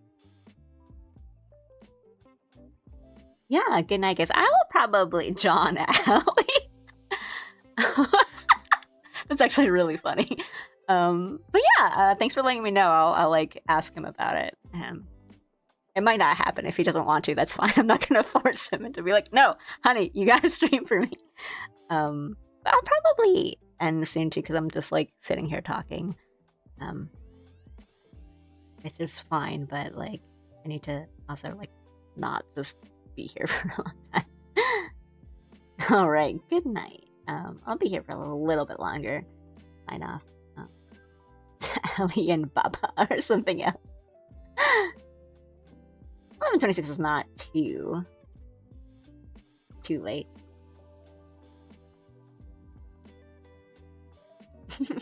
Digital art is definitely more like comfortable. It's kind of easier. It's messing up is not so daunting, but traditional art, there's definitely like a zen sort of like nice feeling to it that you kind of can't get from just drawing on the tablet. Local streamer reportedly forces husband to produce content.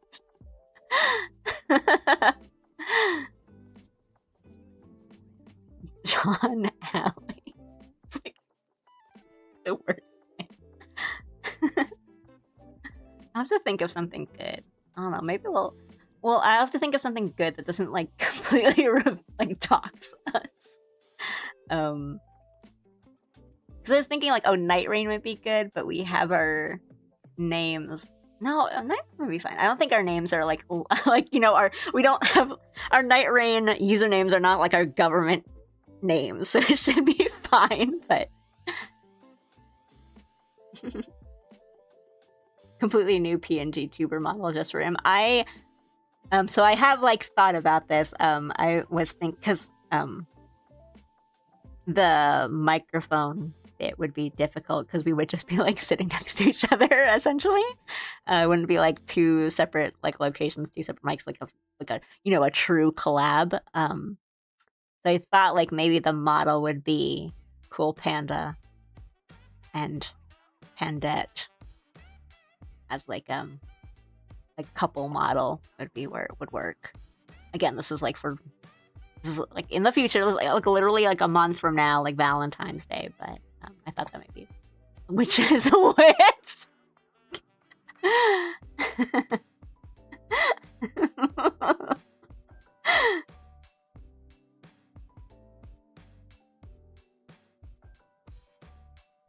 Nah, Rewrite is a cool like moniker, like a cool nickname, like Rewrite. That's cool. I think that's cool. Just Allie's PNG to her model, except a black square over her face. Or like just like a mustache. So it's like this is John Alley. It's just like a mustache on it.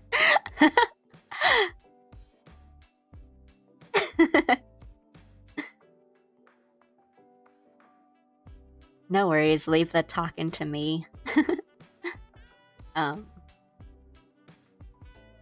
But yeah, and I mean, like, you guys never feel pressured or like obligated to participate in chat if you don't want to, or if you just like, you know, you don't know what the topic is about. That's fine, because I change topics a lot. I do a lot of yapping, And I'm totally like 100% fine with like lurkers and stuff like that. I don't mind with people who just like, you know, I see how many viewers there are, and I'm like, I'm okay if there's like 1 or 2 of you guys. That doesn't really affect me as much. That being said, maybe I'll stick for a bit. Can't wait to spend my Valentine's Day watching another couple play video games as rules.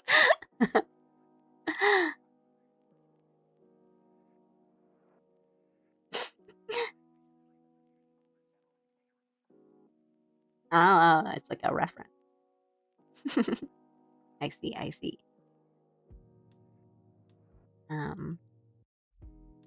Anyone on the Twitch side have anyone or is streaming? Question mark. Or about to stream?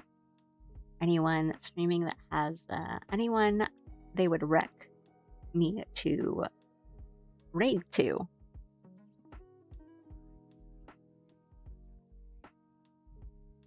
If not, that's cool.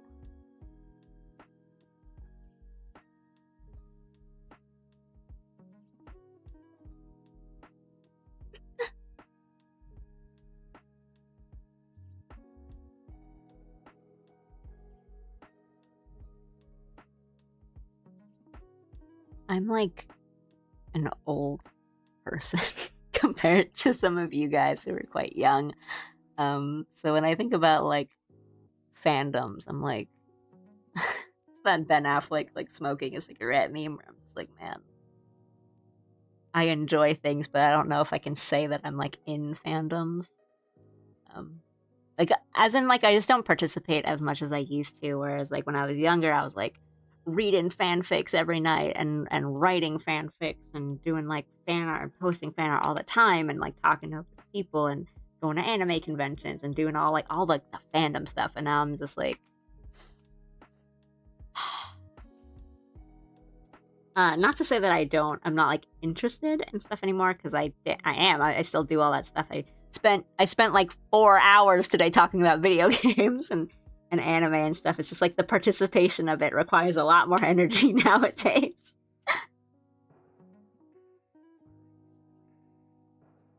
Okay, yeah, I'm like double your age.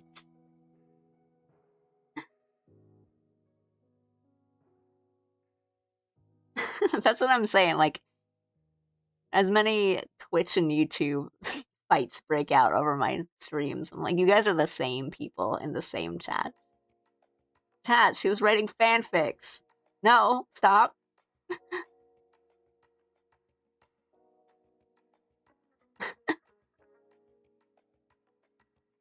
You can just say whatever, like, you can say them. I don't mind.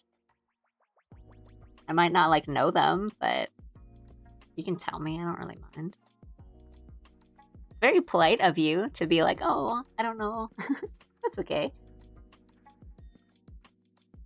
Oh my goodness. I'm not gonna answer that. I'm not answering that. I'm not answering this. I like the Metal Gear Solid 4 gif where like Snake smokes a cigarette and he just like ages into old Snake is how I feel reading this chat right now. Oh my god. Stop. Everyone just stop.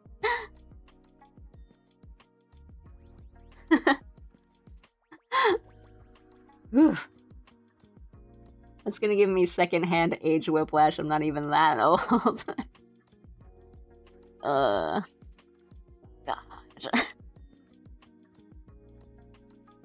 Or it's that Mega Man, like is it EXE? I think it's Mega Man EXE. Screen cap where it's like the sprite is like an old man and his like text thing is like, I'm 30 years old.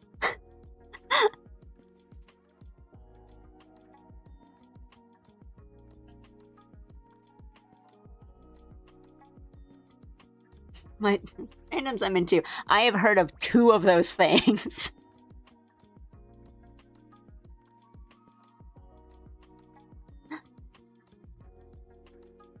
makes you feel better. I just entered my 5th decade of life, dude. Congratulations feels weird to say, as in like, oh, good, you're alive. But I mean, like, dude, that's awesome.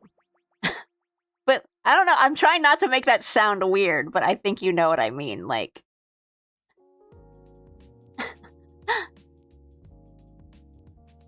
in the same vein as Aru's hell yeah.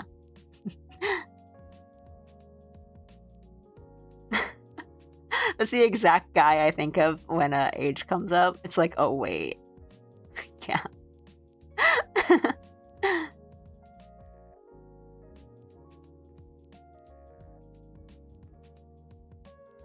I mean, I know of like Five Nights at Freddy's, and I know about Ninjago, but I like those are the only things that you listed that I'm like, I know what those things are. But I mean, Ninjago's like the new thing. My generation's thing was Bionicle, and we're all still really, really salty that we did not get enough Bionicle like content in our lives, and now I'm just like looking at all the cool like Lego stuff that you guys get, and like I'm just like, oh, you guys get like the Monkey King stuff and all like Ninjago and all these like different like Lego games, and we were like begging for Bionicle. Bye bye, thank you.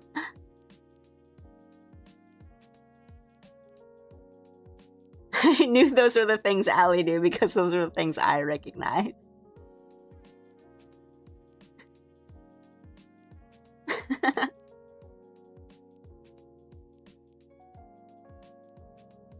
Right. Why are Pokemon Lego sets? Yes! 650. No!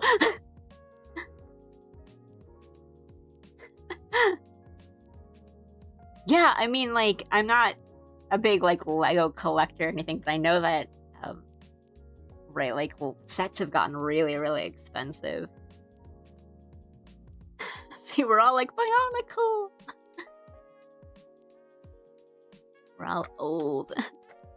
I know, like, I don't know if it was an Ninjago thing. I know, like, there was, like, a Lego show, like, cartoon, like, Monkey Kid, that was, like, crazy well animated. I used to take apart my Bionicles and make OC Bionicles. Heck yeah! And they came in that, like, cool, like, tube, too. They, even when you bought them, they came in, like, they were already cool.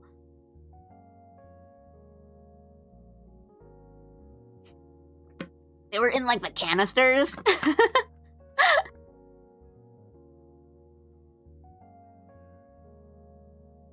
Right, but now it's, like, you don't even have to get, like, the sets. You could just, like, watch the show or, like, play, the Lego games and stuff. And I'm like, we didn't have that. We had to, like, buy the canisters of Bionicles, build them, and be like, look at him. He's so cool. And then, you know, we'd like beg for stories, stuff like that.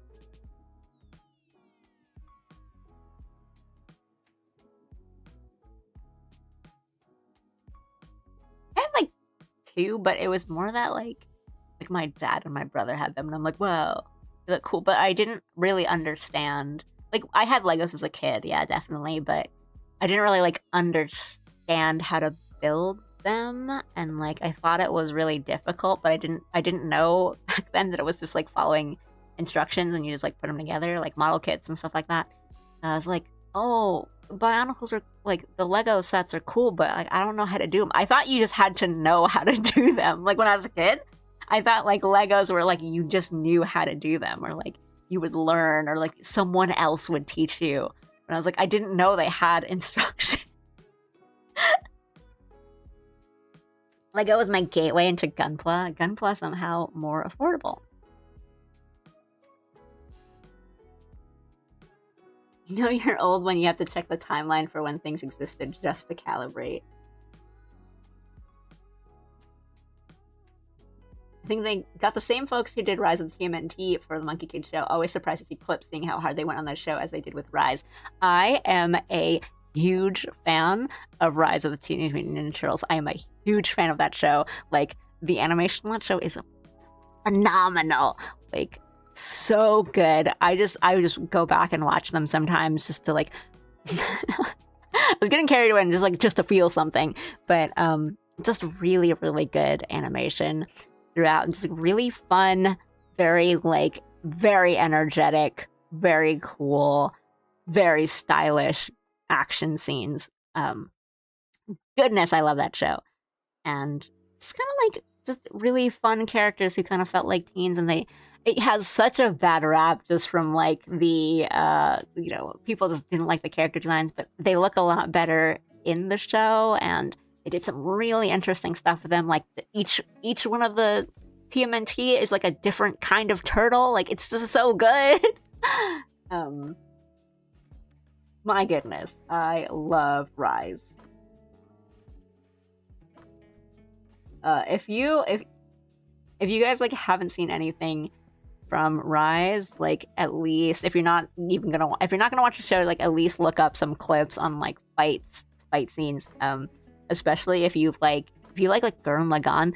That show, Rise of the Teenage Mutant Ninja Turtles, was definitely factually made by people who grew up on watching Gainax and Gurren being obsessed with Gurren Lagann when they were 14 years old, and it shows.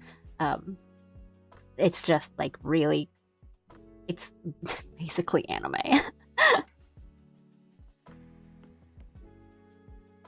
Agreed on all counts. Has my favorite iteration of Donnie too. Yes, I love their Donnie. Probably my favorite Donnie.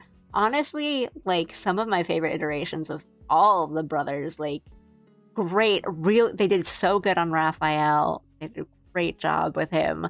They made Leo the kind of annoying one, which I love Ben Schwartz's Leo, but I thought that was just such an interesting take on him, having Leo be the kind of showy, flashy, kind of annoying one, and having Raphael be the serious kind of big brother one. They just did some really good stuff.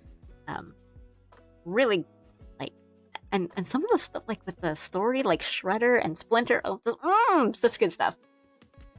Anyway, I could talk about that show for a long time, but if you guys don't know anything of it, just watch some fight scenes. That it's it goes so hard.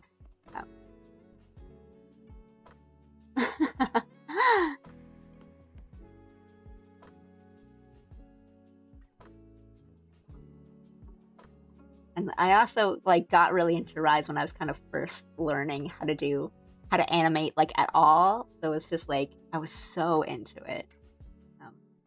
I can't use Legos anymore since the age range is 0 to 99. I used to watch the old Teen Titans. I was really obsessed with Teen Titans when I was a kid, because that came out around when I was in middle school, and I was really into Teen Titans and Avatar and all that.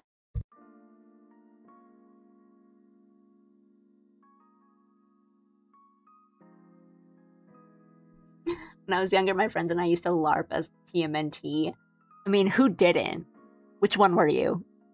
That's a very serious, a very important question. Which TMNT did you pick? Well, because my Chuck E. Cheese also had the really serious arcade games. So they had the TMNT one, they had the X-Men one.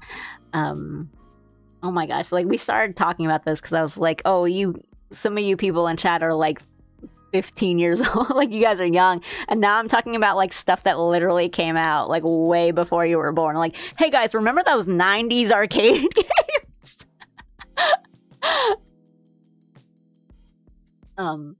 But yeah, my Chuck E. Cheese had the X-Men, the Simpsons, the TMNT arcade games, and we've spent so much time playing those.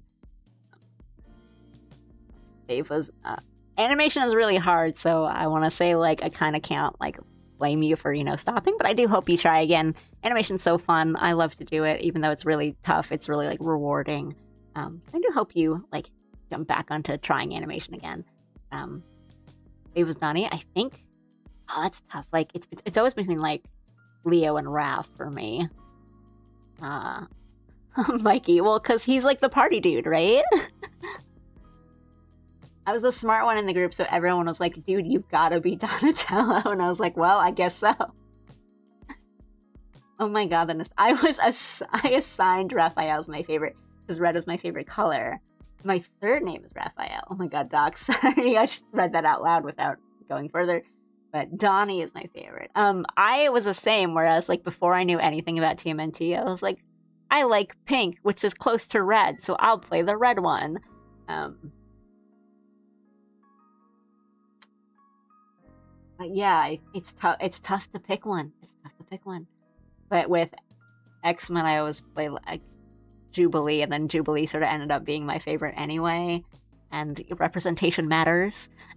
And she had like such a cool look to her, which kind of like my enjoyment of Jubilee's design has persisted throughout. Like if you can notice the yellow and the pink and like kind of vibrant colors and the short hair and all that.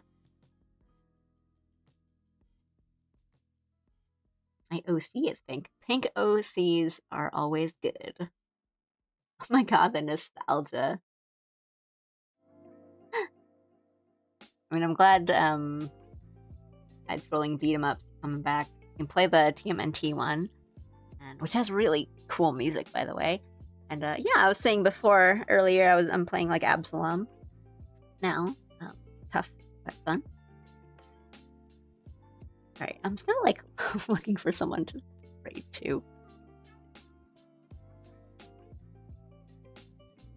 How come no one I know on Twitch is ever on when I'm on?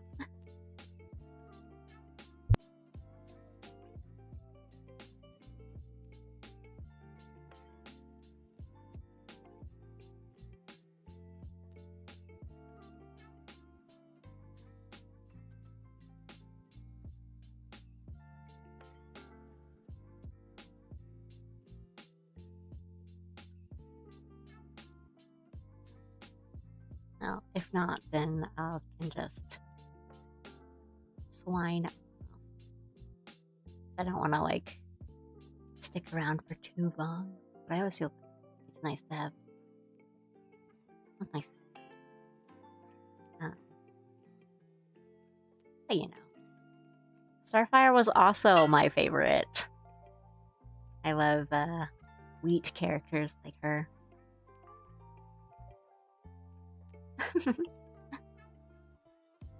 By the way, do you like pandas? If it's not obvious from everything on screen, I do love pandas. They're my favorite animal, and it's kind of like been my thing since I was a kid. I like a lot of other animals too, particularly rodents. I like mice and rats and capybaras and moles, like all kinds of little rodents, little guys, if you will. But I like pandas a lot. everyone was about Raven, but nah, Starfire all the way. Me. Just fist bump Aru, like that's me. And like if we're talking about like the goth girls, I liked Jinx a bit more than Raven, but because Jinx was like cute and she was still like girly, which is like my like vibe. I like that. Libara. Don't listen to the naysayers. You have great streaming hours. You're like the only person I can catch in the morning. Yeah, I used to like care a lot about the times I was streaming and like time zones, but I've realized that like this is a good time because it's like daytime for me, and then a lot of you guys were saying, I mean, for you it's morning, right? Like I'm like kind of the only one that like streams at this hour. And a lot of people over in the States say like, oh, everyone's like done streaming, and so I have nothing to watch, or like there's no streams up except yours. It's like, oh, I don't know if it's, but not in like, I'm watching you because it's my only resort, my only option, but more so that they don't need to like choose between different streams, which is nice. Hee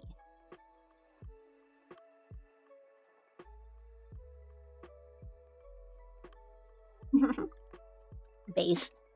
What app do you use for drawing? This is Clip Studio Paint. I have the EX version, but I have like the old like 1.0 version. But I have the EX version because it has a lot of functions for animation. Yeah, Clip Studio Paint. There's like iPod versions and stuff like that. If you are, it's a good program. It's very powerful. But if you're young, there are other like free drawing softwares that I think you can look into, because Clip Studio, if it's not on sale, can be kind of a pretty penny, and or a subscription-based service depending on what you're drawing on, and that can be tough. So yeah, like I mean, I've heard like Krita is good, so and sometimes it's not really the software. It's like how you like. Sometimes it is the software, right? It's just I find Clip Studio pretty comfortable to use, but I know that's not it's not the same for everyone.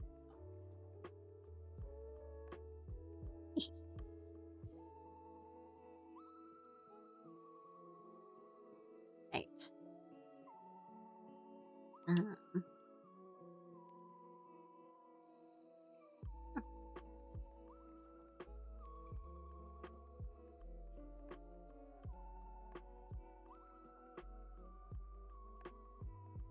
Check. Oh, right. Clip Studio Paint looks complex to me. Yeah, so I've definitely heard that from people, that it's like a lot, especially when you first start it, and like you don't have things customized, like the UI customized to how you like it. It can be really like confusing and difficult. I've definitely heard that from people. I've been using it for so long that it's not that like daunting or scary to me, but I definitely get it. It's not that bad. If you've used like Paint Tool Sai, I think it's a little easier to kind of jump into Clip Studio Paint if you've used something like Sai, which also is a very good program if you want like a purely like illustration drawing program. Paint Tool Sai is very good. Gally is watching Brain Rot TikToks. If not, she's on the gram.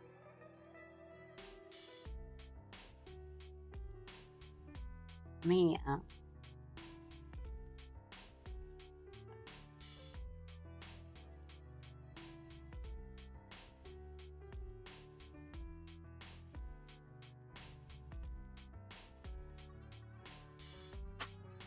right. I think that's a good time.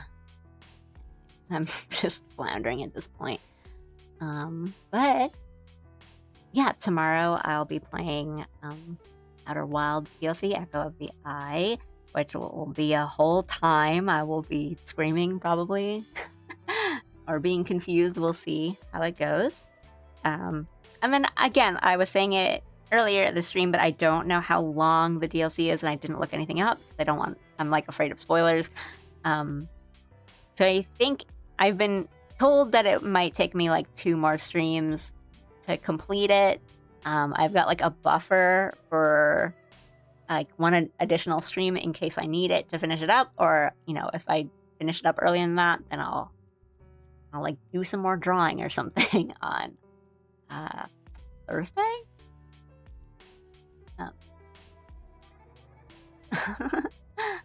Thank you. And never say never, just practice. It's like, I mean, I look at my stuff and I'm like, it's not that good. When all else fails, fall back on Zatsu. That's the plan. But yeah, thanks for sticking around with me and watching me draw, ? And chillin'. Back tomorrow for some Outer Wild. And I hope you guys have a nice chill time. Again, does anyone any recommendations for a raid? If not, that's cool. Got a lot of lurkers. Hopefully the rest of the DLC goes well. Thank you. I've only done a bit of it, and a lot of it was me just going like, I don't know what this is. Or like, I know what this is, but I don't know how to get to like part 2 of what this is. He wanted to check out the catch the streams, but it's not working out. It's all good. Thank you. I appreciate the trying to catch them. And I mean, it's the same for yours. I keep trying to catch your streams, and I'm like, it's morning. But yeah, we'll see how it goes. Because the only thing I knew about Echoes of the Eye before going into it was that it's like the spooky part of the game. So I've been like tiptoeing on eggshells throughout the entire time because I keep thinking that I'm gonna get so scared. But we'll see. Time zones are rough.